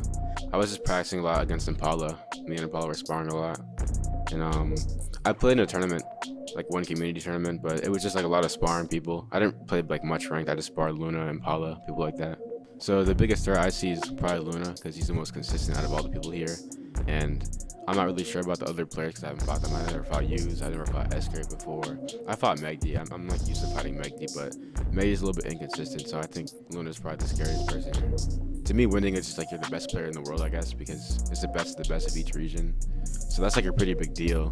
Like even if my PR wouldn't go up, it's still like a crazy title to have. Yeah, I plan on going to lands. I plan on going to Dallas and BCX. I'm not too sure about Valencia because like passport and stuff like that.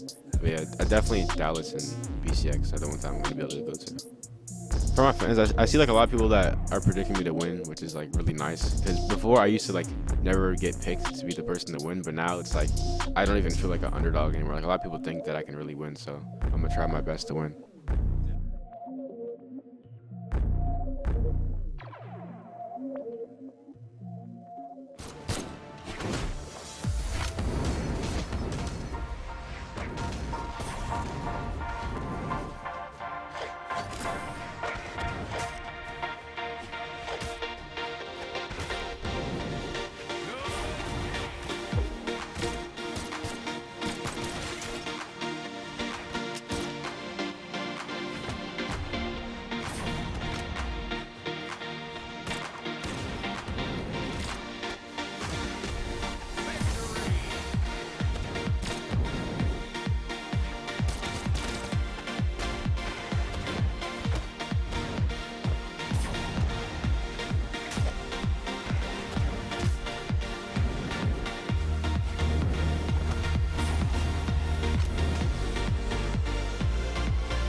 Man, this set is wild. Not the set, the bracket is wild because Luna's currently down 2-3, and basically he has to win the next 2 sets in a row for a chance to make it in the top 4. Not even a guaranteed spot in the top 4. Meanwhile, Yu's still undefeated 5-0. It's absolutely insane out there. Exclamation point bracket if you're in Twitch chat, because there's so much that I can only speculate so far. Yeah, I mean, Luna tends to love to be in this position. Backs against the wall, maybe wins the next 2, but even then, you said it's for a chance because it means other people have to lose as well to give him a shot, and they'll have to do some super math to try to figure out who's going to be the final person or something like that. But with that said, we are going to see Stingray versus Wesley. So what do you think about this? This should be fun. Yeah, it's really interesting just looking at how today went, just because on one side you have Stingray, who's currently not been able to take a dub. He has really struggled today, kind of indicative of how his mental was, considering yesterday he was like, don't root for me, I'm not going to win. And I guess he's a very honest man, is what we'll say. But on the other side, Wesley had a rough start, but currently sitting, I believe, 3-3, looking really good. If he wins here, gonna help solidify his position and his potential to get into that top 4. Okay, yeah, I'm happy to see that Wesley had a bit of a turnaround in terms of performance, just because, of course, I did have him as #1 on my predictions, and so kind of need him to, show what he's all about. But on the other side of things, even though I didn't have Stingray in my predictions, I would like to see him go home with a W under his belt. It's one thing to pull up and maybe not qualify, and then another thing to be like, man, I couldn't win one at all. I think he definitely has the capability to do that, and especially if he was able to take down Wesley here, I think that would do a lot in terms of shaking up how the standings are going to go. Yeah, his final 2 opponents are going to be Wesley and then Luna.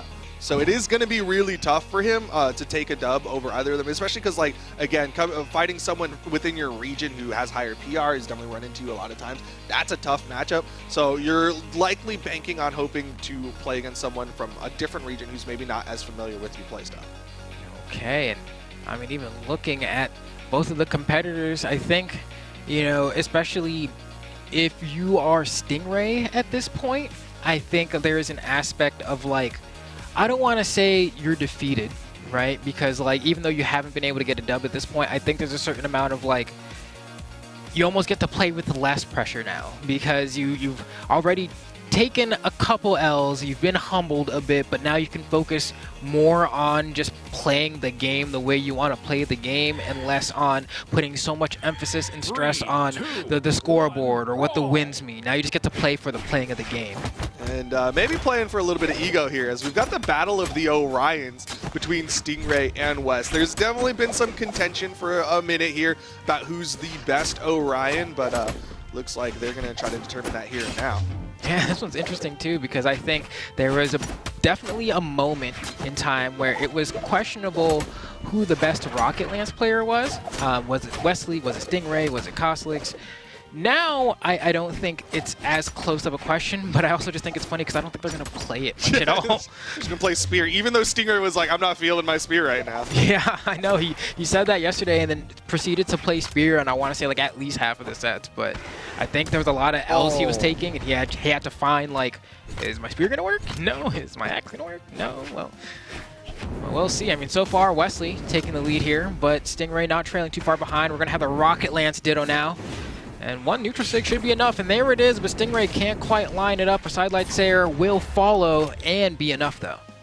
And he's over to his Spear, gonna swap back to the Lance, see what his damage build. You talked about earlier, right, is there's we've seen a lot of Lances today from various players, and what is their option off Sidelight? Looks like Stingray loves to do that Sidelight downer, because he's done that 4 times now. Yeah, I think, because it's, which way do you want to juggle, right? And I feel like Rocket Lance just as a weapon tends to, this is going to be a beautiful guaranteed punish off of a burn dodge from Stingray there, but I feel like Rocket Lance players tend to want to carry people off the side, and that's kind of where all the fancy zero that's usually happen. But alternatively, on the other side of things, if you have carrying up the top, you get a lot of juggles that way. It's good damage. I don't know. Yeah, it's just kind of like, well, what are you feeling? What are you in the mood for? Are you a Nair kind of Lance player, or are you a Dare kind of Lance player? Right now, Wes an NSIG kind of a Lance player, as that will even up the stock count, and he's sticking with the Lance now. All right, let's see. I like the side air. Ooh, manages to get 2 and another neutral air. So that's just big value for Stingray there. And honestly, keeping things very interesting. West trying to argue back here. Goes for the ground pound, very South American fashion. And no punish for it as well. So it's actually pretty worth it if you're West, but hasn't been able to really get a win out in neutral for a little bit. Ooh, Sayer doesn't go high enough. This time it will. Stingray not able to avoid it. Doesn't hit the nair. Has a little bit of a damage lead here and will disarm West, but doesn't get that final side air. And Stingray manages to get the D-Light, and the recovery is enough. I mean, that's just the short KO boxes on Small Brawlhaven for you there. I mean, in the light red, you know, on other maps probably would survive, but on this one, that's not going to be the case. And Stingray does successfully manage to get a game on the board. That means things are looking good for him, but will he be able to get the set? That is the question. Yeah, because it is still a best of 5. Plenty of chances to adapt and overcome as we get into game number 2. This time onto Apocalypse. Wes, you know, he's like, you know what, I did get taken out a little early there. Let's go to a bigger map. This is interesting. Trying to see who's the best Orion, or I guess I would argue my personal opinion is that if you beat someone in the Ditto, it doesn't mean you're the best at that character. It just means you're the best at that character fighting that character, and those are two totally different things. Yeah. I think if you want to see who's the best of a character, you both have to play the character and see who wins the most against everybody. Anyway, with that said, going into game number 2, Wes looking good. Still has a recovery. Holding on to it. Wes thought he was going to charge that a little longer there. You saw him go real high with it. Catches with the down sig though. Stingray running out of movement. Still manages to get back up safely. Okay. Nice to come down. We know it's going to be down 6 City in just a moment here as they need to be careful of the stacked option, but also because it's so terrifying, it means they might try to float right above you, and you can see what Spear can do in that scenario. But Stingray comes back, picks up that Lance side air immediately. And, of course, going to be sticking with the Lance. Expect him to go for those side light down airs. Okay. Nice, carries him down and then just backs up. Wants to hold his superior positioning. Had he gone for a nair there, might have been a little bit more awkward. He had a little bit more stage to retreat to, so I like that he goes for the down air there. But Wesley on this Spear, looking immaculate. Yeah, also like good recognition of like, okay, the opponent still has a dodge. Whatever I do here is just going to be hoping to catch that dodge. But Wes has been spot dodging a lot off of that, but he gets a nice double down light into the side air. This is really good damage for Wes. Hasn't played the edge guard. Not quite juicy enough, but the down sig from Orion is going to be a key staple in any game that he is featured in. It is just too potent of a KO option to not go for it all the time. Now we got that Spear versus Spear. Almost a full stock lead for Wes. Ensig thrown out there. That's a burn dodge, and Wes is trying to capitalize off of it. You see him playing right next to that corner for those pogos. Okay, and down here City, Pogo 1. We see Pogo 2, no. Stingray just backs up and tries to get something with the side light, and ultimately kind of ends up giving up that superior positioning. Has this Rocket Lance here, though, and the side light here is not going to be enough. Can he bring it down to a final stock scenario? He read that he was going to get dodged through there, but just couldn't quite get it in the right spot. Stingray? Oh, no. That's a dodge. Or, sorry, that's the recovery. You saw the stars come out. And Wes going to take game number 2. Yeah, I mean, granted, that game wasn't close. You know, there was another stock there for Wesley to play with, but also in that last scenario, there was a way for Stingray to convert that he didn't quite get there, and then it ended up being a weird reversal. All is to say that going into game number 3, I'm wondering if we're going to see kind of what happened with Godly and Megdy resurface here. Is it going to be like, okay, you got game 1, and then from here on out, I just kind of beat you really bad? I hope not, but Wesley already looking like it's starting off to be that way. Yeah, this is a really good start for Wes. Even catches with an Ensig. He goes for the slide charge Ensig. That was almost an OTD, but he did take a little bit of damage, and still, this is a huge lead for Wes. Oh, man, just like that. Stingray's going to have to fight back with everything he has, but Wesley clearly starting off a whole lot more confident now. Feels like he has the read on Stingray. It's up to Stingray to make that not the case, but look, another caught landing by these D-lights from Wesley. That's at least 2 or 3 different ones we've seen, and this game has barely undergone for like a minute. He's chasing high, downlight recovery. Stingray gets taken out again. Wesley has so much health to play with. This is a real opportunity for a 3 stock. And this is exactly what I was worried about, Duke. Were we going to see the Godly and the Megdy? And it's feeling like the answer might be yes. But Stingray does answer back a little bit too late, though, I would argue, but still has a lot of health to play with. I think of Stingray versus Kaina at BCX, but at this point, you would need a little bit more than that. Yeah. You would need a little bit more than that. Yeah, it's not looking great for Stingray. I want to see if he can bring it back. I truly believe that he has the capability to, but I just don't know if that's in the cards today. We're going to find out. Okay. Hit for hit. Definitely in favor of Wes right now. Nice falling there. Punish. Okay. Not quite enough. Goes for the recovery just off the mark. Nice. Nice. Weapon toss forces the spot dodge from Wes. Hits the down tick. The weapon toss. But it's still enough. Almost saved Wes there. I was worried because that damage was like not a lot off a weapon toss. All right, now hold on. Stingray might be able to do this. Won't count him out just yet. But Wesley goes for a huge punch there. If he gets one off the top, yeah, you had to go for it. You had to go for it. Oh, okay. And Wesley's going to take game number 3, currently up 2-1 over Stingray. I almost want to say, like, if Stingray gets the spear, he's good. If he gets the lance, might struggle a little bit more. Yeah, it was a lot of hot landings from Wes. I feel like we almost saw an uncharacteristic level of D-lights land in a game that, like, sequentially, you know, it was like, man, he's really catching those landings. So maybe with the spear, we'll see a little bit more fight from Stingray. If there's anything that gave me hope in that last game, I missed the D-light input there, is that Stingray's not out of it yet. You know, I felt like watching Megdy, and there wasn't really a moment where I was like, oh, he's clawing his way back into this set. Whereas with Stingray, at the end there, I was like, oh, this didn't just end up being like a 3-stock or a 2-1. You actually brought it all the way down and then ended up losing the stock. That means, like, you still have heart in it, you know? Yeah. Definitely not a complete wash. Ooh, missed the downlight. Gets a little bit punished there from Wesley. Wesley with those nairs. He's doing a really good job stacking up on Stingray, and Stingray keeps trying to throw for these side airs. Okay. Yeah, there we go. I like that. I mean, hey, why not switch to Bryn? We saw him playing that Zul a lot earlier today. Clearly likes playing the axe. And so you get yourself the axe, you get yourself the spear, and you got yourself a pretty darn good combo. And I like it because he hasn't tried the axe yet against Wes. And why wouldn't you? Like, he's playing Rocket Lance. This is one of the best matchups for the axe. Yeah, it's definitely a good matchup for the axe, but maybe a little bit of ego there from Stingray that was preventing him from making the swap a little earlier. Either way, ego is gone. He wants the set, and good dodge up. Avoids that ground pound. Wesley staying right on top of him. Okay, and now throwing out these D-lights so fast. It hits so high. Punish? You see the perfect spacing on that back? Oh. It's like, I play this character. I know how this works. Keeps getting caught on those jumps, though. I mean, Wes still keeping that a factor in the matchup, not letting us forget it at all. And Stingray, at some point, I feel like that one should have been the wake-up call. If you hadn't had it before, that should have been the one that's like, watch your jumps, bro, especially when you're in the KO ranges, because Wesley's looking for him. He's definitely catching those jumps with those downlights very often. All right, double nair there. Stingray comes back down. Nice pickup side air. He's in a good spot to take this one to game 5. Okay, he's keeping the axe as well. He's still feeling really strongly about his ability to perform with the axe. And with the way that he's been able to get his hits in and punishes, I don't blame him. He's been able to find... Oh, man. Just like that, things are even? Yep. Oh, Wesley's so good. Wesley's so good. I thought for sure Stingray might be able to have a game where he's able to keep things in his favor for the vast majority of it. But no, Wesley's like, you can never sleep on the X factor of South America, and immediately makes things closer than I thought they were ever going to be.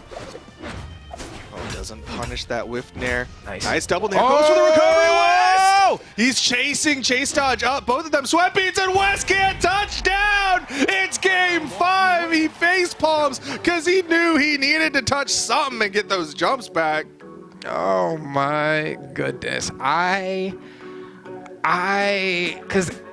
I was going to say Stingray through for a second. There was a moment there where like... Wes got under him and was going up. I was like, you were like in the white, and if you lose your stock here, there's no way I can spin it, you know? There's no way I can spin it. But he does manage to come out on top there. That was a terrifying scenario to be in.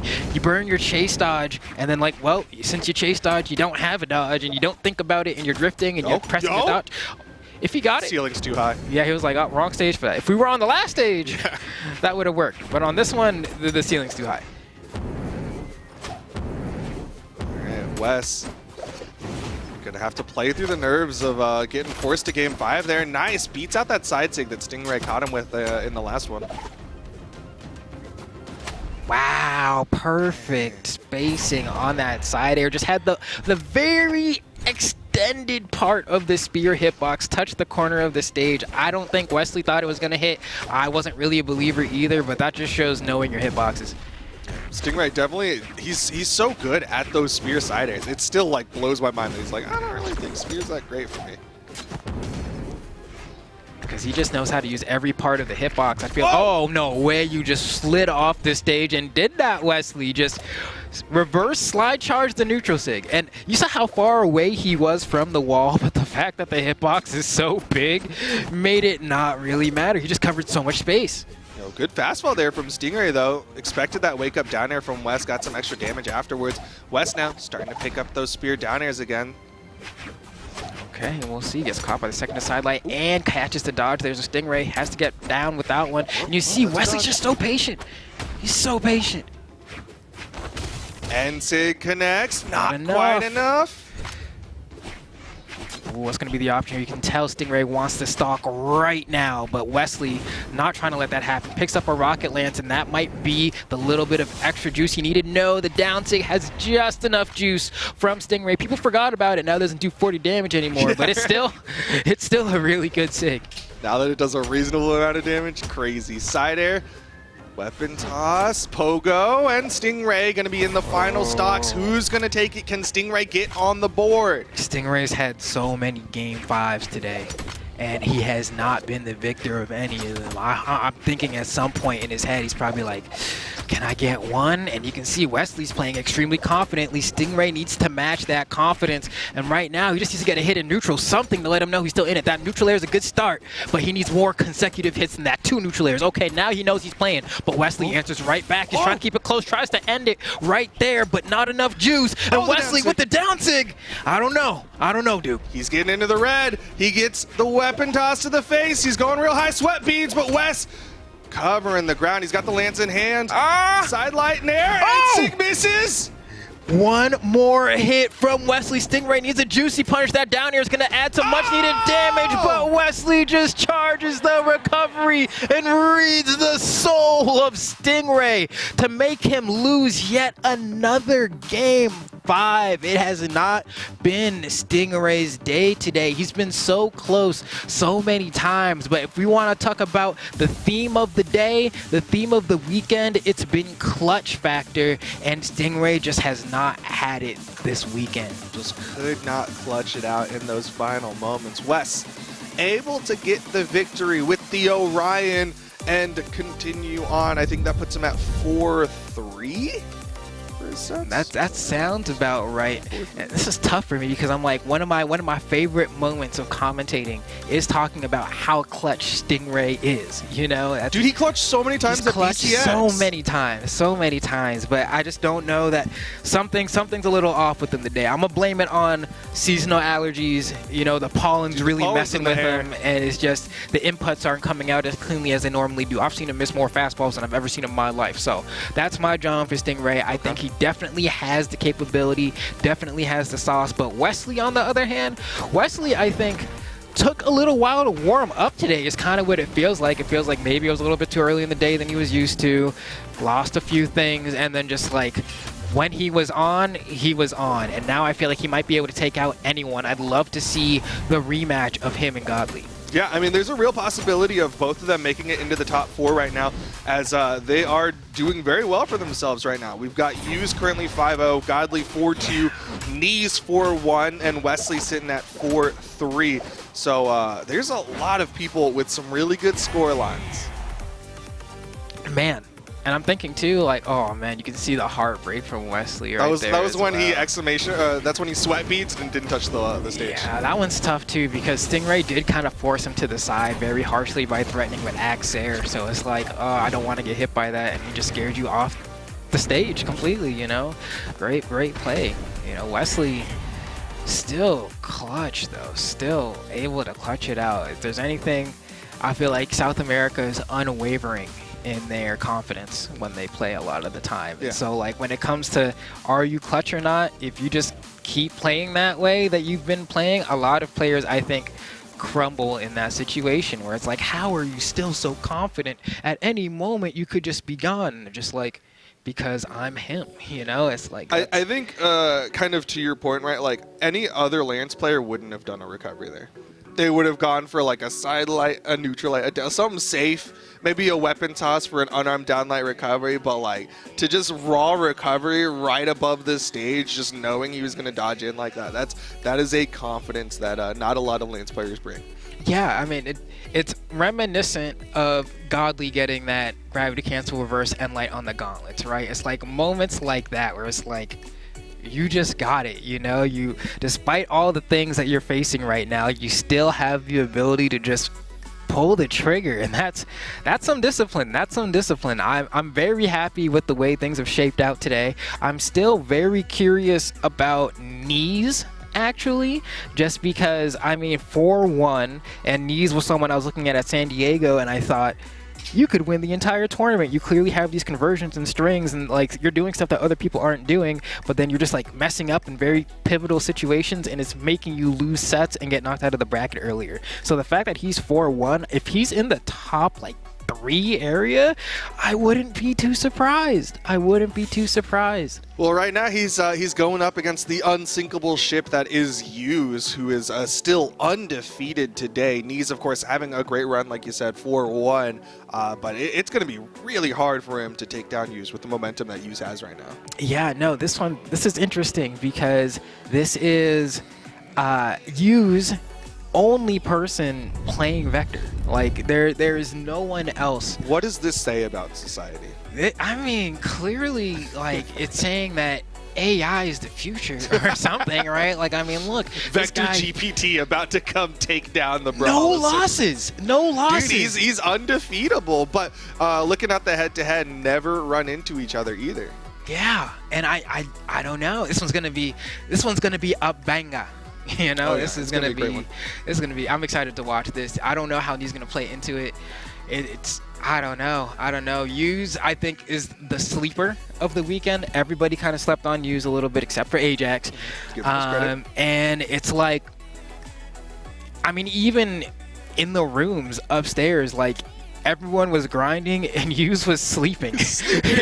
Dude was literally sleeping the entire time, and so I'm like, okay, this dude can take naps while everyone else is practicing and then pull up and go undefeated. That says a lot. Yeah, he woke up and was like, all right, time to just beat I gotta punch a whole bunch of people. Of course, as is the nature of this, we've got a lot of matches going on right now, and so while you might have seen that the upcoming match is going to be Use and Neeze, Neeze is literally playing a match right now, and that's Luna versus Neeze, and I believe the score currently is 1-0. You can catch it with the command center, but we might be bringing you it here in a little bit as well.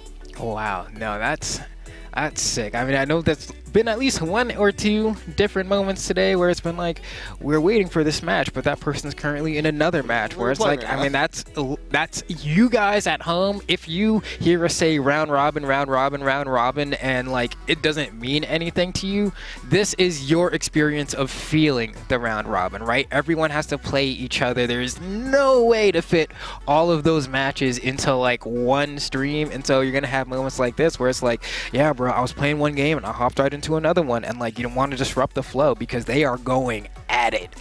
So, there we go. We got the update. Dang, you did that quick. It went from 1-0 in my ears to 3-1 in favor of Luna, and this is what he needed. We talked about that. He has to win his next 2 sets. His last set of today is going to be up against Stingray for a chance to get into the top 4, and that also helps his chances out because that knocks Neeze down a little bit, puts him at 4-2, and if he loses this set, that'll tie him up with Luna potentially for 4-3 each. Yeah, the one thing I hear and I'm like, oh, it was 3-1 though, and now I'm like, that 1 could end up making a difference. I haven't looked at like what the entire head-to-head count is, but if that 1 ends up being, it could be the difference between him qualifying for the top 4 and not. And so I'm gonna have my eyes kind of peeled on bracket, that looking for a at little it. bit, you know, just focused on seeing what's going on in that regard. But no, that's good then. That means that, well, I mean, I don't know if it's good. I just mean, like, awesome. We get to see a match soon is what that means. But we love watching some good Brawlhalla. Also, again, round robin phase is currently going on. Use is also in a match. He's currently going up against Godly, and that's currently 2-1 in favor of Godly. And looks like we got that match currently on your screen. wow, awesome. Perfect. I love Brawlhalla. I wanted to see this, so I'm happy to see Godly go ahead and finally get the first stock. But Use, as we're noticing here, actually has a pretty healthy lead, and I'm happy to hear that because when I heard what the game count was, I was like, oh no, is Godly burning through yet another person after one game of processing? And it looks like Use might be able to stop that from happening. But just in the time that it took me to say that, Godly pretty much brought the game back, so now I'm sweating again. Little bit of nerves here. This is still Use's.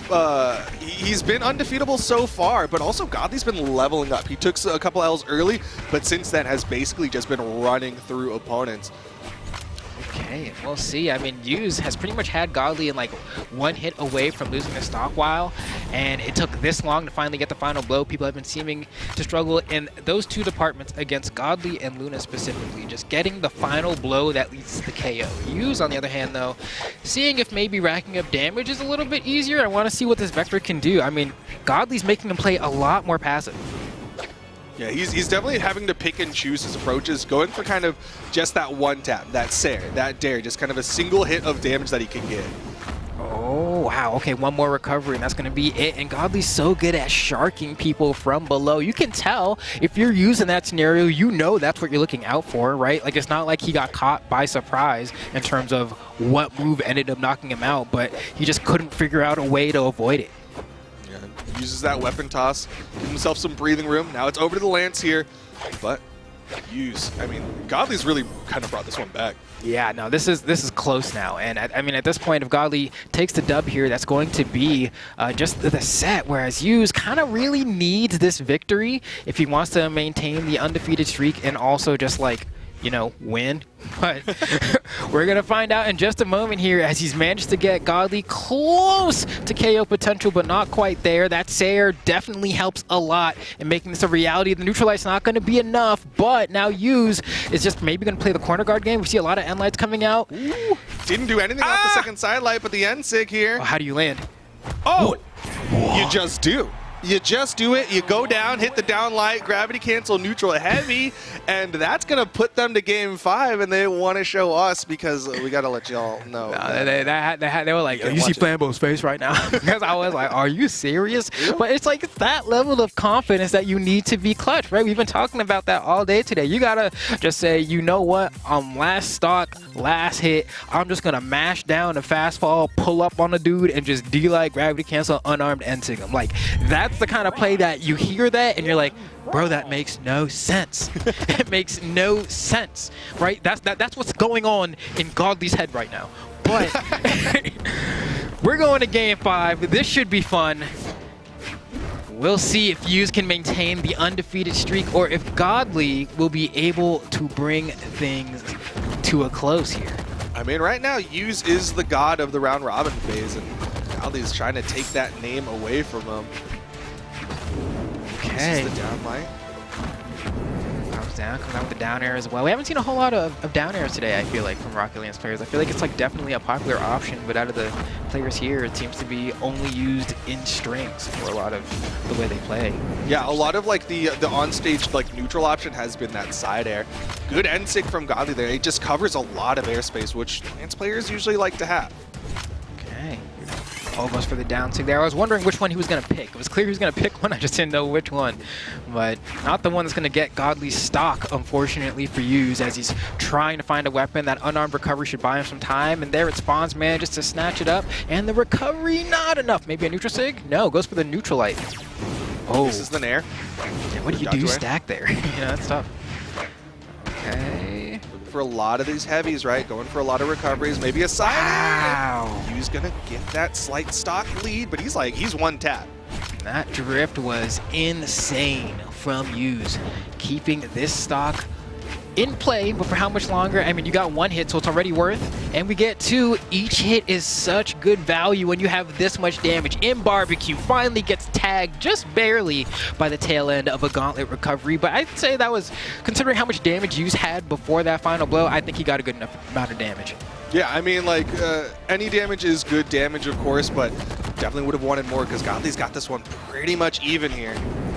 Okay, goes for reverse end light. Isn't going to catch anyone with that one as Use still trying to see if he can stay undefeated. Godly making it extremely tough, though, like extremely tough. I mean, we're looking at the stock count here. We're looking at the damage. It's as even as can possibly be as far as I can tell.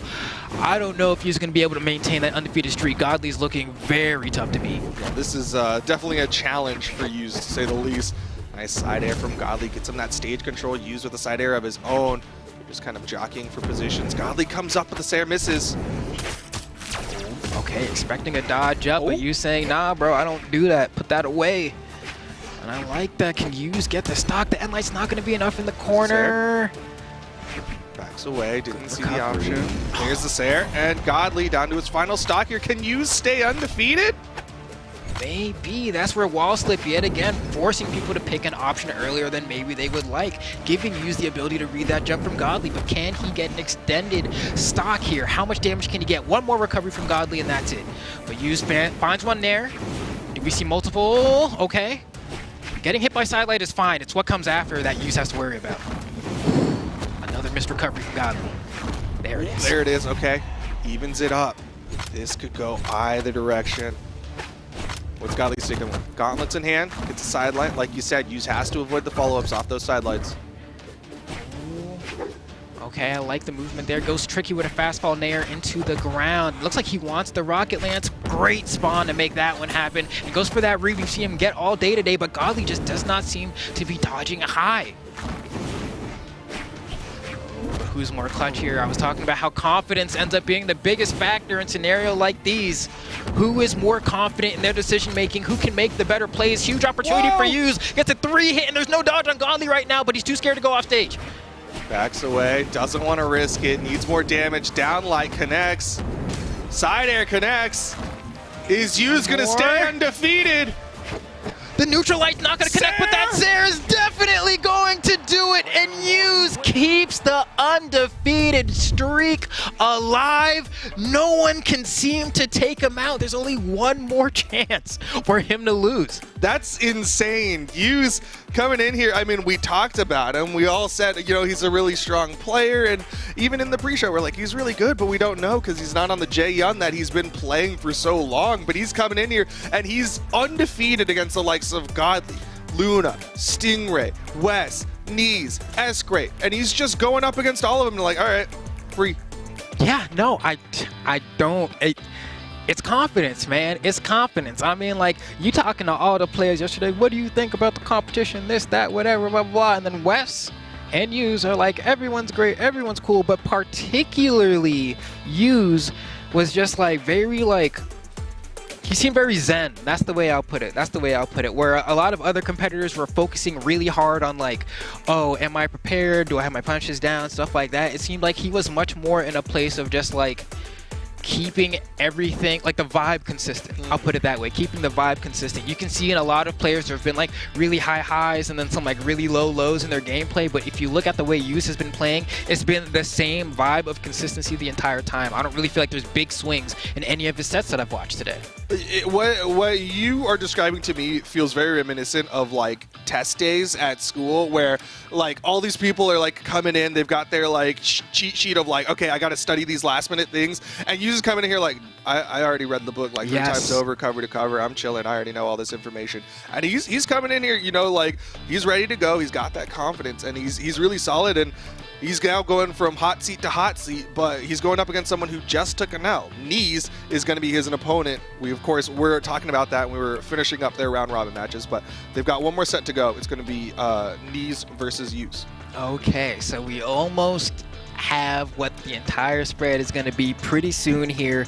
Neeze versus Use is definitely going to be, I don't know. Neeze, despite just coming off of a loss, I think has had probably some of the most wow factor for me in recent time in terms of just like who he is and what he can do. And so like I'm like, all right, he's the kind of new blood where it's like, and it's funny because like he's not really that new, but like relatively to like being here consistently, he's the kind of new blood that I look at and I'm like, you could beat anyone. Like, I still believe that. If everyone loses to Use, but he drops a set to Neeze, I'm like, you were the one that I, for some reason, could feel would make this. I think it's going to be close. I'll put it that way. I think it's going to be close. I don't think it's going to be a sweep. I think it might be the closest anyone will come to today. Okay, well, of course, Use is still super undefeatable. On the other side, Neeze, you know, I got to give him so much credit. Again, I talked about, like, kind of the growth of him as a player, and specifically, like, that growth between Winter, Royale, and this time, like, he came in and basically got the lowest placement you could at Winter Royale, and to now come in here today and definitely outplacing many people, he's clearly grown as a competitor. Yeah, I'm happy that you say that because I interviewed him yesterday, and one of the key things he made it a point to mention was that at the first Royale, he felt like he was just kind of walking in. He didn't feel very well practiced. He felt like there was a lot for him to learn, and so he took it as a learning experience, and that he went back to the lab. He practiced a lot. He looked at VODs of a lot of the players in attendance to try to prepare and get ready for the way that they play, and I think it's clearly shown itself just in the results alone. Yeah, it is also interesting kind of to that point about like studying other people is from the interviews I did, like nobody was like, oh yeah, I studied opponents. They're all just like, I know what I need to do to grow as a player. But Neeze comes in here and then you like look at his character pool and he's got such a wide character pool that I like genuinely believe that he's got a specific response to every single person he can run into. And I'm just ready to see what it is, man. To be honest, I'm ready to see what it's going to look like because he brings a new flavor of style to Brawlhalla that I feel like has been absent for a long time. So I'm really excited to see what Neeze can do. But on the other side of things, Use has been Mr. Consistent today. He has been so consistent.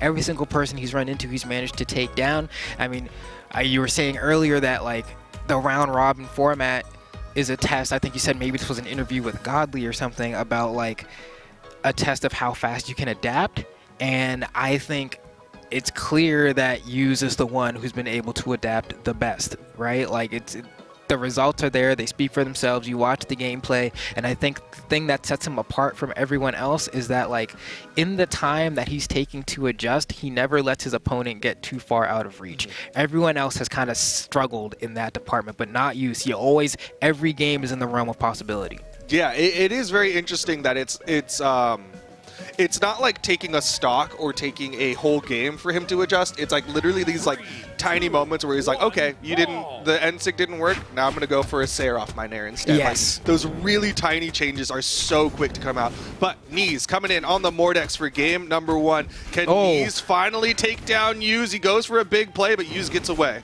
That was a crap ton of damage though. Neeze just starting the game off by dribbling Use off the backboard. I mean, that definitely shows confidence, if not anything else. But one thing that Use has been so good about, I'm surprised I didn't mention this earlier, is the way he does jump Nair onto stage. He's able to get like the telltale hitbox of the Nair to hit like almost like a third of the way into the stage and punish people in places where they don't think they're gonna get hit.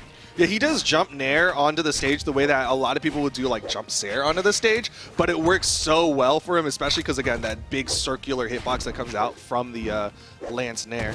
And it's faster. Ooh, that goes straight down. Okay, we'll see. It doesn't jump. I gotta get on stage. The exclamation points are chasing me. But Use does not manage to remain on stage for long as Neeze starts off with a slight lead. But we were just talking about how Use never lets the lead get too far, and it's plays like that, right, that really keep things in the realm of possibility. Yeah, I mean, he's one good hit away. Neeze does not get the wall touch, and just like that, Use able to even this one up. Like you said, doesn't let it get away from him. It's like people adapt in different ways. Some players try to make big changes to their gameplay. And then if they make the correct big change, they absolutely steamroll their opponent from that point forward. But the way Neeze makes his adjustments is he makes very slight adjustments along the way so that like even if he's still losing in certain areas, he's not losing by enough, and then slowly but surely shifts it from like a, oh, this was like a 50-50 to like a 51-49, and then he increases it by 1, down by 1, and then slowly you see the gap get a whole lot larger. And so I think it's so cool to see. I don't know that there's many players I see like that. I think Godly's the other type. But Neeze with a good N-Sig there. You don't see the Gauntlet N-Sig too often, and he manages to get that lead over Neeze. We'll see if Neeze can clean this one up again. This is a bigger lead for Neeze than was on the initial stocks. Okay. What's Neeze going to do here? Just backs up, keeps that stage positioning, wants to dodge down. Every Vector wants that down sig, but Neeze making it difficult, and an extreme punish here from Neeze. Huge value and damage. Neeze needs to get this stock now. We were talking about things not getting out of the realm of possibility, but we might be getting there really soon with the way that Neeze is continuing to apply that pressure. There's the down sig though. Okay. Evens it up. Final stocks here. Neeze likely going to stick with the Lance here, but Neeze has been getting these initial stocks before. He's been getting the stocks just a little bit before Neeze. Ooh, dodge down. Wow, and that didn't KO. Didn't get hit by the quite bottom part of the Sayer, so got a little bit of upward knockback, and that's the difference between surviving here. But can you make it back to the stage? Neeze still trying to make it happen. Just waddles right through no man's land in the stacked area. Ends up being a little bit wonky at the end. But Neeze is able to find the final blow to secure game 1. What do you think about that, dude? You know, you talked about how you thought like if anyone could do it, Neeze could do it. But in my head, I was like, yo, Neeze is like he's undefeatable today. Like he's doing so well today. This is a whole different caliber of player than I think we're used to seeing from Neeze. But I'm starting to believe you. It's just like when I watch Neeze play, the only way I can describe it is weird. It's just weird. He doesn't play the game. Anyone else plays the game. You know, Brawlhalla's Willy Wonka. You got. There's a lot of room for skill expression in Brawlhalla, and I think Neeze just takes it in a direction that no one else has been doing up until this point. Well, it's working very well for himself. Neeze looking solid right now, but doesn't hit the recovery. Okay. Falling neutral air, goes for a weapon throw, trying to get a cheeky setup. Thought maybe that it was going to hit on the way up, but didn't quite connect. Yeah, he might have been looking for like a down sig off of that head bounce off the weapon toss. Now he's over to the Lance. Sidelight, Nair. Not in position for a sidelight sig. Wow. Okay, and that was a beautiful neutral air retaliation used, though, racking up so much damage here. We're getting to the point where like a D-Light neutral air recovery should KO. Just the raw Nair even. Good damage from Neeze. Back over to the Lance, but he's just juggling to delay that weapon spawn. Okay, let's see. Decent enough spawn for Neeze here as he tries to claw his way back into this one. Gets the active input on the downer to force things off stage, and I think that's exactly what he needed. The weapon throw is good, and Neeze secures the edge guard. This is what I mean by weird, you know what I mean? Like, how did he find a reversal in that scenario? Throwing Neeze down there, and then again chasing up that Nair. He's really good at this chase, turnaround, pivot Nair that is catching Neeze a lot of times with that scythe. Oh man, it's interesting because I think Neeze is the kind of player who values positioning overall. I think Megdy's also another one of those players, but the way that Neeze plays around it is by using the scythe, right? Like he says, I value you being off the stage and me being on it, so I'm going to pick the weapon that allows me to put you in that scenario as often as possible. Yeah, just kind of like forcing them to the bad position instead of trying to move yourself out of it. Yeah, it's fun. It's fun to watch, but Neeze can't quite find the KO here. It's tough, no guarantee. That's going to be a free punish for Neeze, though. Sees that charge on the Rocket Lance recovery and is like, I just got to get in position and press my recovery button because that is not safe, my guy. Neeze comes back in, hits that Nair. Needs to finish off this stock of Neeze, but Neeze catches the movement. Ooh, He's getting Nair. more. Yo, what is he doing? No shot! He's cracked! What? He just stuck onto him like he was super glued to him, and Hughes could not get away. This is what I'm talking about. Like, weird. Like, I was watching that string happen, and for like the first like 66% of it, I was like, he should be fine. And then suddenly I was just like, he's not fine anymore. Like, how is this happening like this? But Neeze just like, I mean, that double nair conversion I thought was so sick. You do not see that every day. And he just managed to chain him off stage and just take the stock. Like, nah. If there's anyone who can do it, it's him. All right, now we're going into game 3, I believe. Neeze currently up 2-0. Can Hughes get the reverse? We will see. I mean, today's definitely this set. Wait, oh, he banged his head. And he's gone. He's gone. Neeze takes the stock so quickly with that scythe. That, I don't know, Hughes is looking as vulnerable as ever right now. This isn't just looking like I said it was going to be close. It's not looking close. I didn't think it was going to be potentially this bad. When Neeze said I'm winning tomorrow yesterday, he meant it. He came here to get some dubs, and Hughes is standing in his way right now. All right, Hughes, he's a full stock behind. He's over to the Lance. Can he clean this one up? Jeez. 3 nairs definitely is going to help, but is it going to be enough? Neeze, oh wow, that downer sent off stage. That's actually great for Hughes to go ahead and starve, prime up the next weapon, doesn't catch the... See, he's so used to reading jumps, right? Especially in the last set, he got so much mileage off reading jumps with that Zare, but I think Neeze is staying much more grounded, and maybe that part of Hughes's game plan hasn't changed yet. Neeze, of course, I mean, it's that weirdness. Hughes wasn't ready for it. Man, and this is supposed to be a winning matchup for the Rocket Lance there, but I mean, Neeze ends up saying, forget the gauntlets, I'm just gonna go right back to this side because we've already seen what it can do in just this set alone. All right. Oh, gravity cancel silent there from Hughes. Haven't seen him do too many of those. You know what we haven't seen him do, I think, 1 Rocket Lance side stick. I don't think he's done 1 all day. Every single set I've watched, I don't think he's ever pressed the button. Yeah, that's crazy, especially because you can't say the same thing about Rocket Lance down sig. Which is like one of those is definitely much better than the other in this version. Oh, side air puts him off stage. Okay, dodge up. Knees in position. Oh, nice. He needed that save. Hits the ground pound. Hughes, can he hold on? He's deep red. He needs to get some damage here onto Neeze. He still is holding on to some of that confidence. He does not believe he's out of it yet. I love the jump away there to make sure that he doesn't get caught by the recovery because he didn't have a dodge, so he had to pick. Do I fast fall or do I jump? And he picked correctly.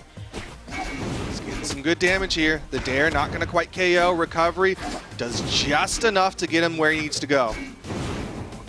Nice, comes in and catches him. He sees the dodge down and he's like, I'm gonna go for the soft side light into the Sair guaranteed here because I have your dodge. Nice awareness coming out from Neeze, but Hughes still does have a pretty decent life lead here, so might be able to force a game 4. Throws away the bow, looks like it's Rocket Lance only, and you know what? I don't blame him. He's done so much with it.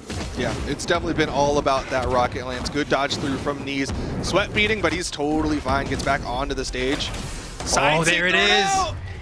But it doesn't connect. You've been saving it, but the one time you throw it out, we just charged almost all the way on that. What the conversion with the weapon throw? He's looking for that final blow. Hughes wants to end this now. Can Neeze stop that from happening? The answer is no, and Hughes is going to put 1 game on the board and force a game 4. And who knows? This could be the start, Duke. This could be the start. He's trying. He's marching his way towards that game number 5. He's got 1 on the board. Can he take another one off of Neeze? Oh man, this set, I knew it was gonna deliver. I knew it was gonna deliver. But I'm wondering, is it gonna be all right? Neeze just pulls the 3-1 right here, or are we going to go to that game number 5? I think Hughes did still seem quite confident towards the end of that previous game. I'm confident that he's gonna be able to bring it back in this next one. Yeah, I think that last game really did help him out a lot. The neutral sig also helping him out. Bow in hand now for Hughes. Doesn't get that falling neutral light. Okay, here we go. Gets the down air right there as well. I like what I'm seeing. Yeah, dude, Neeze. But these gauntlets, man, these are just interesting gauntlets. Wow, where's it going? Oh? all over the place. Neeze will sweat beat so often and then just like be totally secure landing. Yeah, it's interesting because the way I feel like the matchup has kind of shaped up to be between the Gauntlets and the Rocket Lands is that Use has like oddly enough been electing to stay above Neeze a lot, and then Neeze has been trying to get the landing and not quite being successful, but always being at a point where he's lower than Use on the Y coordinate, and so like he doesn't mind being in sweat beats because like I'm gonna touch the floor first. But Use does manage to get that side air and clean up that stock. Neeze, I feel like he hasn't really had a weapon for very much of this game. Yeah, honestly, this is the pace of this one. I mean, Use, I thought, you know, definitely was playing confident at the end of that previous game. I didn't think going into game number 4, though, it was going to start off looking this bad. I mean, Use already done pretty much a stock in 2/3 at this point. And so, like, as far as value goes, like, this stock has done so much more than Neeze should have been able to allow it to do as Use continues to push on forward here and add more damage onto Neeze. Look at that. Is that going to be another stock, maybe? Almost. Oh. Almost. That Use is feeling very good right now as he gets back up. He turns it around. Neeze still gets the wall touch. Back up safely. Use unarmed. Still gets the recovery, though. He's got so much damage on the Neeze. Oh, that's going to be a punish. The side air pushes him off the side. He's going to come down with something. No, he just falls and does a neutral light. Throws out no hitbox. Just makes the read that Use isn't going to do anything and gets a reversal of his own. Okay, so Neeze has a second stock, kind of. Yeah, I mean, that stock is still there. It still exists. Barely. Yeah. It does not anymore. Now he doesn't. Yeah, now it's looking tough. Looking like game 5, but still too early to call. A fresh stock, I mean, Neeze could get a stock that Use just had. Yeah, you know? I mean, like one good read, we've seen Scythe players of all sorts take stocks with less than that. Yeah, if there's any character that can do it, like forget weapon, if there's any character that can do it, it's Mordice. Oh, wait. Yeah? Oh, yeah? Oh, he can't get him. He got the touch, though, so it's much harder to get the edge guard now, yeah. Oh, wow, we just hit him out of that Zig. Not a big fan of Transformers. He's like, I'm just going to smack this robot out of the sky. Yeah, he's like, Shia LaBeouf, eh. Oh, hold on. Didn't hit the ground pound. I'm like, is Use going to allow Neeze to bring this back to a single stock scenario? He had to go for the Nair there because he didn't have the resources to go for recovery. That stinks because it would have been led to the stock, but oh my god! Yo, that's the sickest! I love Vector. Wild. That's why so everyone plays Vector 4, right? Like we gotta play that replay like 10 times. No, no, maybe now, maybe on the live patch, but definitely not this one. That was so awesome. I love Vector. That's every Vector's dream is to hit that bracket. Cool. Fast fall down, GC Sig to ride up the wall and get that hit all for the way up, too. That's like it's one thing to just like do it in an off stage because it's like, okay, this is niche, maybe it'll help me get back onto the wall, but that was like an active decision to be like, oh, you're gonna chase me, I'm gonna fast fall and then go up this wall and slide up and get you. It was like the Vector elevator. Yeah. You know, gave him a free ride all the way to the top. That was awesome.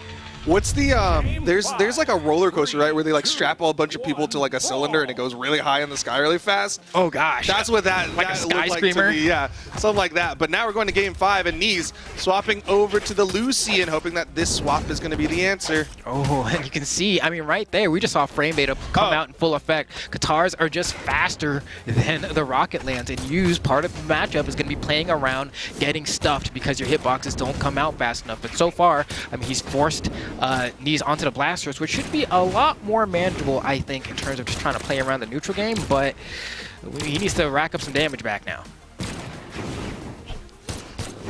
Big whiff. Okay, double nair. Weapon toss. Over to the bow. Down light nair, not going to KO. Whoa. Okay. Manages to keep the stock. Yeah, Use has done it. He's managed to bring this all the way back, and a recovery from the corner almost enough. Pardon me, I was like, is he going to down six? It ain't no way, right? It ain't no way. That's a punish? No punish! Doesn't jump Sair there.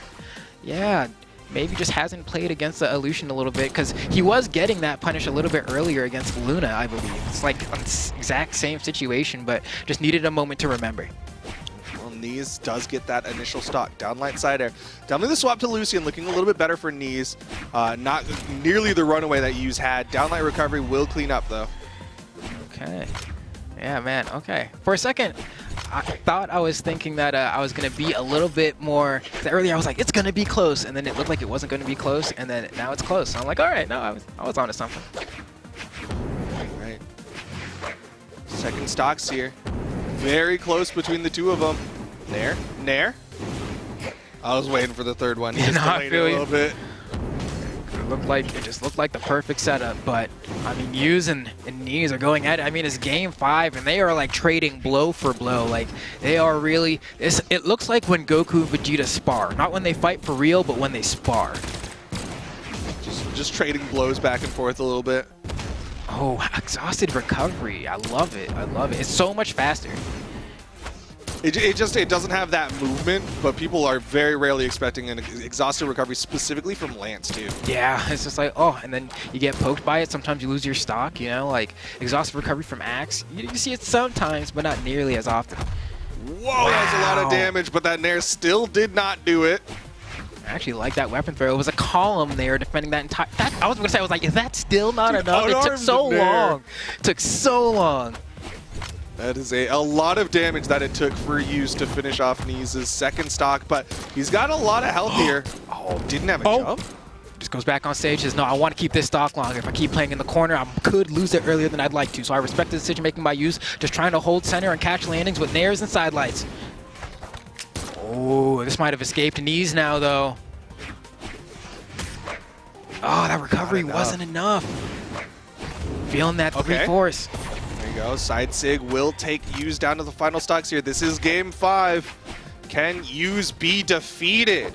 Okay, and I like that he threw out that signature as well, because in the light orange, you're still able to throw out a Sig or two and know that you're going to be able to keep your stock. So if there was a time to do it, it was there, and I can't believe he did not get hit by that neutral, or rather that recovery. It was like this close to hitting him on the nose. Ooh.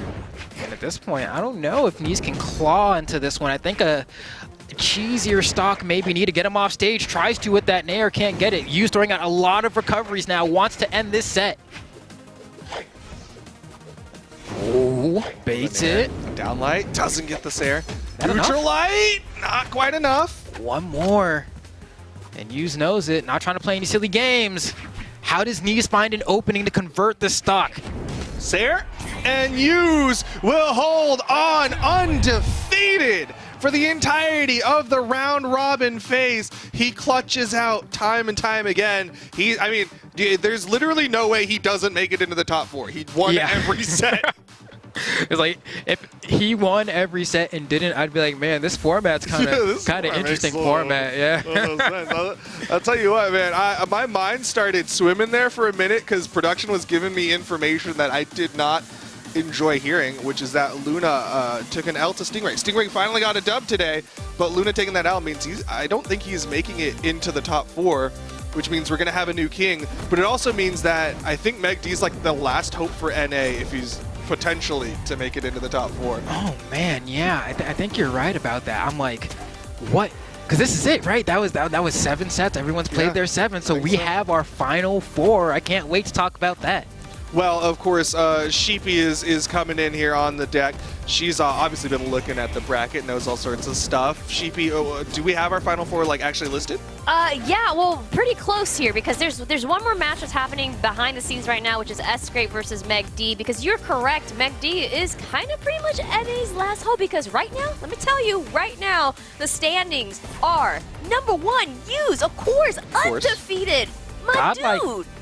What? He's looking good, okay?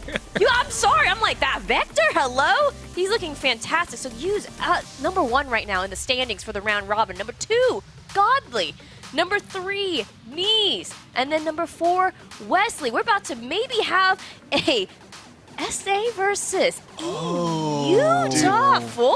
NA, okay, again, for those of you at home who maybe you don't know the history, maybe you don't know, well, I'm going to tell you right now, NA has won basically every 1v1. there's like this tiny asterisk of Lands winning a 2016 1v1 tournament where there was like 10 people in it, and the rest of NA says that doesn't actually exist. That we lost that history book.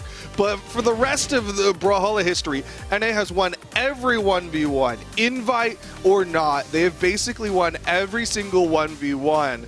And if they don't go home with the dub here, which again rests on the shoulders of Meg D now, winning over Sgrape to potentially be in that Final Four, we could really have new history here at this Royale. Yeah. Wow. I don't know what to say aside from it's time for me to John for NA. Okay, let's go. My first John is it doesn't matter because the world champion is not here. That's and true. they won the last Where's land. Impala? There's no Impala. Where's it don't Sandstorm? count. Where's Sandstorm? Where's Boomy? I'm just like, bro, like, I mean, Okay. you know, All right, bring it don't the Johns, count. That's okay. But if Meg D wins the entire thing, I'm going to say, that's what did you expect? NA takes them all, baby. NA keep winning. I think this is definitely a very, very interesting and awesome kind of timeline that's happening here, where we have Europe versus South America in the top 4.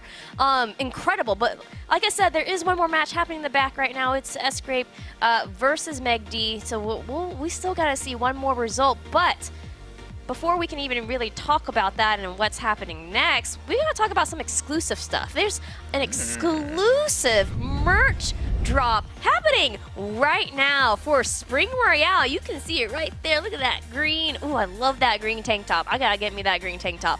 But we got exclusive Spring Royale merch that you can snag right now while supplies last. It is limited.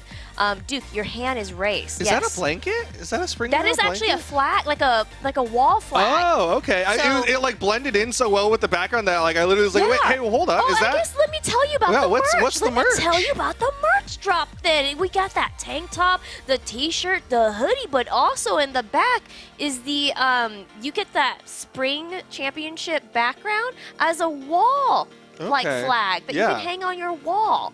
And it's a beautiful piece of art. So honestly, I might want that too. So anyways, you want to grab this now, folks at home. Spring Royale merch, very exclusive for this event. Check out brawlhalla.com/merch. I know there's another website, brawlhalla.insightcousa.com. Whichever swings your way, you want to get that now because it is exclusive and only limited time while supplies last and for this event, y'all. Okay, I want to hear some of your final thoughts here before we gotta do, a quick break. But quickly, final thoughts, Flambo. I'm just excited to see what's going to happen. I mean, I need to know what the outcome of this final set is going to be because I need to know, is NA doomed? Is NA doomed, or do we still have hope, but we won't find out right now? I'm in a similar boat. I mean, we got a new king. We might have a new region 1v1 champion as well.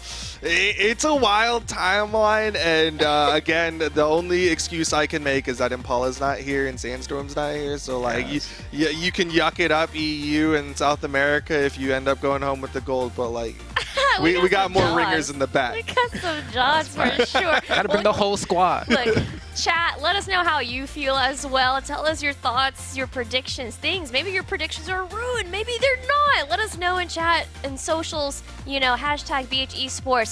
But, of course, we do gotta take a very quick break. We gotta let the players finish out their match, and then we gotta get things set up for top 4 here. And so, when we come back, we will be teeing up our top 4 matches to literally kick off our conclusion, right, of Spring Royale. So you know what, guys? Don't go anywhere. Stick with us. We'll be right back.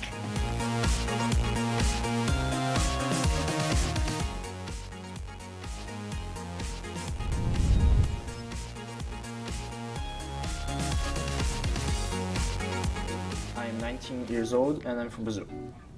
On the round robin, you can lose 2 matches and still be fine. You need to have the mental to continue. You can't get down just because you lost 1 or 2 games. So I think it's a good format. I think I will be good. Probably Use, because he's the player that knows me the most. So it's kind of hard to adapt for him against him, and it's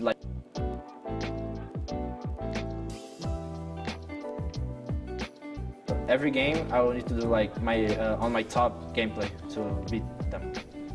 I'm just playing the Tesca all day. I'm hoping like for me to get to the top 4, but I also want use. Like I want like the winners final. I want to be like me and him, and also like a guaranteed spot into the grand finals. But I don't feel like any more pressure. Like I just want to play my game, and that's it. Thank you y'all for supporting me. Thank my family who's probably watching home. Thank my friends. Love you guys.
Welcome back, everyone. We're now heading into our top 4 of Spring Royale, and now I am joined. We have such a full desk. I'm joined. Of course, we got Duke, we got Flambeau, but now we got Taza on the desk now too. What is up? So, talk to me, because literally something happened during the break as we're sitting here getting set up. Talk to me. How are we feeling, y'all? Sad. Is it okay for me to just, let it all wallow out. in my sadness? Let it out. NA, we drowned in pools. NA Let's is go, not NA. going home with a gold medal in 1v1s. Yeah. Unheard of. And now I'm switching use. What? I'm going to use. Switch? I declare use. Oh. I take use for.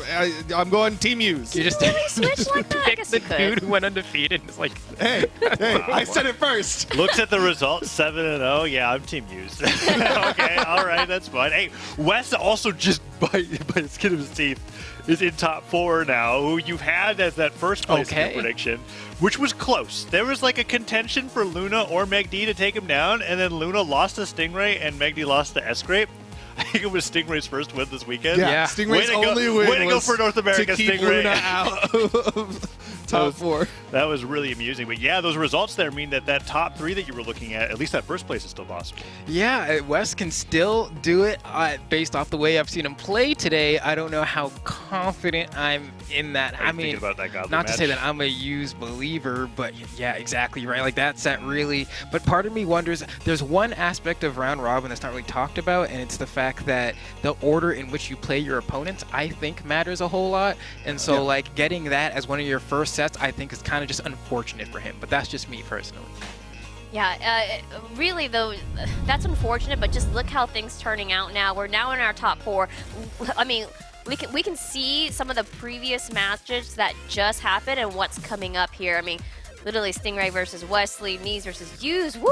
What a match. But coming up next, which I do want to hear y'all's thoughts on, is Use versus Godly. That's going to be on the top side of thing. Winners final of top 4. Yes, that's right. That's South America versus EU. What's up?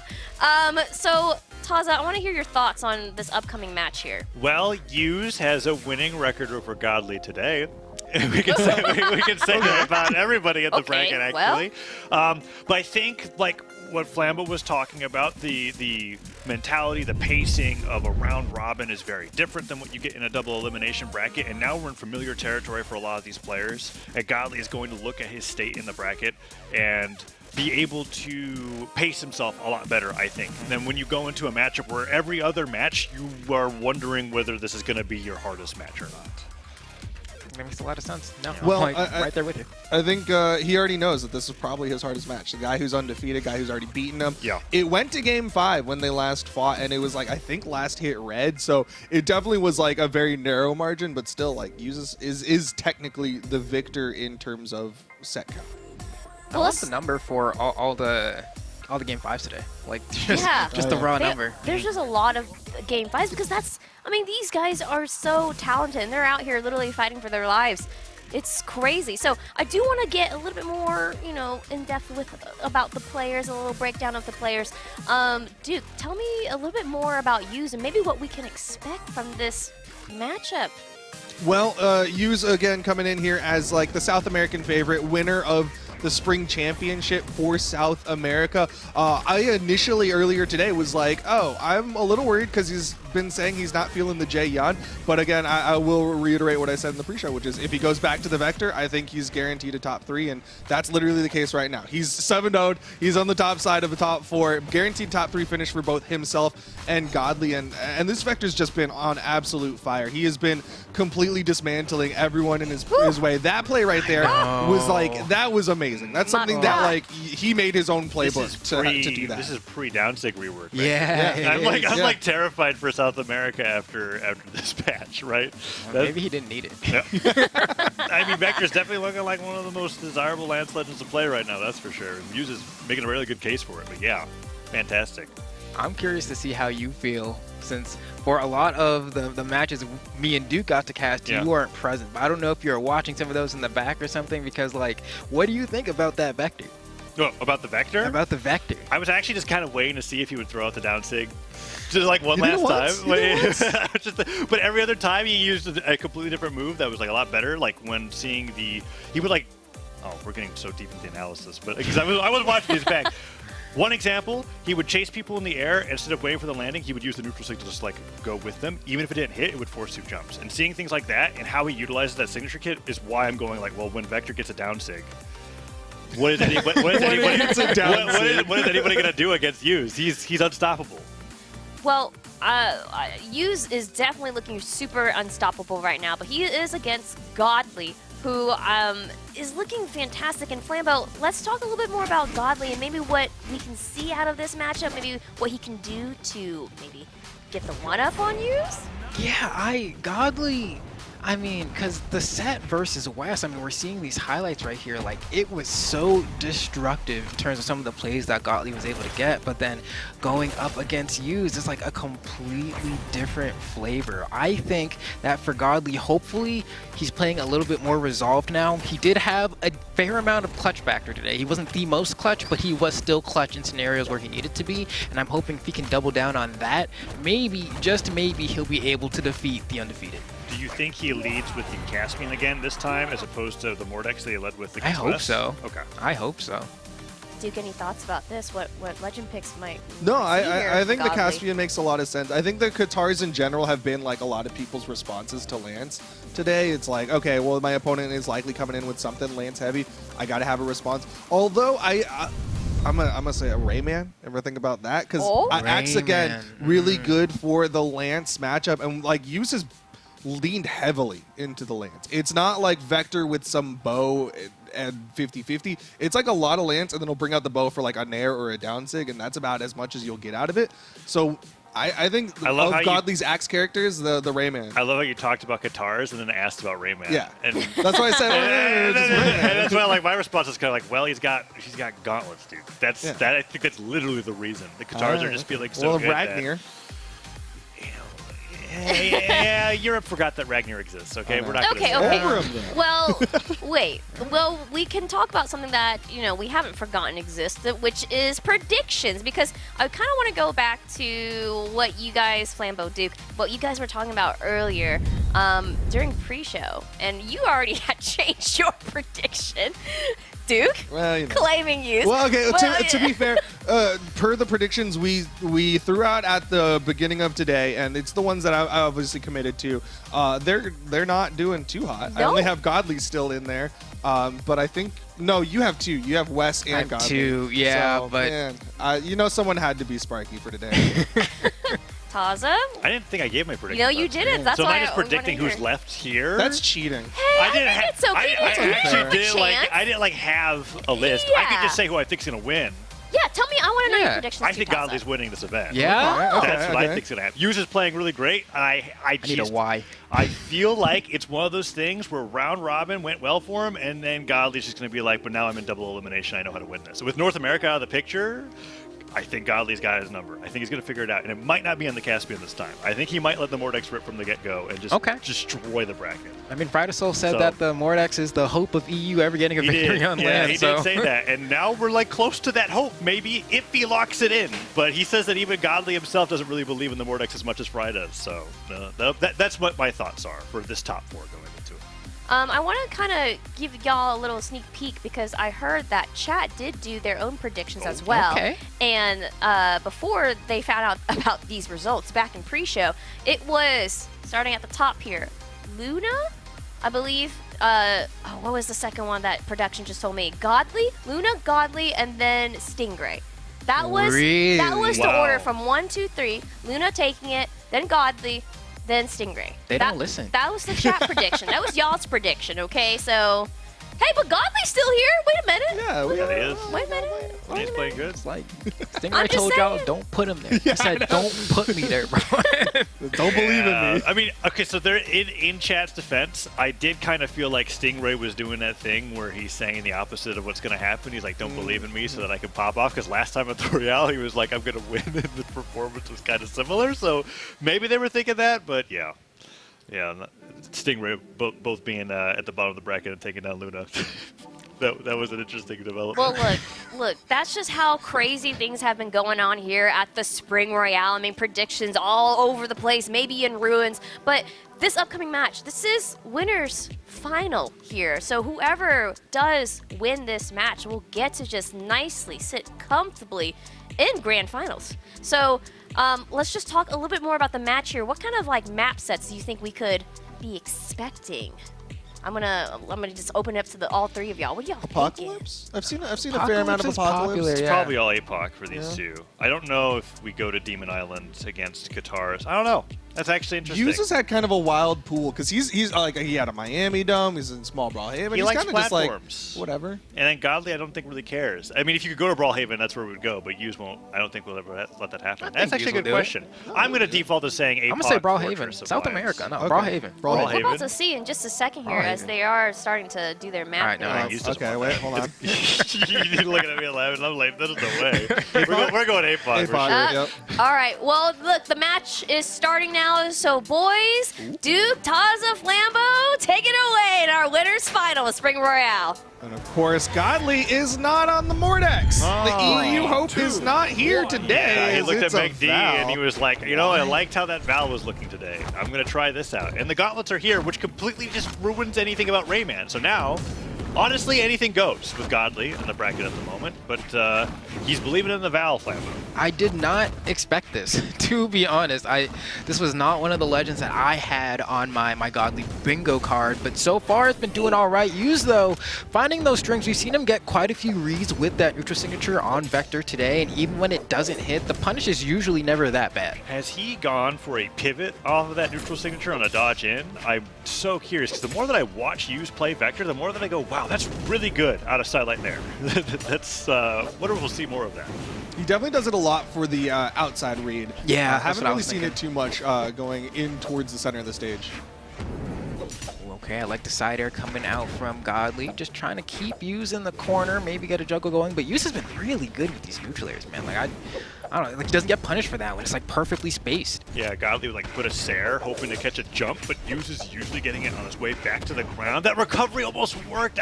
Was that like okay, Lance neutral light, just sending him flying, but I wasn't sure if that was like a held too long or not held long enough moment there when Godly I think Godly dodged. reaction dodged down. Yeah. Like I think he saw it starting to come out and he's like, all right, time to dodge. Just completely avoids it. Yeah, that Super makes not sense. true of a response anyways. And now Godly can't get that side stick. He's taking a ton of extra damage here, Flambeau. Look at that sider comes through. Another Nair. You're talking about good with the Nair as he is. He literally puts out Nair, and I feel like that it's just completely safe, even on whip. Yeah, and the thing is, he punishes with falling Nair in a lot of scenarios where most Rocket Lance players will just do down air, and that's what I find really interesting. And Sig not going to quite connect for Hughes. Godly has his opportunity. He's got some control here. No side sig on the corner. Again? Wait, Hughes. Just taking as much time as possible to get back, and he goes, yeah, that wasn't my greatest recovery, but he did a lot of damage on that stock before going down. Okay, and now we're seeing, I mean, just like that, Hughes still with a pretty sizable lead, gets the maximum range on that neutral light and is just fishing for the KO at this point. Maybe a D light into a recovery, D-light ground pound maybe, neutral sig. We haven't seen a bow neutral sig yet. I was wondering if you used down sig at the edge because I've seen Hughes go for a few of those knockouts so far this tournament. Okay, down light's the other way. Anything will do here, really. Side air dodge on the way, down light. Now side air will definitely knock him out. Is it 2 neutral light knockouts? Not okay. yet. Oh, he's still dodge? So close, so Yeah, he's close. What? Wow. I forget that side air can drop like that. Yeah, if you're like falling down, Yeah. it won't pull you off the stage with them. But the end sig, Godly's, he's starting to bring this one back. Oh, Hughes low in jumps too. I'm getting a little nervous He here. still has not landed. Okay, finally. Yeah, I think he thought he touched the platform, but accidentally fast fell through it, and He I has was to like, end It's the only move that can knock out. Nair? Okay. Nair and Enlight on Lance and Nair on Bow. Okay. That's a high damaging game plan. Yeah, definitely. Hughes doesn't really seem to take high risk like that, He seems to do the smaller calculated ones that give little advantages until eventually you finally lose your stock. It's very rare, I feel like, that he goes for like a big, glory-defining read. Yeah. That down stick from Godly could have been close to that. D-Light recovery, not going to take him out just yet, Duke, but Yu's trying to get back to the stage. With that Bolix there, that will do it. Recovery evens up the game 1-1, and Godly's made this really close after what felt like Yu's was running away with the lead. Yeah, it really feels like Yu's has been kind of halted. All the momentum he's been able to build up. He had a sizable lead, but now it's about that bow play, and it's actually looking pretty solid. Maybe eating my words a little bit about how he hasn't been playing too much bow today. Okay. Haymaker doesn't come through, and Godly just waiting out. Godly's patience here has really stepped it up. Oh, doesn't react to the dodge down that time, does he, Duke? We saw that moment a little bit earlier on where I wasn't sure if he held it too long or too short, but at that moment, I think Godly literally just floated in the air there, took that recovery, gets knocked off the top, and Neeze takes the lead in game 1. Yeah, that one's tough just because, like, especially depending on which side they do the side light and air on, like if they're doing it, you know, backwards or not, it's like the recovery, you're like, oh, I spot dodged. This was not a great time to spot dodge, and then you just eat the charged version of it. I think I see it right here. I think one thing that's been a bit of a struggle for Yu's has kind of been highlighted by Taz's comments is like the KOs from Yu's have just not been coming out like hyper efficiently. Like he's KOing with like neutral light on lands, which is just not really a thing that I'm trying to think of the word, like, is it or is it not efficient to knock out as early as possible with your lightest hitting move? Like, do you get what I'm trying to ask? Like, okay, is he technically being efficient? Risk, but it's inefficient in terms of damage numbers, right? Like he's putting out 600-700 damage. So you're saying, so like in terms of like efficiency is he closing his stocks as early as possible? Yeah. No, but is he closing his stocks efficiently with the attacks he's using?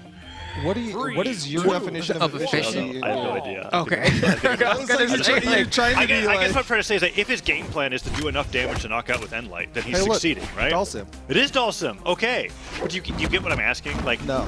I see what you're saying. If the game plan is to knock out with Endlight and Nair, then he is being very efficient. I guess. Anyways. Basically, we have an insane match going on right now. I'll revisit this at a later point, but right now we have Godly on the Dulcim and Yu's on this Vector scrapping on Miami Dome with the best personal, I think, soundtrack in the game. Yeah, Miami Dome is pretty fantastic and not played too often because the platform heights lend certain play styles. I think Vectors is one of those that benefits massively from it, especially when you've got the neutral zig. I think the side zig actually just reaches from one platform to the other with how far it travels. You just have to be very smart with how you use it.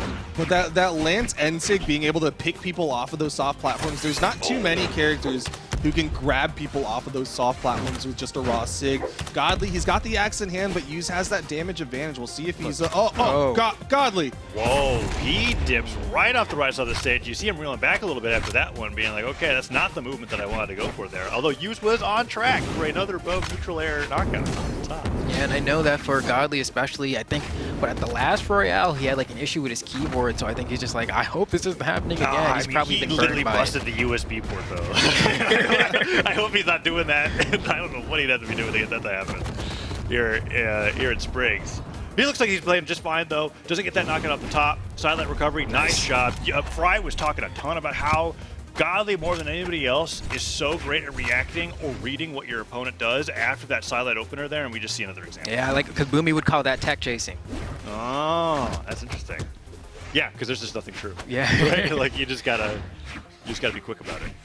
All right, here we go. Godly, I mean, trying to see if he can get a game on the board. Yu's finally lets it rip and it hits. Oh, that has to feel so satisfying. That's like the first time I've seen that work that way. That's fantastic. Down hits as well. Yu's is so good at Vector. Oh man, eats a weapon throw too.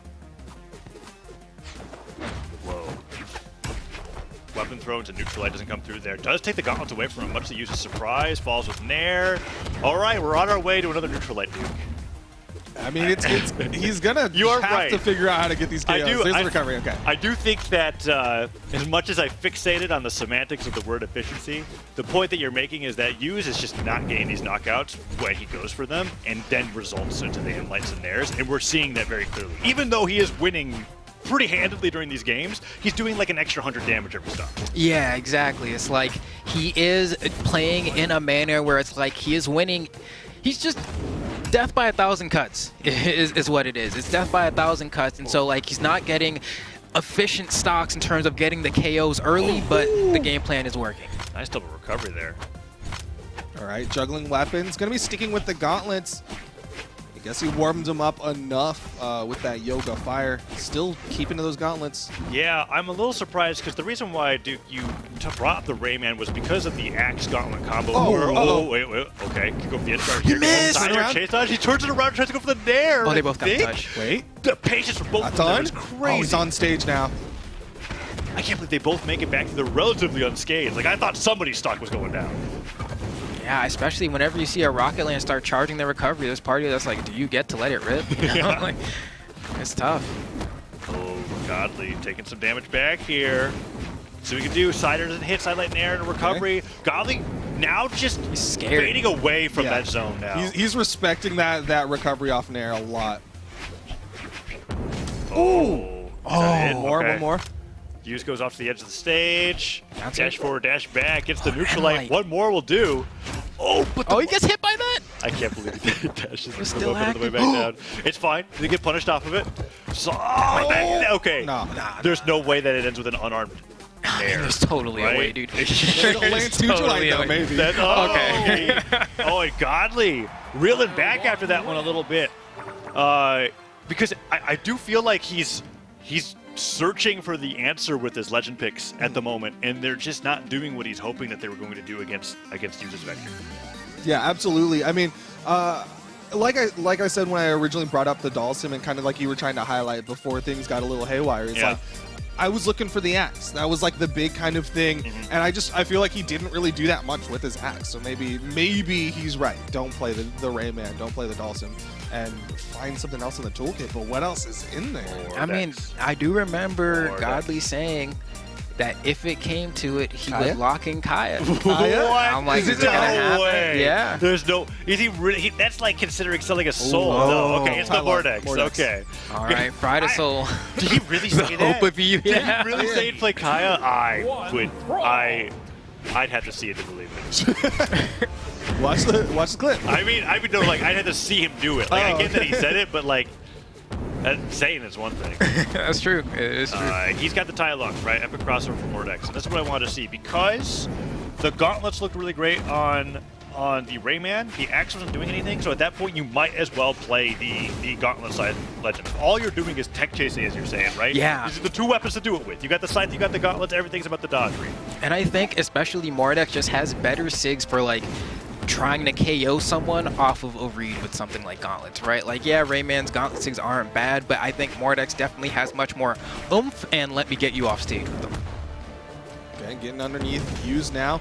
Use with that falling side air. Both of them staying pretty even here, but Godly has not had a weapon for at least 15 seconds. Oh, and the Nair juggles are coming through, and Hughes is starting to mix up what he does after the Nair with that weapon throw. The side air so good at sniping Godly out of the sky, and now he's waiting to see what Godly's going to do back to the stage. He side airs right past that neutralite. Pretty even game number 3 here, but it's a 2-0 advantage for you, so all the pressure's on Godly. Nice! It drops! Whoa.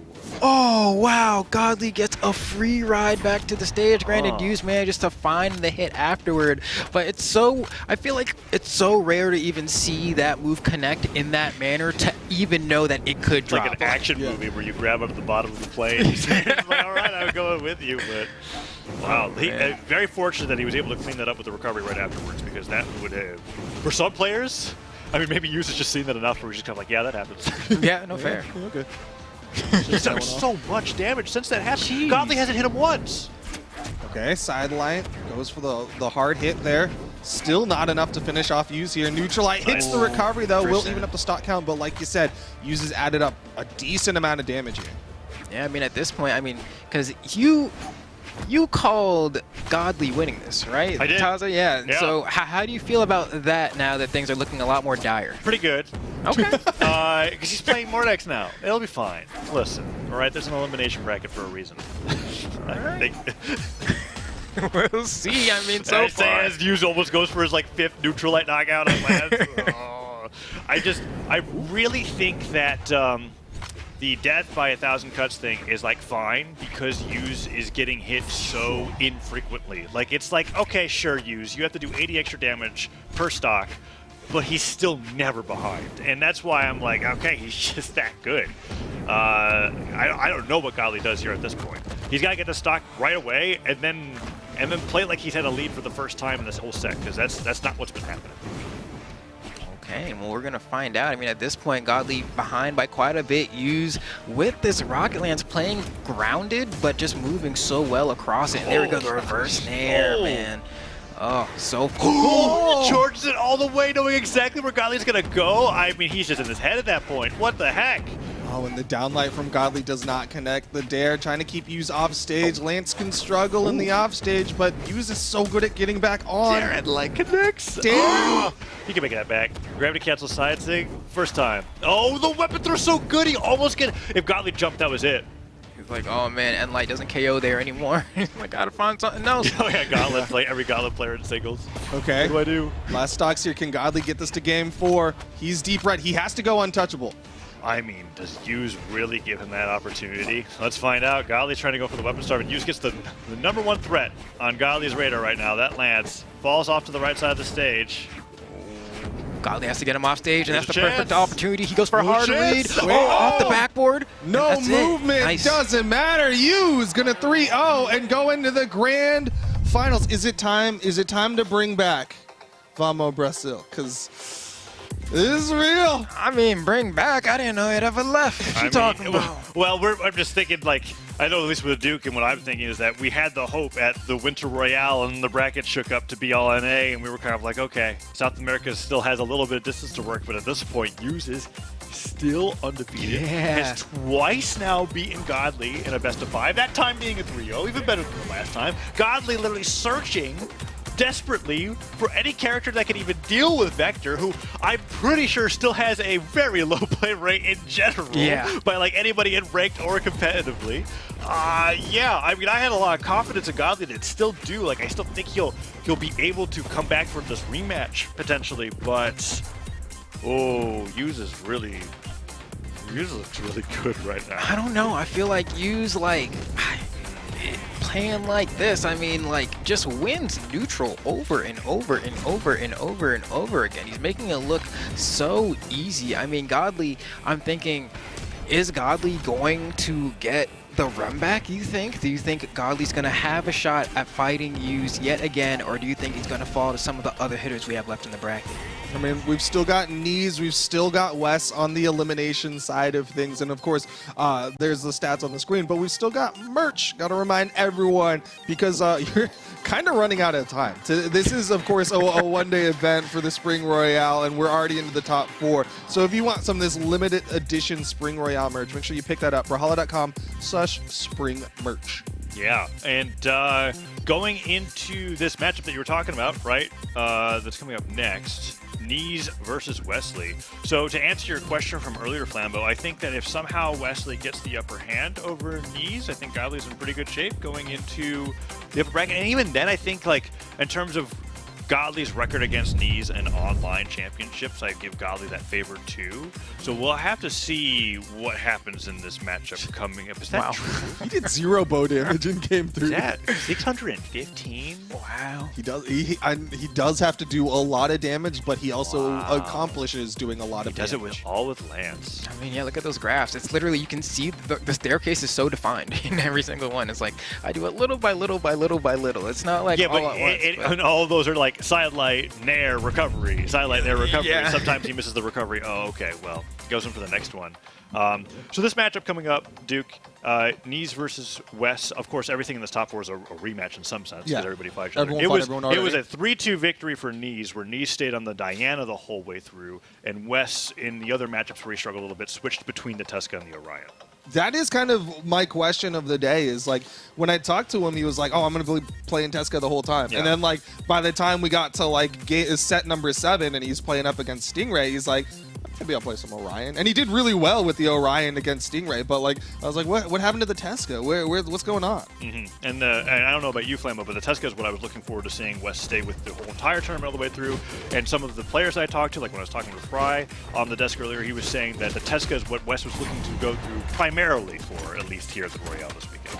Yeah, and I think the Tuska It looks good when it looks good. There's some stuff, like I've seen Wes do some things where I watch it and I ask myself, was that entire sequence true? Because it feels like people shouldn't be getting hit by this, right? Like he'll get like 2 D-Light Sayers in a row and I'll be like, is there like a damage range here? Or like are people just not pressing dodge? I'm so confused, but he's figured some stuff out. And so I'm really excited to see how far he can push it. But I can tell there's still some like scenarios where playing boots feels awkward to him, and I think it's the growing pains of a new weapon and learning it, and also because you're learning it but also pioneering it, you don't have anything else to go to for reference. Yeah, and he is one of the, if not the only player that I feel like is still staying as a boots main after all of the balance. Yes. Right? That was a thing that I talked about with Brawlhalla as well, where it's like there's a lot of players who played it for winters, and then it got balanced, and everybody went, I don't feel like doing that anymore. And Wes has been staying with it and pioneering it all the way.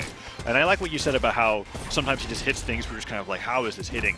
I think that could just describe Wes on any character in general. That's true. He really takes advantage of if people are not dodging perfectly, he will make new combos in the game and make it look like that they work. Well, on the other side, Neeze has had some explosive gameplay. We've also seen a wide character pool from him, right? We saw the Diana, we saw the Lucian, we also saw that Mordex just a second ago. His blasters have been on point, but also like he's just like every time he has a weapon in his hands, I'm like, okay, you could steal a stock right now. You could really do some damage. And he did so well with the blaster gravity cancel downlight in his runs today, just catching people off guard. In particular, I think about the set against Meg D where he nearly won. That was really fantastic. And after my conversations with Fry about how some of the European players strategize for their picks, they do seem to have about 4 legends that they very tactically have ready for what their opponents are going to do if they pick a certain matchup. And it's been fun seeing Neeze be like, okay, because you're playing this way with this weapon combination, now I'm going to bring the Diana the entire time, or now I'm going to play the Lucian or whatever happens. Yeah, I think Neeze is a really cool player just to have in circulation, because even from the interviews that we had yesterday, a lot of people were saying like, you know, Kai is the problem to look out for, or alternatively Katars are really too strong right now. But Neeze was the only person that was like, I think blasters are the best in the game right now. Yeah, and yet we see him opening up with the Mordex, going up against Wesley, opening up with the Orion. Oh! No. Wait, he went for the double dunk and it actually catches him on the way down. A little mistiming there, but that was crazy. Yeah, Neeze really wanted to get above that. You saw him going for those ground pounds, but that second one went a little too low. But the damage, he gets over the corner. What? Sometimes Neeze plays in a way where it's so unhinged. I'm like, what is it's just the platform movement before he went over the D-Light ground pound? I was like, I can't even believe he got that, because he like ledge, cancels it, then turns around, dash backs, dash forwards, but he gets off the platform. The downswing from West doesn't knock out there, but man, Neeze playing incredibly well, and West trying to even things up now after how crazy fast that first stock was. I'm glad you mentioned that too, Taza, because while you weren't here on the desk before, I was trying to explain to Duke that the way Neeze plays is weird. It's just weird. There's no one else I can compare him to, but it's effective. Yeah, because sometimes it's just like he's evolved into the riskiest player I've ever seen, and then sometimes I go like, oh, he's just backed in the corner and scared, right? Like that's how, I feel like he switches the pace on the mood so much that I can't keep track of what his actual play style is. Well, while Neeze has been bringing out the weirdness, Wes has been doing a really good job keeping this one close. He lost that first stock pretty quick, but he's staying right alongside Neeze right now. Gosh, I love that West uses just the default Orion with orange. You ever seen anybody lock in default Orion but with the yellow color palette? Yeah. And it's just so slightly off that I'm like, why did you do this? Got scared there. Tough. Yeah, I mean, at this point, next hit probably takes a stock as a gravity cancel delay recovery. At the response time was ridiculously fast from Neeze. Yeah. He saw the moment and immediately executed. There was no moment of hesitation. Yeah, it was an odd ground pound to say the least. Maybe he was looking for a recovery there. Neeze responding pretty well. That's 2 unarmed D-Light knockouts actually. One being a ground pound, one being a recovery, and West just hits him with a side air. I think he's taking like 1 side light or side air of damage, so really close game 1. Pretty much already taking that lead away from Neeze. Oh my! Doing his best use impression. Just keep going. It was like 7 dares, 8. A human washing. He's not gonna stop. He's not gonna stop. D-Light. D-Light's like half an air. Okay. It's like it's like fine. Look, he's only burned him with the. Okay. Only exhaust. This is getting comical actually. There's just fumes filling small portions of lines. Okay, action. Wes, stop. What? You can't. It was 10 nairs to a Sair. I count the downlights. 2 downlights is actually, I don't know, how much damage does Lance downlight do? I've never really thought about how impactful it was because It's hard to tell because it's a multi-hitting move, and so I'd have to like. Like how much you get burned by matters? I didn't even think about that. Okay. Look at Wes just sitting back there, and he's like, wow. I held up and pressed the light attack. Like he literally never let go like of W while jumping around. Because then you can, as long as depending if you have neutral priority over side, you could just do that and just jump around, and then you can nair as much as you want. Neeze obviously didn't like those nairs because he's swapping over to the Diana for game number 2. Literally no carryover to the Mordex. Yeah. But there is that expectation that this is one of the 4 characters that Neeze likes to play, so I'm okay with it. And he doesn't miss Sairs. He does not miss Sairs. Oh, shoot.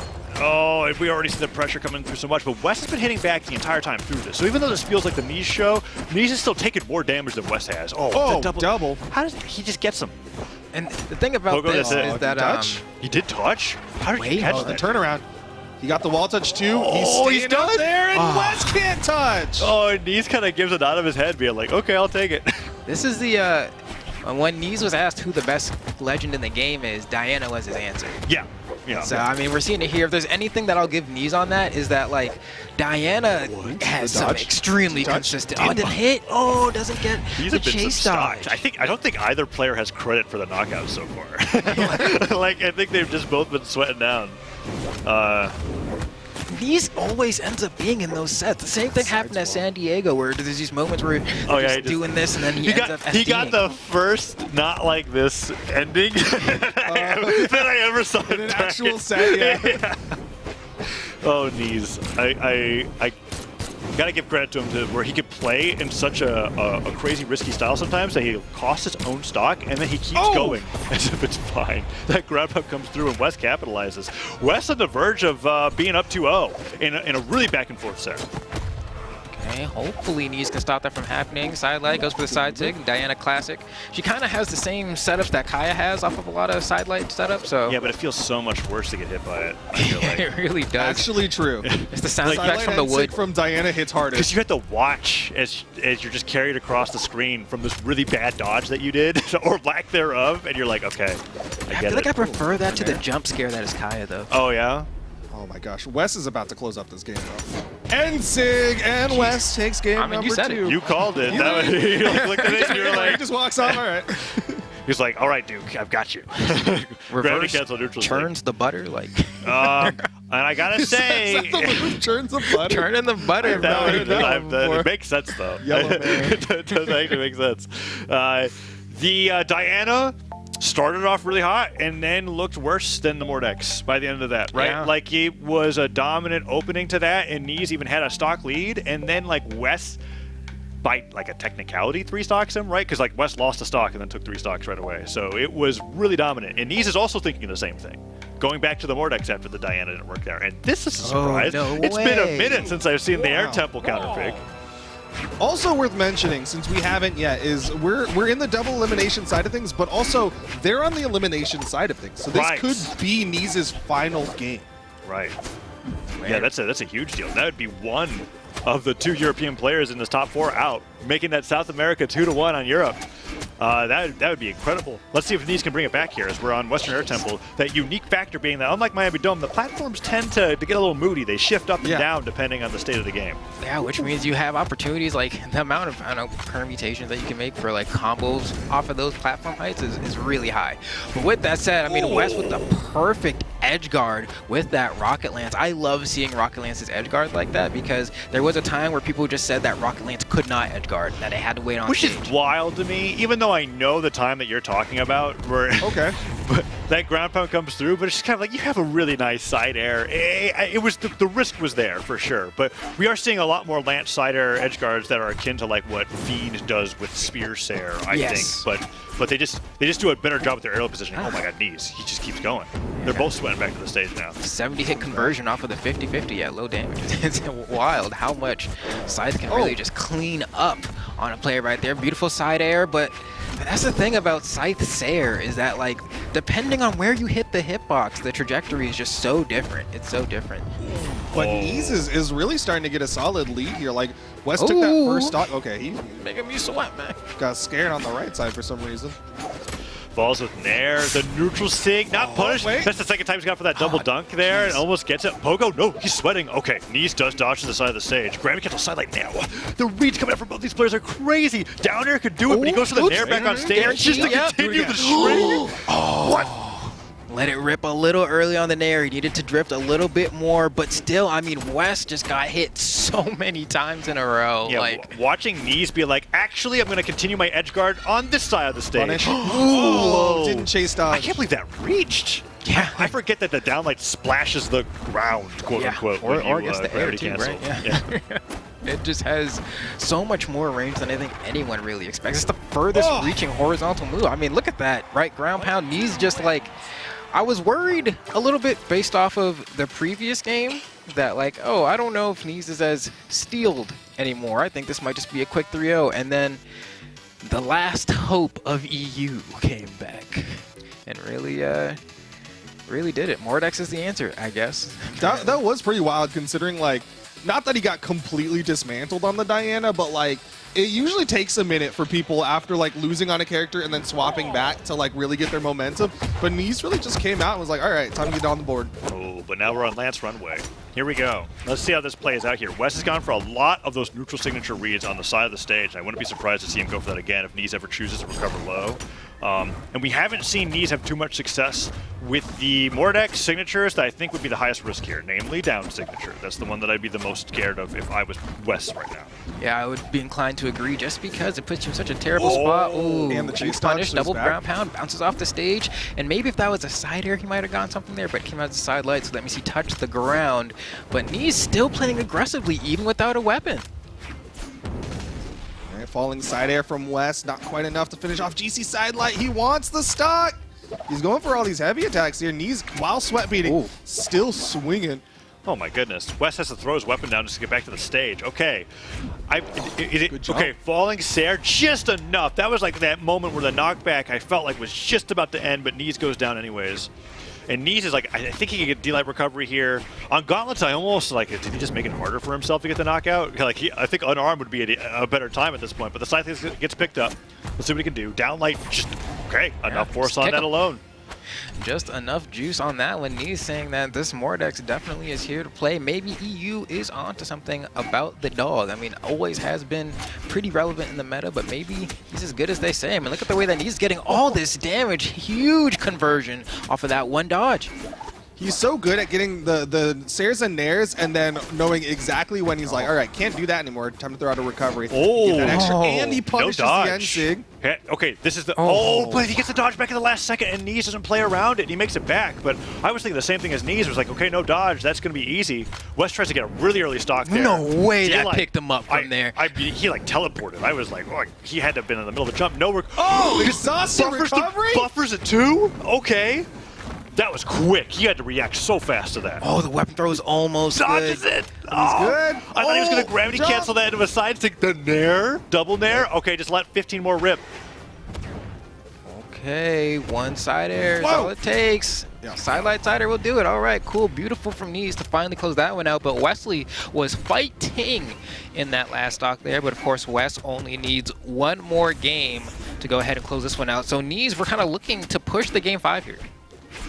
Oh, sounds a bad. Oh, wait for the dodge. Waiting it out and then fast falling with the Nair. The down stick finally interrupts what Neeze was going for there. But watching Neeze do that style of combo was like it felt a little Qatar-ish to me. the way he waited that out, like, okay, and I'm bringing you back down. And he was just looping him back and forth across the stage. Usually like Scythe string combos like that just go higher and higher into the sky. So really cool permutations coming out from Neeze here.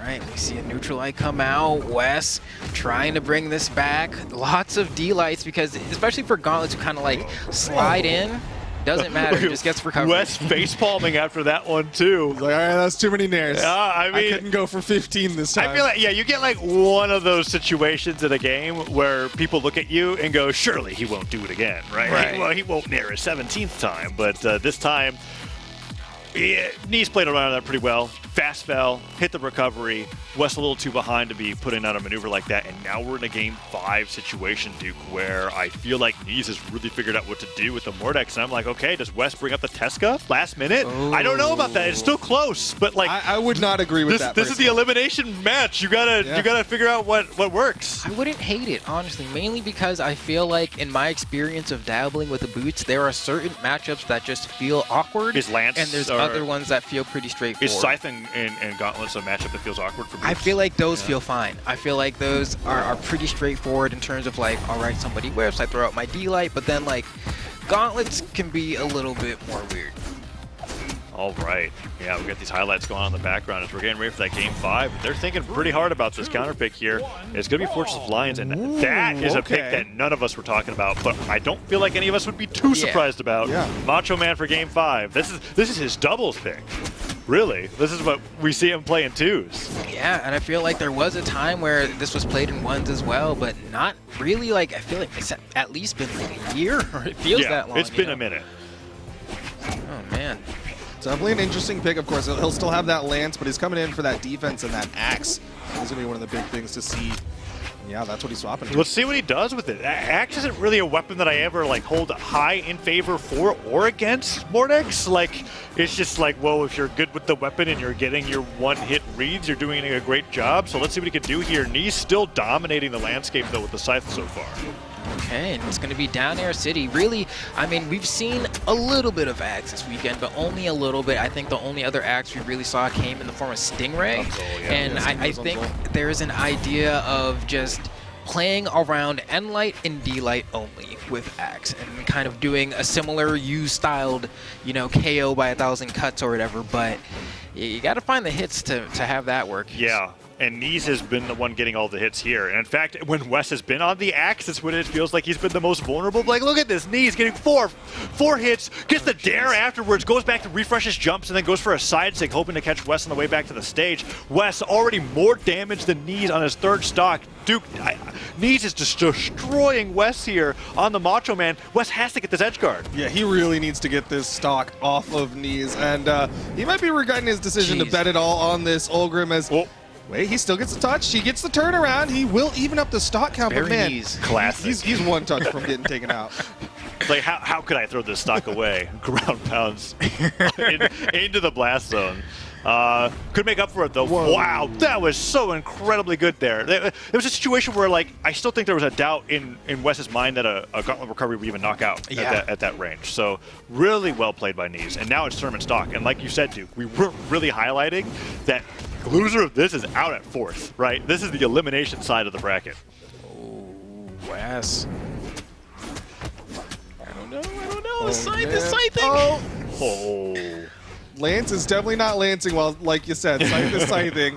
All right, over the axe. Oh, he switched over the axe. I'm like, this is the weapon you get comboed on. I don't know.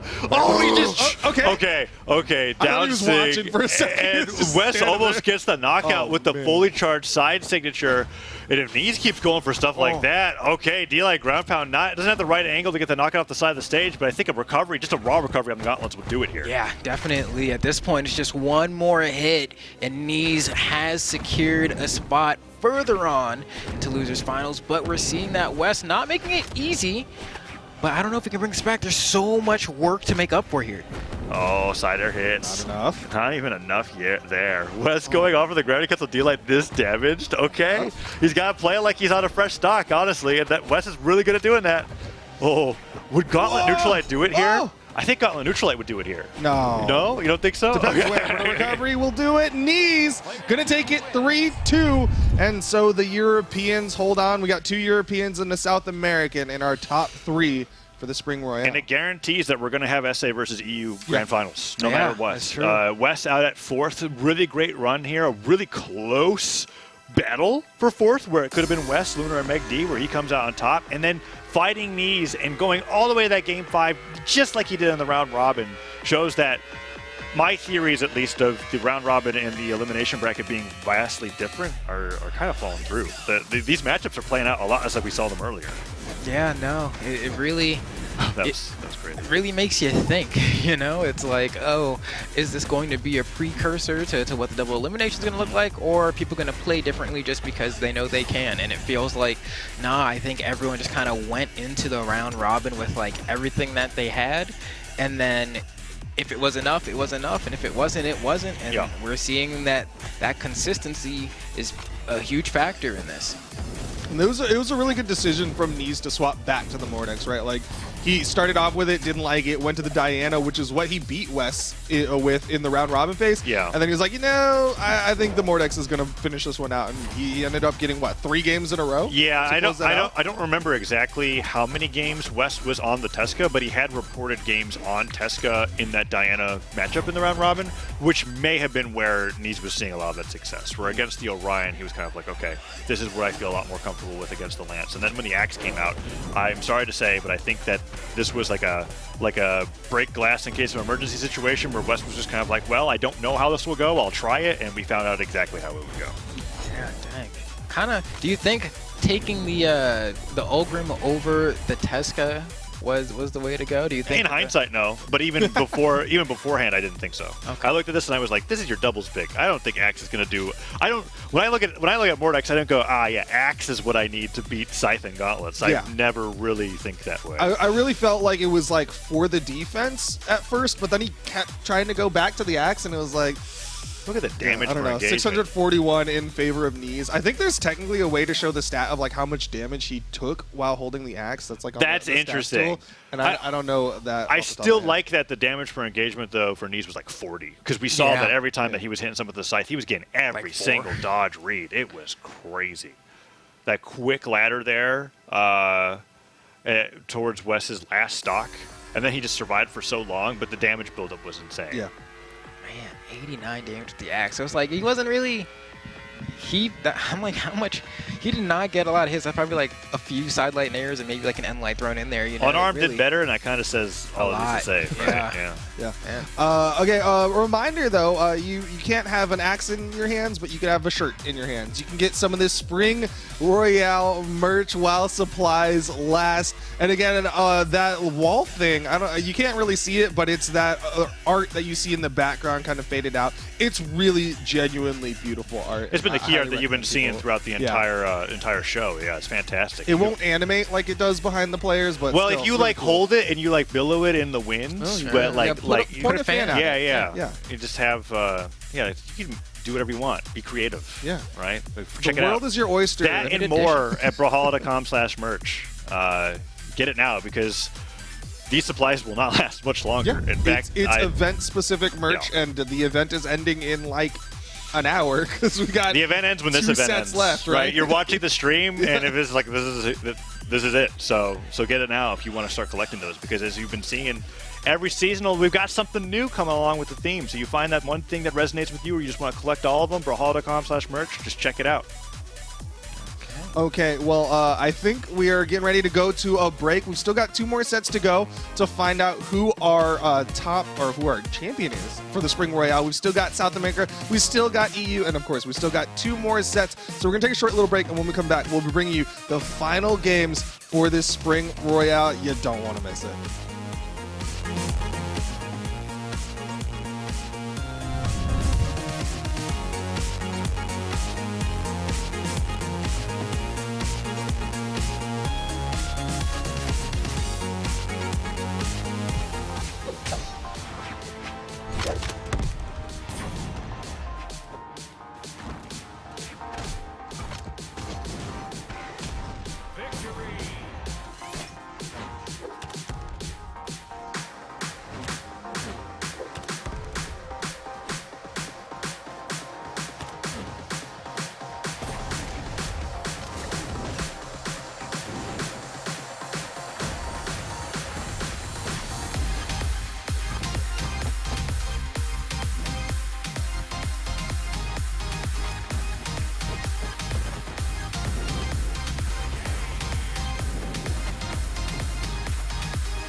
only 3 players remain here in our Spring Royale.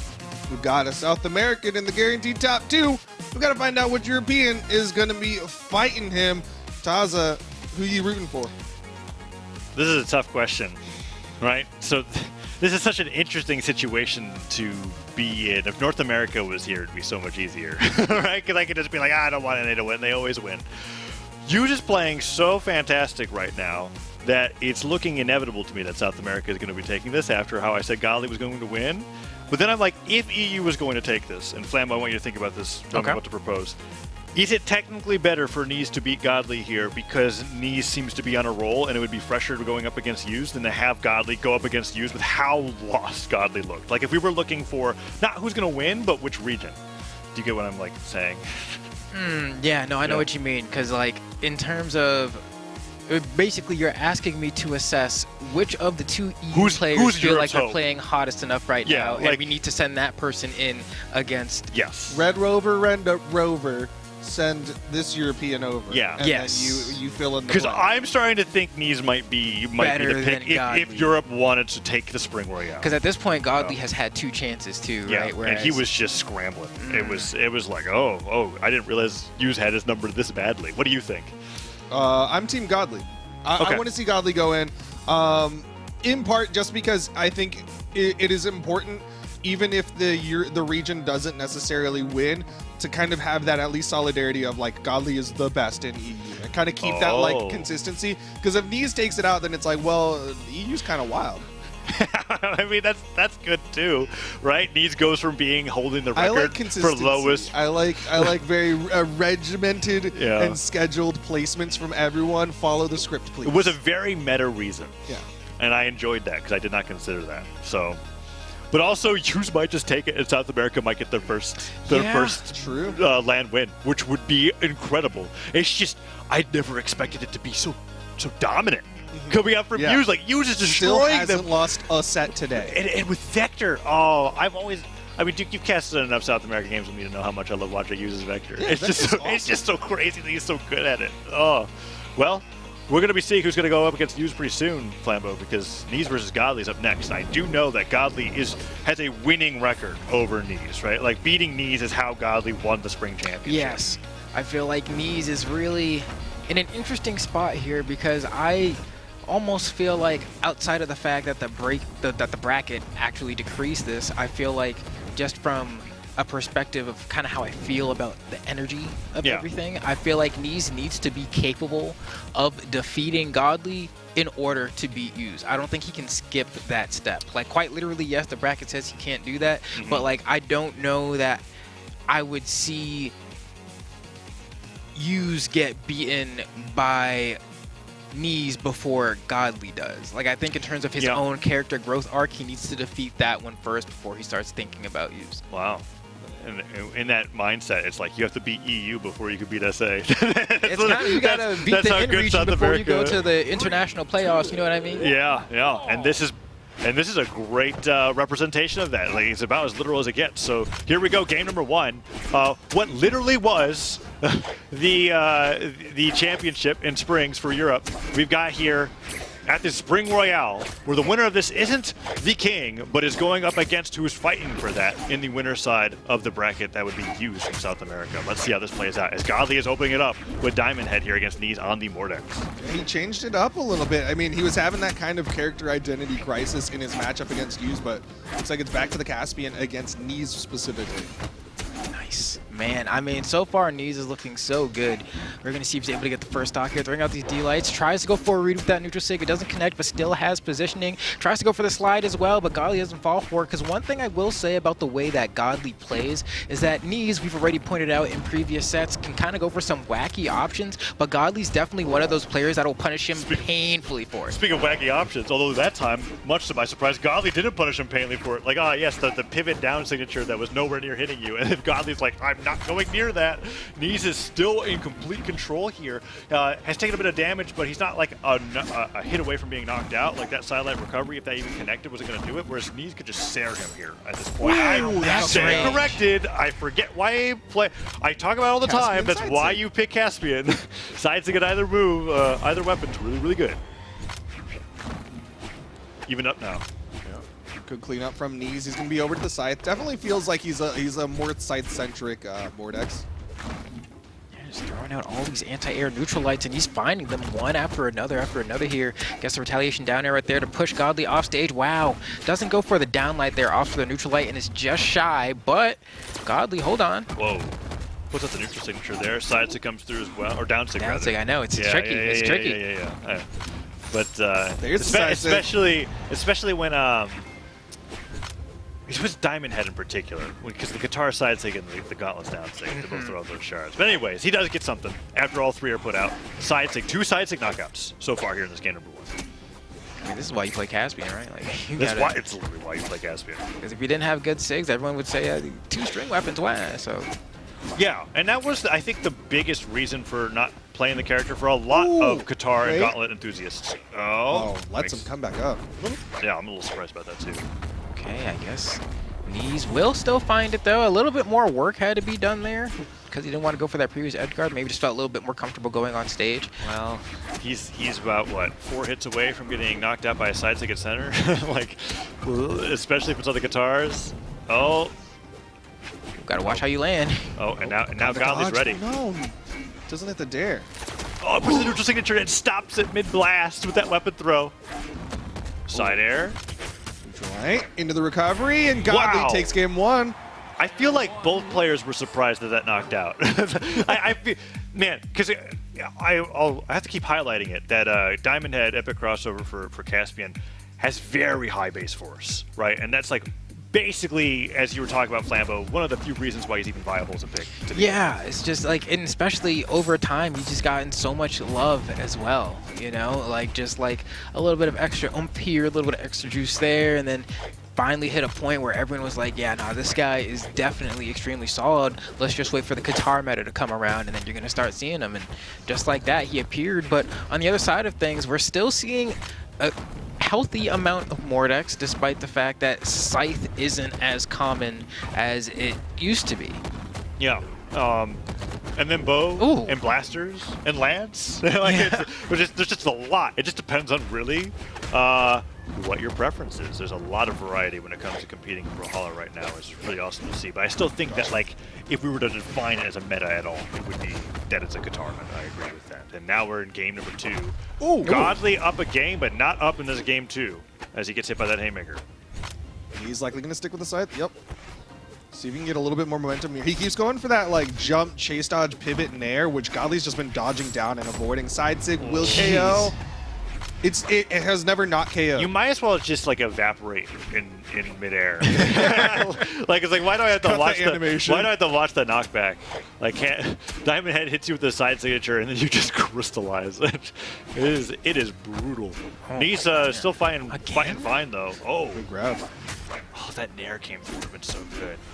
All right, Neeze is just kind of looking to get Godly off stage yet again, throwing out a lot of downers here and active inputting to send off of the stage. We haven't really seen Neeze. Whoa! Wow, it's not gonna be up. No way. Okay, cool. We haven't seen him get the scythe side sig really. I feel like that's the one that usually secures KOs for a lot of Gauntlet mains, or Mordex mains rather. But on this side, he hasn't really been able to get it.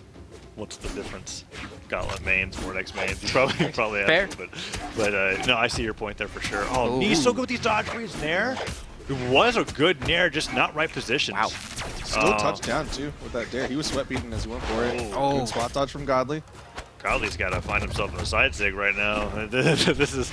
Ask and receive. I mean, it was about that time of the game.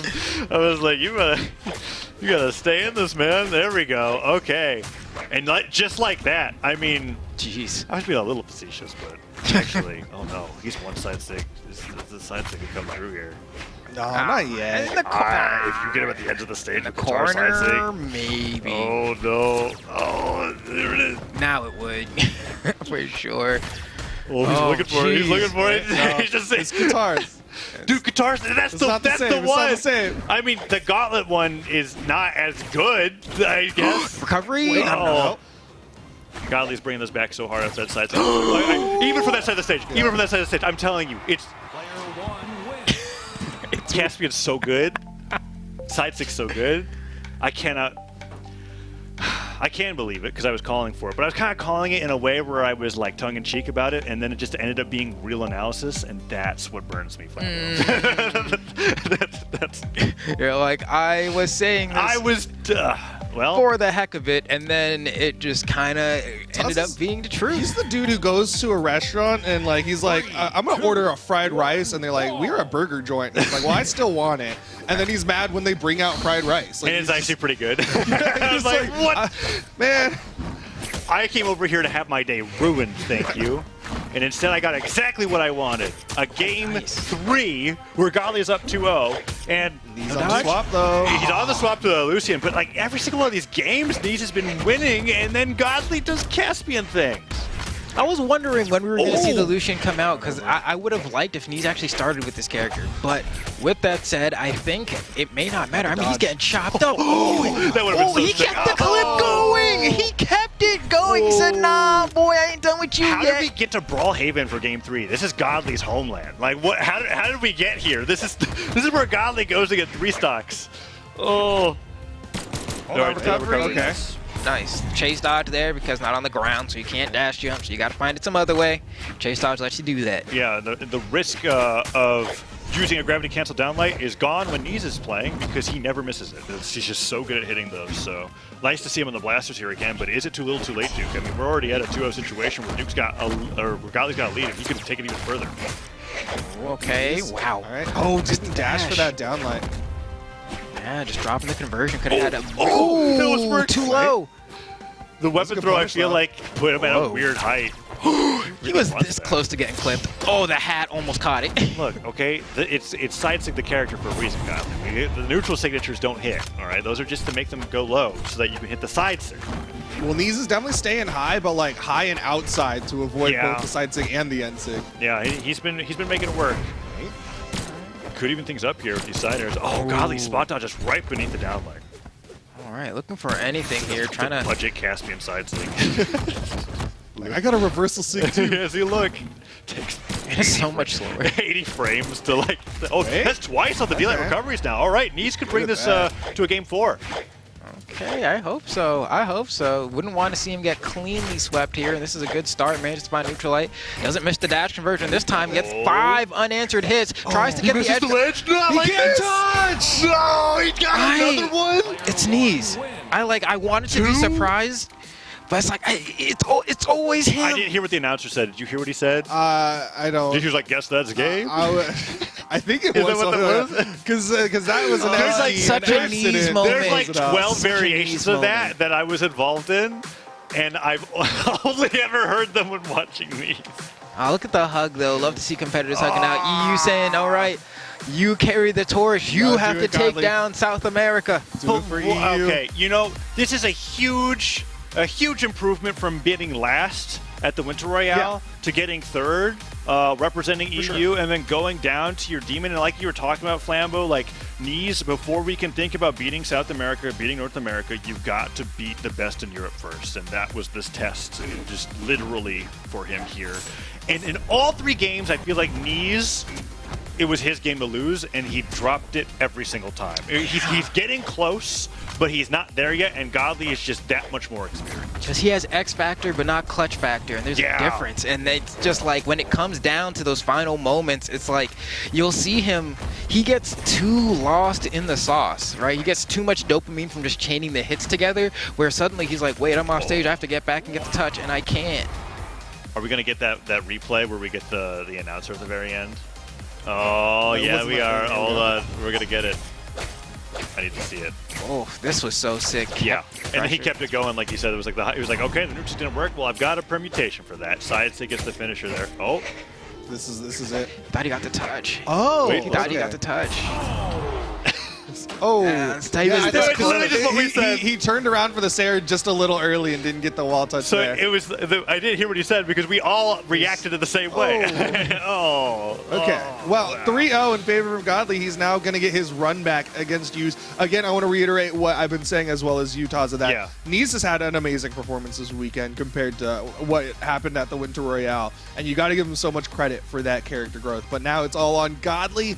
as the last remaining hope of EU. But Flambeau, what's the character pick? Oh yeah, what is it? I think Godly's gonna pick Mordex. Yeah, I think Godly's gonna pick Mordex. I think Godly's gonna listen to Firesol, and if the Mordex gets mixed in game 1 like really bad, then I'll think he'll switch over to Diamond Head. Maybe to Diamond Head. You If don't think Diamond he Head just doesn't rides work, off of this into game 1 and then gets 2 stocked and then just starts scrambling again? I think so. But I Okay. think the difference is if he ends up down 0-2 and it's game 3 and he has to do the reverse, I think he picks Kaya. Ooh. I hope not. I Imagine- hope not. Imagine a Kaya. I don't want that for Godly. Well, like after BCX, he keeps like, I keep losing to this Kaya legend. Like gotta learn it. It has been a thorn in Godly's side competitively for quite a long time, and that's been like it's kind of the story for both Luna and Godly now. Actually, losing to 2 different Kayas. Well, because Laura's Luna didn't lose to any Kayas today. I'm thinking like San Diego. Because the Sorry, guy. in fact, no Kaya has ever been at a Royale, actually, surprisingly. Because Kaya's performance, for some reason, skyrockets at LAN, and then online can't get the dub for whatever it is. But yeah, I would... Oh, I don't think it's going to happen, Flambeau. Well, I hear you, because he did say it. It could happen. We can wax poetic about these players, but it's always more fun to listen to them. So we've got our interviews ready. Let's go ahead and throw it over to the interview with Yuz to hear how he felt about it. Hello everyone, my nick is Yuz. In real life, my name is Nicholas. I'm a professional player of Brawlhalla. Like the scary thing, it's my first time that I have a fly alone. But in the rest, it's good. Like I go to Panama City and after Atlanta, but all good. The most difficult guy, I think, is going to be Godly or Luna. They are so much confident, and I am like a passive player. It's really hard to fight confident guys like Kaina on my region. I think it's going to be difficult to fight these guys.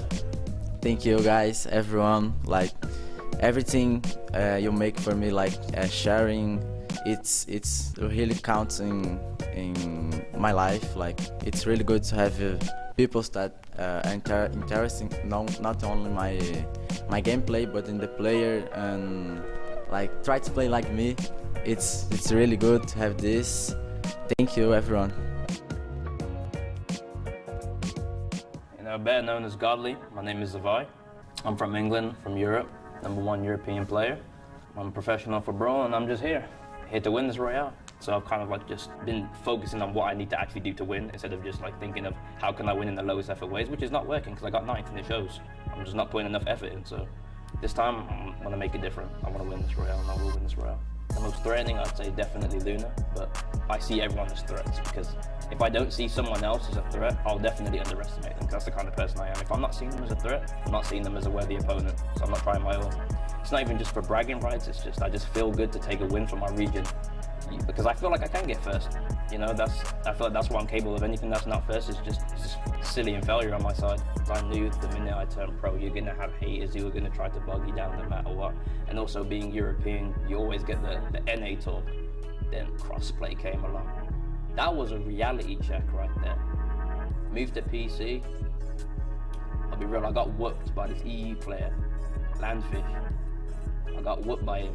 I egoed him and I got myself whooped, and he woke me up. I know he's gonna be watching this and he's the GOAT, but he whooped me and he woke me up. I was like, you know what, I'm gonna be the GOAT, because I thought I was the GOAT. That was the problem. You know, keep up the support. I love all my fans, and I'm gonna do my best and I'll let you down this weekend. A lot of pressure on the shoulders of both of these players. Godly in particular, he's got the hopes and dreams of EU. He's got the hopes and dreams of his family. On the other side, Yuz, of course, he wants to win it, take it home for the South Americans. Who's going to be the first person, the first region to take a 1v1 dub over NA? Is it going to be Yuz for South America, or is it going to be Godly for EU? Wow. I mean, I'm just still thinking about how both players reacted during those interviews, right? Because when I think about Yuz's story, it really was like he's technically twice qualified for Royales, but he couldn't make the first one because he didn't have the means to make it into the States. And so the first time that he was even able to come here was for San Diego. And he talked about that there. We got that experience, and this is the first time he flew alone, but he made it here, and now here he is, undefeated in grand finals. And then Godly having like this kind of like rough and tumble story of coming to EU, dominating for an entire year of online seasonals, and then when it matters most at LAN, drops the tournament, and since then has had even more lackluster results than he or his fans would expect, where it's just like, it's not just the second or the third, he's getting ninth. He's getting these results where he feels like he hasn't figured it out yet, and he said that in that interview. He's putting in the work to be able to make it happen, and now we have both of these players in grands here, both fighting to see whether Europe or South America, like you said, Duke, takes that first championship for their region in 1v1s. This is very exciting. I feel like this is very... I remember when Godly was like coming up and watching his gameplay and thinking like, if this dude were in NA, like I think he'd win all the tournaments. And then by the time that Godly actually made it over to the States, things had changed. It seems like both NA had caught up a bit, and also SA had just been on a monumental rise even while that was all happening. So we put them all in the same room, and suddenly the results were really hard to predict. And now going into this one, I'm a little terrified because he's had 2 different opportunities today to try and get a win over Use, and he has not been successful, and arguably the second time was worse than the first. Yeah. That's kind of the big thing for me, is like the first time went to game 5, second time was a 3-0 in favor of Use. That means Use was the one who was adapting, evolving, and overcoming, whereas Godly was like, this is going to be hypercritical, but it felt like he was throwing darts at a board. He was trying to adapt. He was trying to find something, right? and nothing was sticking. Yeah, and so that's where we're wondering, we were speculating about this a little bit before, is like, does he take the Caspian that he warmed up with against Neeze and just ride that momentum going into Use here and just hopes that it works instead of switching off with a loss? We're going to have to find out, because Use is on the verge of not winning 1, but 2, but 3 sets over Godly, right? To have that, to be Godly and to be eliminated technically that many times by one player has got to be really rough, and that could be what happens here, depending on the outcome of this game 5. He could go 4 sets. He could have 4 sets by the end of this weekend if he's able to get the win on the winner's side, and that's wild to think about. That there's the possibility that across 4 different sets they can play like, in theory, 20 games, but clearly that didn't happen, but that's insanity. It's the beautiful the round robin format, and we're on Apocalypse here, and he is opening up with the Caspian to go up against Use on the Vector. Yep, this was the question, and of course that is the answer. He's sticking with the Caspian that he warmed up against Neeze in the elimination finals, now in the grand finals, and Use sticking with the bow a little bit here. He's been swapping to the lance a lot in his matchups, but looks like he wants the bow for a little while. Yeah, and that's reasonably surprising because we've seen stats like the 610 lance damage to the 0 on the bow, right? Like sometimes he just doesn't pick it up in a matchup. Godly doing well with that side, they're punishing that side signature, and reversal opportunity. Use doesn't get it. This time he could. Weapon throw goes right over Godly's head, and Godly goes for a side stick in the landing, and Use doesn't give it to him. Both players looking for that reversal on the side of the stage.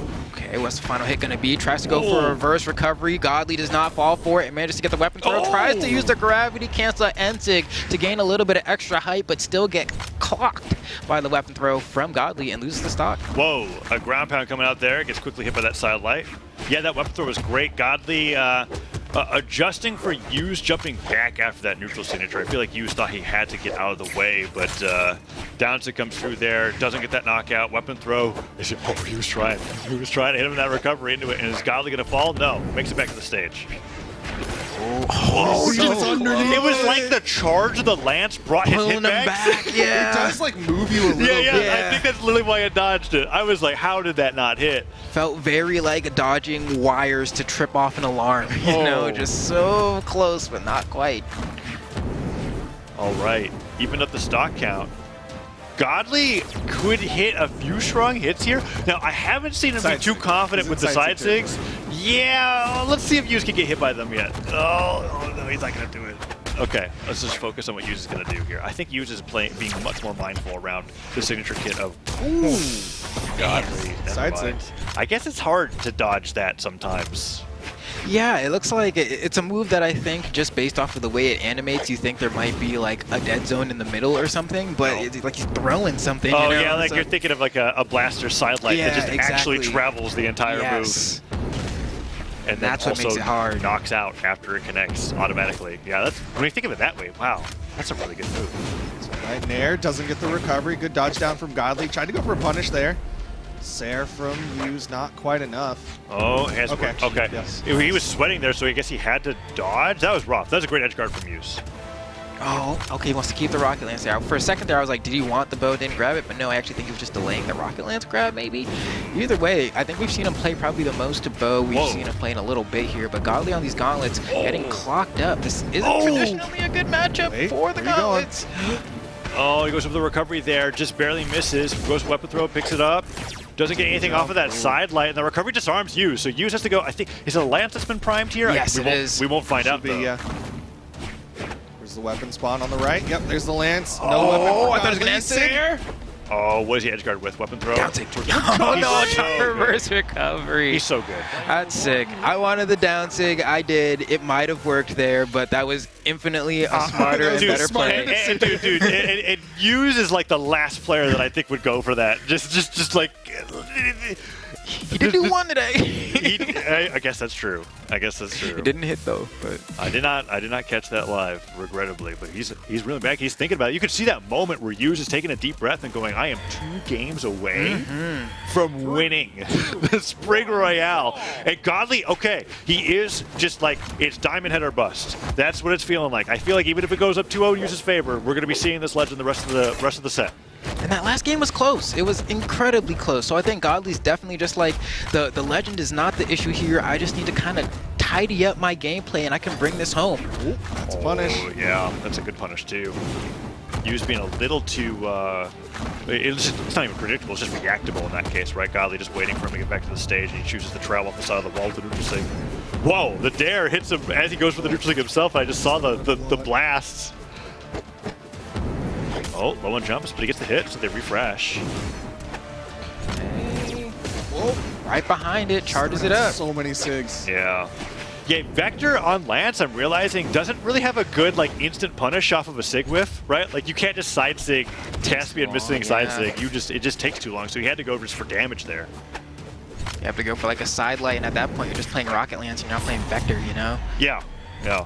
The benefit that you get from the vast mobility of his signatures is that none of them are actually very good stacks. Yeah.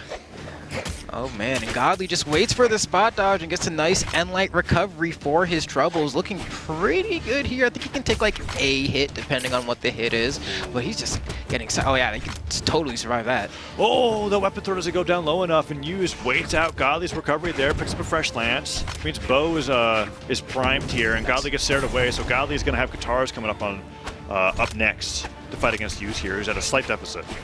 And he primes up a lance now. There's the weapon spawn on the right side. Godly's going to make his way over to it, picks up guitars. Nice, just jump there, take some space away from Neeze, but just start putting some more damage out.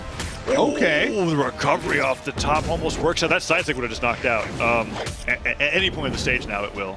I would not be surprised to see Godly go for it again off of a landing. And Neeze, if he plays around that nicely with those pivot nairs, that could work out really well for him. Down air hits. Side air came so close. How did he dodge around these down sigs? Good. I can't believe it. He's so good. He's literally so good. Wow. I don't understand how he does this over and over again. He gets this weaved through so much. He dodged. Yeah, the least impressive part of that was him getting the stock, which was still really impressive. Like that was incredible. And now Godly has to bring it back to even have a chance to not go to match point. Oh man, do you think Godly can do it? I mean, so far, kind of taking a little bit of damage, but not in the danger zone quite yet, but needs to find this stock off of Neeze right now, and there's no one over there, Godly. Yeah, he's just hoping, like, maybe Lance dash jump side air. Like, why not? I see Sid Remains do this. Oh. Puts up the guitar neutralite there. Neeze willing to scrap with them unarmed. Bo picked up. We haven't seen too much from this. He likes going for those neutralites stacked. Gravity gets a D-light side air, throws it away, picks up the lance. Godly weapon starved. D-light recovery will finally take him down. He has a chance here. Just like the match with Neeze. I look at this and I go, okay, Caspian's technically not at a deficit. You get him in the orange, you hit a side sig, you're going to gain 3 with a 1-1 scoreline. But Neeze is so good at playing around it. Whoa, that could be a huge opportunity for Godly. Got one jump. Got another jump. Has the recovery still, though. He was holding on to it, but that was a lot of damage to down sig.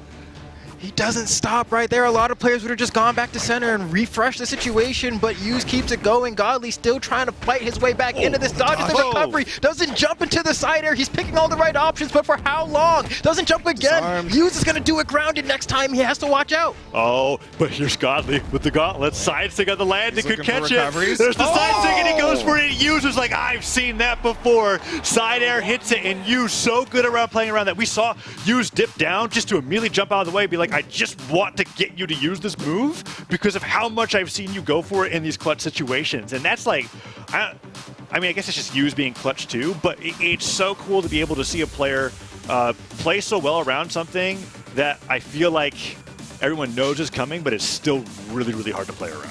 I think it was really just like a testament to the movement of Hughes, right? Like he did a lot of these dash jumps to try to bait, like you said, Godly was trying to catch that landing with that side sig, and Hughes ultimately was like, all right, I'm going to keep dash jumping, and once you throw it out, I'm already in the air, so I just got to fast fall side air and take game number 2. Hughes is 1 game away from bringing it home to the South Americans. You were right, Taza. No Kaya to be found. We are riding or KOing, I guess, off of the Diamond Head here, but I feel like I'd have to see Godly win an online championship with it first before I'd believe that he'd pull it out at LAN. But maybe there's still a chance, right? Like, we get this through a bracket reset, anything can happen. But he's got to win 3 games in a row, and every single time he's had a lead with this Caspian, and then Hughes brings it right back with the craziest movement we've ever seen. And Duke, you highlighted that first time. I think that's it. That was fantastic. Godly might be bringing this to game 4, but Duke, outside of Hughes, like going down there, you were highlighting that Hughes' movement is really what's carrying him in these games because it's what he's using to dodge all of these attacks that Godly's been putting out.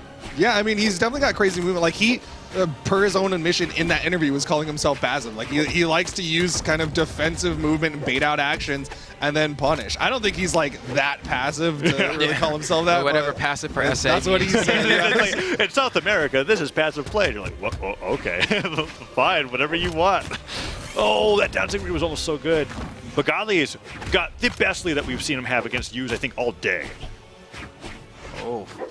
Okay, that was a close recovery. Almost got that one. Godly, though, looking the best he has, as you were saying, and maybe might be able to go up 3-1 here. Throws out a sig, does not connect. Yeah, that down sig was hoping for a lot there, and the Sarah does take it down here. So what miracle does Hughes pull through this time to take the stock lead? I don't know. I think Godly's got pretty good control over this so far. I don't know. He's like a light red. You know, he has stock to play with here. Whoa! No, he doesn't. Slide charge. That's 2 neutral sig knockouts. Godly's finally figured it out because those are moves that I kind of wrote off as just you never hit those as Diamond Head. But now Godly's gotten them both to connect in very interesting ways too, and the gauntlet string just goes rolling along here. I thought Godly just gifted him that. I thought that was it, but he dodges through. Man. And at this point, I'm just like, Hughes is absolutely wild on the Vector, a legend that no one else has really been playing, but Hughes showing, again, just narrowly, the amount of times it's been this close to connecting with Hughes' hurtbox and just narrowly avoids the shards of diamond have been baffling to me. Oh, Nair's coming through, neutral sig hits. That was so close to knocking out. One more of those will do it, and Hughes is trying to get some extra damage here. Ground pound comes through. Okay, that's just the stock, actually. And Godly was like slightly active at the very end, but at that point, Godly was like, I'll just come back to stage. I'd rather have a fresh stock. Yo, this is still technically Godly's tournament stock, right? Like, if Hughes steals this... No way. He has him off the side of the stage. I was getting so ready to go to game 4, Duke, but actually... It's still close. Oh, it's so close. It's not over. There's no way Godly drops this. Right, Flambeau? I mean, there's totally a way. He throws the weapon away. Totally away. The one thing I've been saying is that South America has the clutch back there until the lady sings. Oh, okay. Well, I guess... We go to game 4. Remixes. We go to game 4. Whatever. I mean, it says a lot that we're game 3 in a best of 5, and we're pretending like that's the final game, right? Like that's it's pretty intense. And Hughes after that one, pretending it could have been.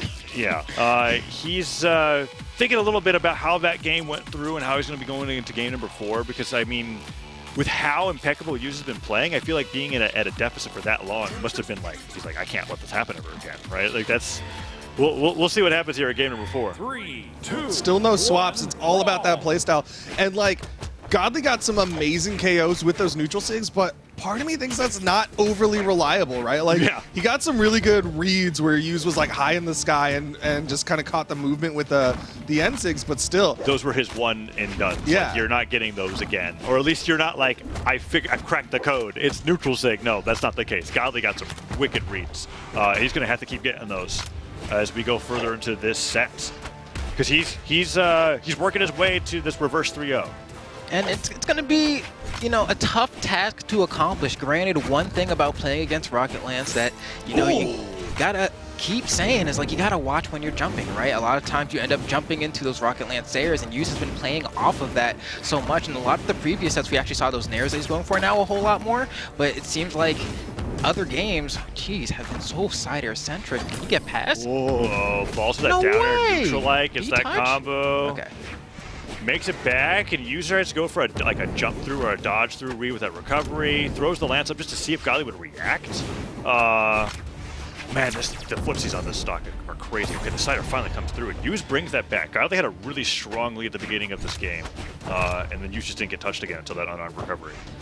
Yeah, I mean, he was just putting out the hurt, too. Like, he caught Godly so many times in the air. Even, like, he whiffed a GC NSIG and still managed to keep the pressure on top of Godly. Yeah, the thing that's like really interesting to me is that Godly clearly wants to get more neutral SIGs, but it feels like Use is always staying in a spot where he can fastball side air to punish something, and so he's always just a little bit too low that the NSIGs keep going over him. Wow, that was a great call out from Godly there, though. Seeing Use drifting in and out, goes for the dash jump recovery. Takes Use right off the top, evens up the game 2-2, and only took like one lance snare of damage before Use gets that extra bit in there. And Godly waiting on the dodge, but doesn't go for the right punish. Oh, once again, misses, just went for that immediate side light, and Use is just getting out of every single one of Godly's strings. Oh, jumps into the Sair there. It's just what we were talking about. You got to be careful with picking those moments. But with that said, Godly just doing such a great job maneuvering in and around. Like, he is staying like pretty much stacked-ish with Use to make it awkward to know which side to Sair to, and then punishing him for Sairing to the wrong side. It's really tough because he can't nair there because it doesn't hit stack. Yeah, that was really good positioning from Godly, staying like right alongside Use, because like also like when they're floating, Lance really doesn't have a lot of options stacked when you're floating against someone.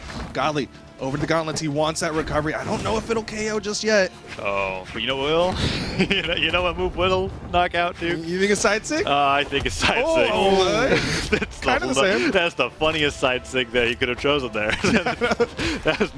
I will admit, that is not the side sig I was talking about, but it counts.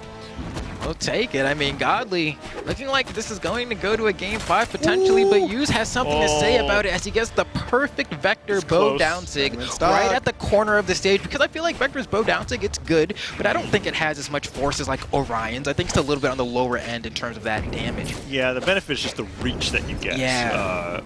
With a move like that. So if you use it on the side of the stage, you make up for the lack of force with just that. It has a nice little bit of fixed knockback. But Use behind here. Godly has enough damage here where a lot of Caspian Sigs will just knock out. But Use, when he gets Godly's jump once the Sair, I feel like 5 more will follow. Oh, it's close, Duke. Backing away, Use getting some damage.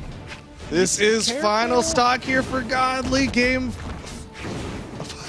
potential to get to game 5. Yeah. So like, oh my god, math just failed me. Oh, and he gets the edge guard here. Oh. Wait, he does nothing? He has nothing. Wait, He gets right why through was the it tie? Oh, the NSIG comes through, does not hit, only gets a down line. Both players looking for that last hard-hitting move. Sair disarms Use. He's got nothing here. He gets the unarmed side light. He has nothing, and Use does it. Brazil, it's over. South America is getting a trophy.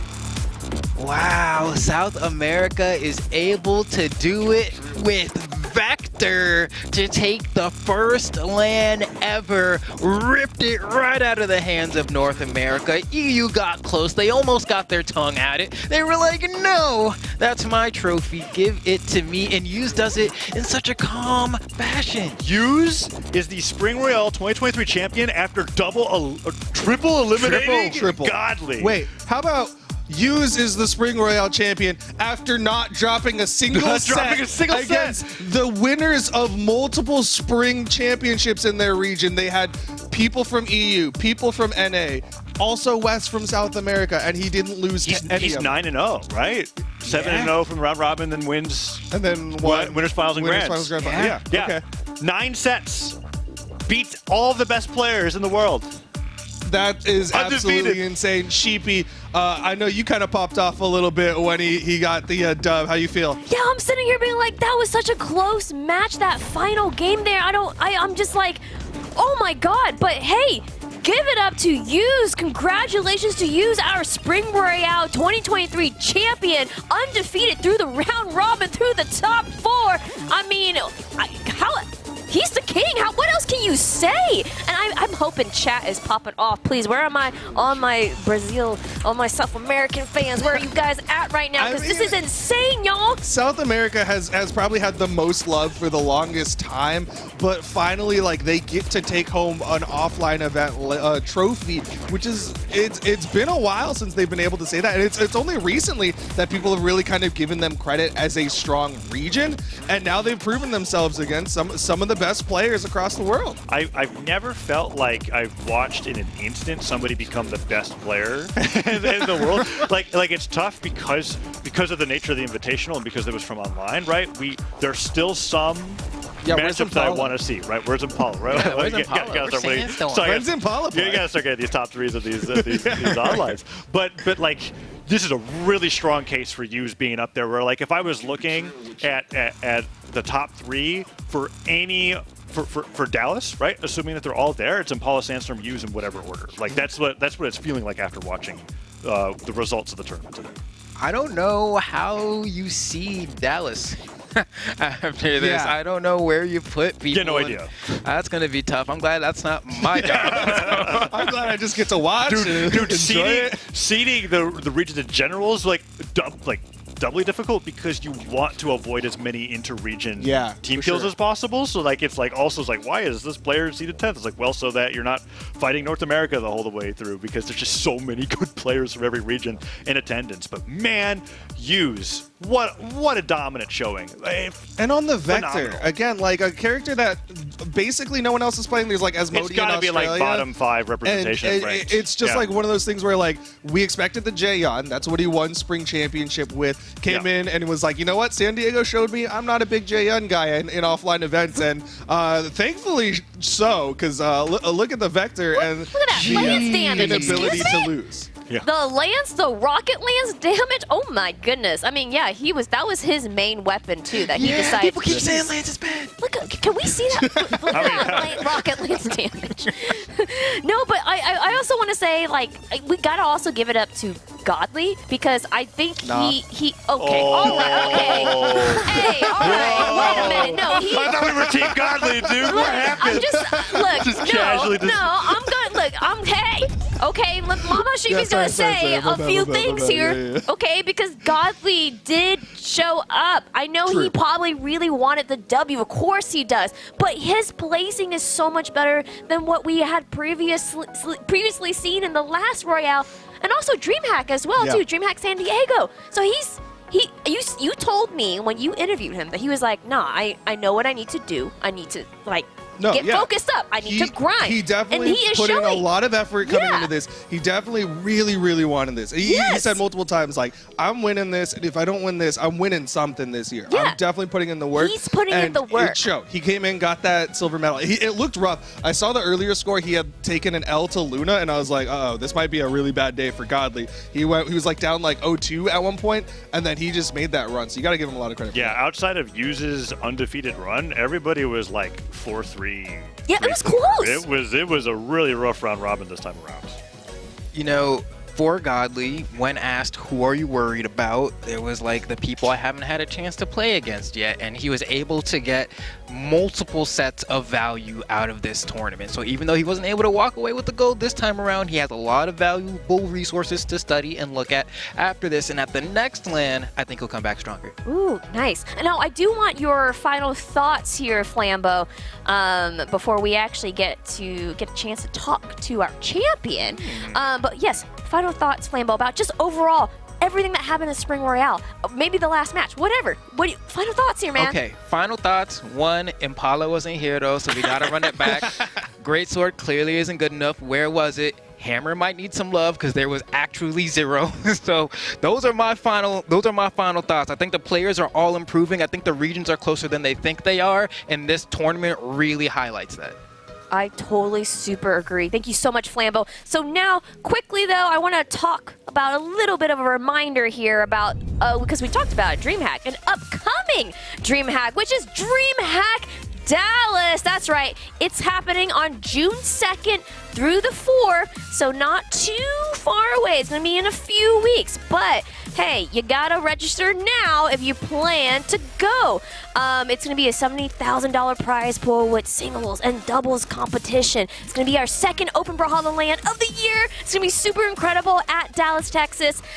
So start.gg/DHDAL, so that's DHDAL23, so you can start registering, maybe figure out your hotel, your flight, get all that figured out before June 2nd arrives, because that's when it's gonna happen. You don't want to miss it, because honestly, if you can make it out, for reals, if you guys can make it out, our LANs are always just a good time to, you know, meet the community, meet the players, meet your friends maybe that you've been playing online with forever, and it's just always an amazing, amazing time. So if you can make it, if you can do it, great. I highly suggest you come out, compete, maybe just have fun, and if not, don't worry. We will be streaming this stuff too on twitch.tv/Brawlhalla, but I'm trying to remind y'all now, DreamHack Dallas, sign up, start.gg/DHDAL23, guys.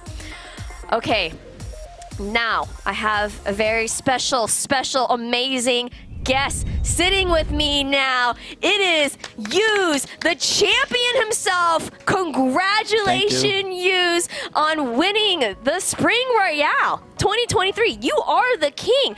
I'm sure you're feeling ecstatic getting this win for you know, South America, but I want to know what was running through your mind when you were playing Godly, just kind of like back to back to back, you know? And we got Wesley here. We got Wesley to translate. He's got his own mic. He can translate. Yeah. Wait, is it on? Taza, press buttons on the mic. Is it on? Do you want me just to press We buttons got Wesley on the mic? translating. Oh, It's on. Go It's for on, it. y'all. You got it. Tipo, eu só pensava em coisas das reações que ele repetia no momento e tipo, nada mais. Só tava tranquilo, jogando, pensando que eu conseguia ganhar, que eu conseguia vencer todo mundo e tentando lembrar das coisas que meu oponente errou. He said when he was fighting Godly, he was just like thinking about his reactions. He like stayed with like composure, was just playing like his game, and he actually said he did that. I guess like everyone, not only Godly. He was like treating Godly in the same way, you know. That's amazing to even just have that composure. Now I am going to open it up to the floor. Duke, Taza, what questions you may have here? Well, I got one. Obviously, I got to ask you, are you going to DreamHack Dallas? Yes. Are you going to win DreamHack Dallas? Yes. Oh, big words, big words. All right, I've got one. Are you excited for the new Vector downsig? Bro. You just opened a can of worms. Like, I like this one. Yeah. Because like the other one don't do so much damage, but this one for Edguard is a good option. Okay. But yeah. Tipo, a outra tipo vai ser mais usada dentro do jogo. Como que fala isso? He said the other one will have like more cases where you can use it, but like he actually likes this one too. Sweet, because I'm imagining we're going to be seeing more Vector in the future from you. That was a fantastic performance. Do you have something else, Duke? Well, okay, so you went undefeated throughout the entirety of it, round robin into, of course, the double elimination. At any point, did that kind of creep into your head and be like a concern, like, oh, what happens if I lose a set or anything like that? Or do you just kind of wash all that and just say, I'm going to play my game? No, like, tipo, pra falar a verdade, eu vim aqui pra treinar, tava com esse pensamento, não tava pensando em ganhar. E tipo, então, se eu perdesse alguma partida, era experiência e eu não tava pensando mal se eu perdesse ou ganhasse. Okay. He said he was only here for the experience. Like, since like when he got here, he was like, yeah, I'm not going to win. I'm only here for practice. He won. Oh well. Just kind of fell into it. Pretty good practice. Yeah. So you were undefeated today, 9-0. You beat all of the best players here today. Was there somebody that you were fighting against where at the end of the set you went, oh, I didn't think I was going to win that? Oh, yeah. Which player?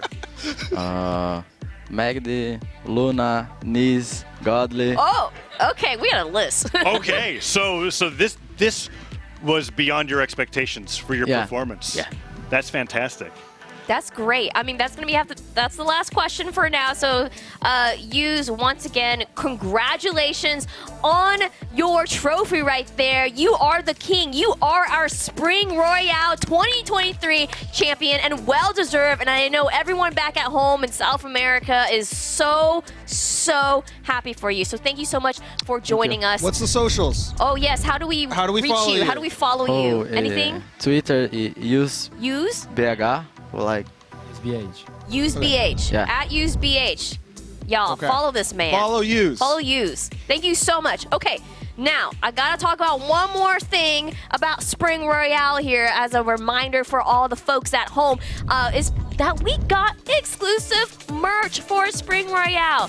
I want that tank top. I too gotta order. So, guys, get it now before it's gone. It is while supplies last, and it's only available until Friday, May 5th. So that's next Friday. That's Cinco de Mayo for some of y'all, okay? So go to brawlhalla.com/spring merch to get this exclusive Spring Royale stuff, that tank top, that hoodie, the t-shirt, and even that wall flag in the back there. Yes, there is some wonderful piece of art behind all those amazing hoodies and t-shirts and things, okay? So there's a bunch more stuff you can also look at and browse for Brawlhalla merch, but I'm just saying this one is exclusive for Spring Royale and is gonna go away soon. Guys, chat, you don't want to miss out. Get some of this Brawlhalla swag. You always asking for Brawlhalla swag. We trying to give you some Brawlhalla swag, okay? All right, so I want to get some final thoughts here about just the event overall, because it was insane. We saw some crazy, amazing top competition, some really close matches, and just, oh my goodness. So, Taza, I'm actually going to start with you. Final thoughts about today. Yeah, both the Winter Royale and the Spring Royale had a player that just dominated pools. And in Winter, it was Radish, and this time it was Use. And it's been interesting to see when we get to these 8-player round robins who's on it. And now we've had a situation where South America gets their first 1v1 win before Europe. Europe, it's due their time, though. We had 2 European players in this top 4. It's the Summer Champion, the Summer Royale. You're so close. It's coming up. I know it because everybody's playing so fantastic. My thoughts after this is that we've got 3 regions that are so neck and neck, so closely competitive that I cannot imagine what the heck's going to happen to Dallas. It's like going to be the most exciting event. I'm so excited for Dallas, and of course we got to give love to the team here and all the players and everyone. People are gonna Come be on rolling in, give some love to all the people you're going to see on screen. What's your final thoughts? But Quick. yeah, Yes. I'm super hyped for DreamHack Dallas. If you're at all interested, if you had a fun time watching this, maybe come to DreamHack Dallas because you're going to get to see all of it in a bigger format with more players and get to see, hey, is Impala actually better? You know, John's like all that. And so, again, huge props. Again, congratulations to South America for getting a gold medal. And thank you all for watching, Sheepy. I'm sure you have more things to say. Yes, well, I'm just going to wrap up because that's going to do it, y'all. It's going to do it for us today. We have 8 players. Look at all these 8 players behind me here.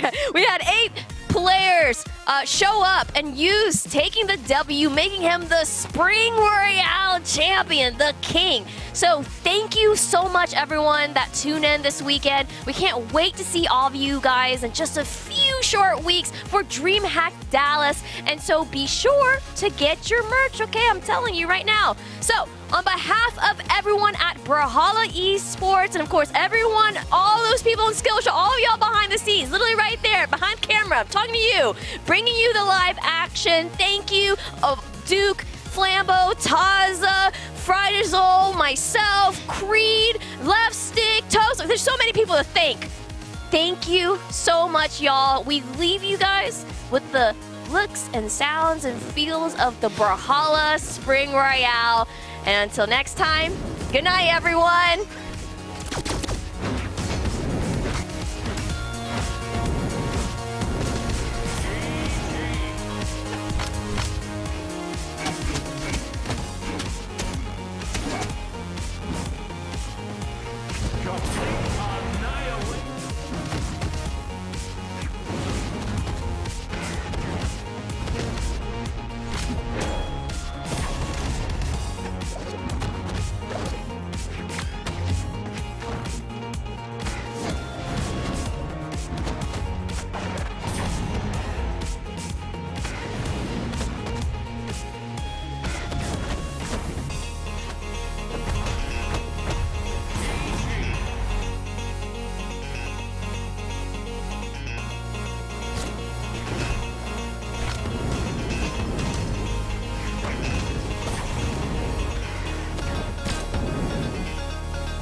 know I should grow up, but I don't wanna get older.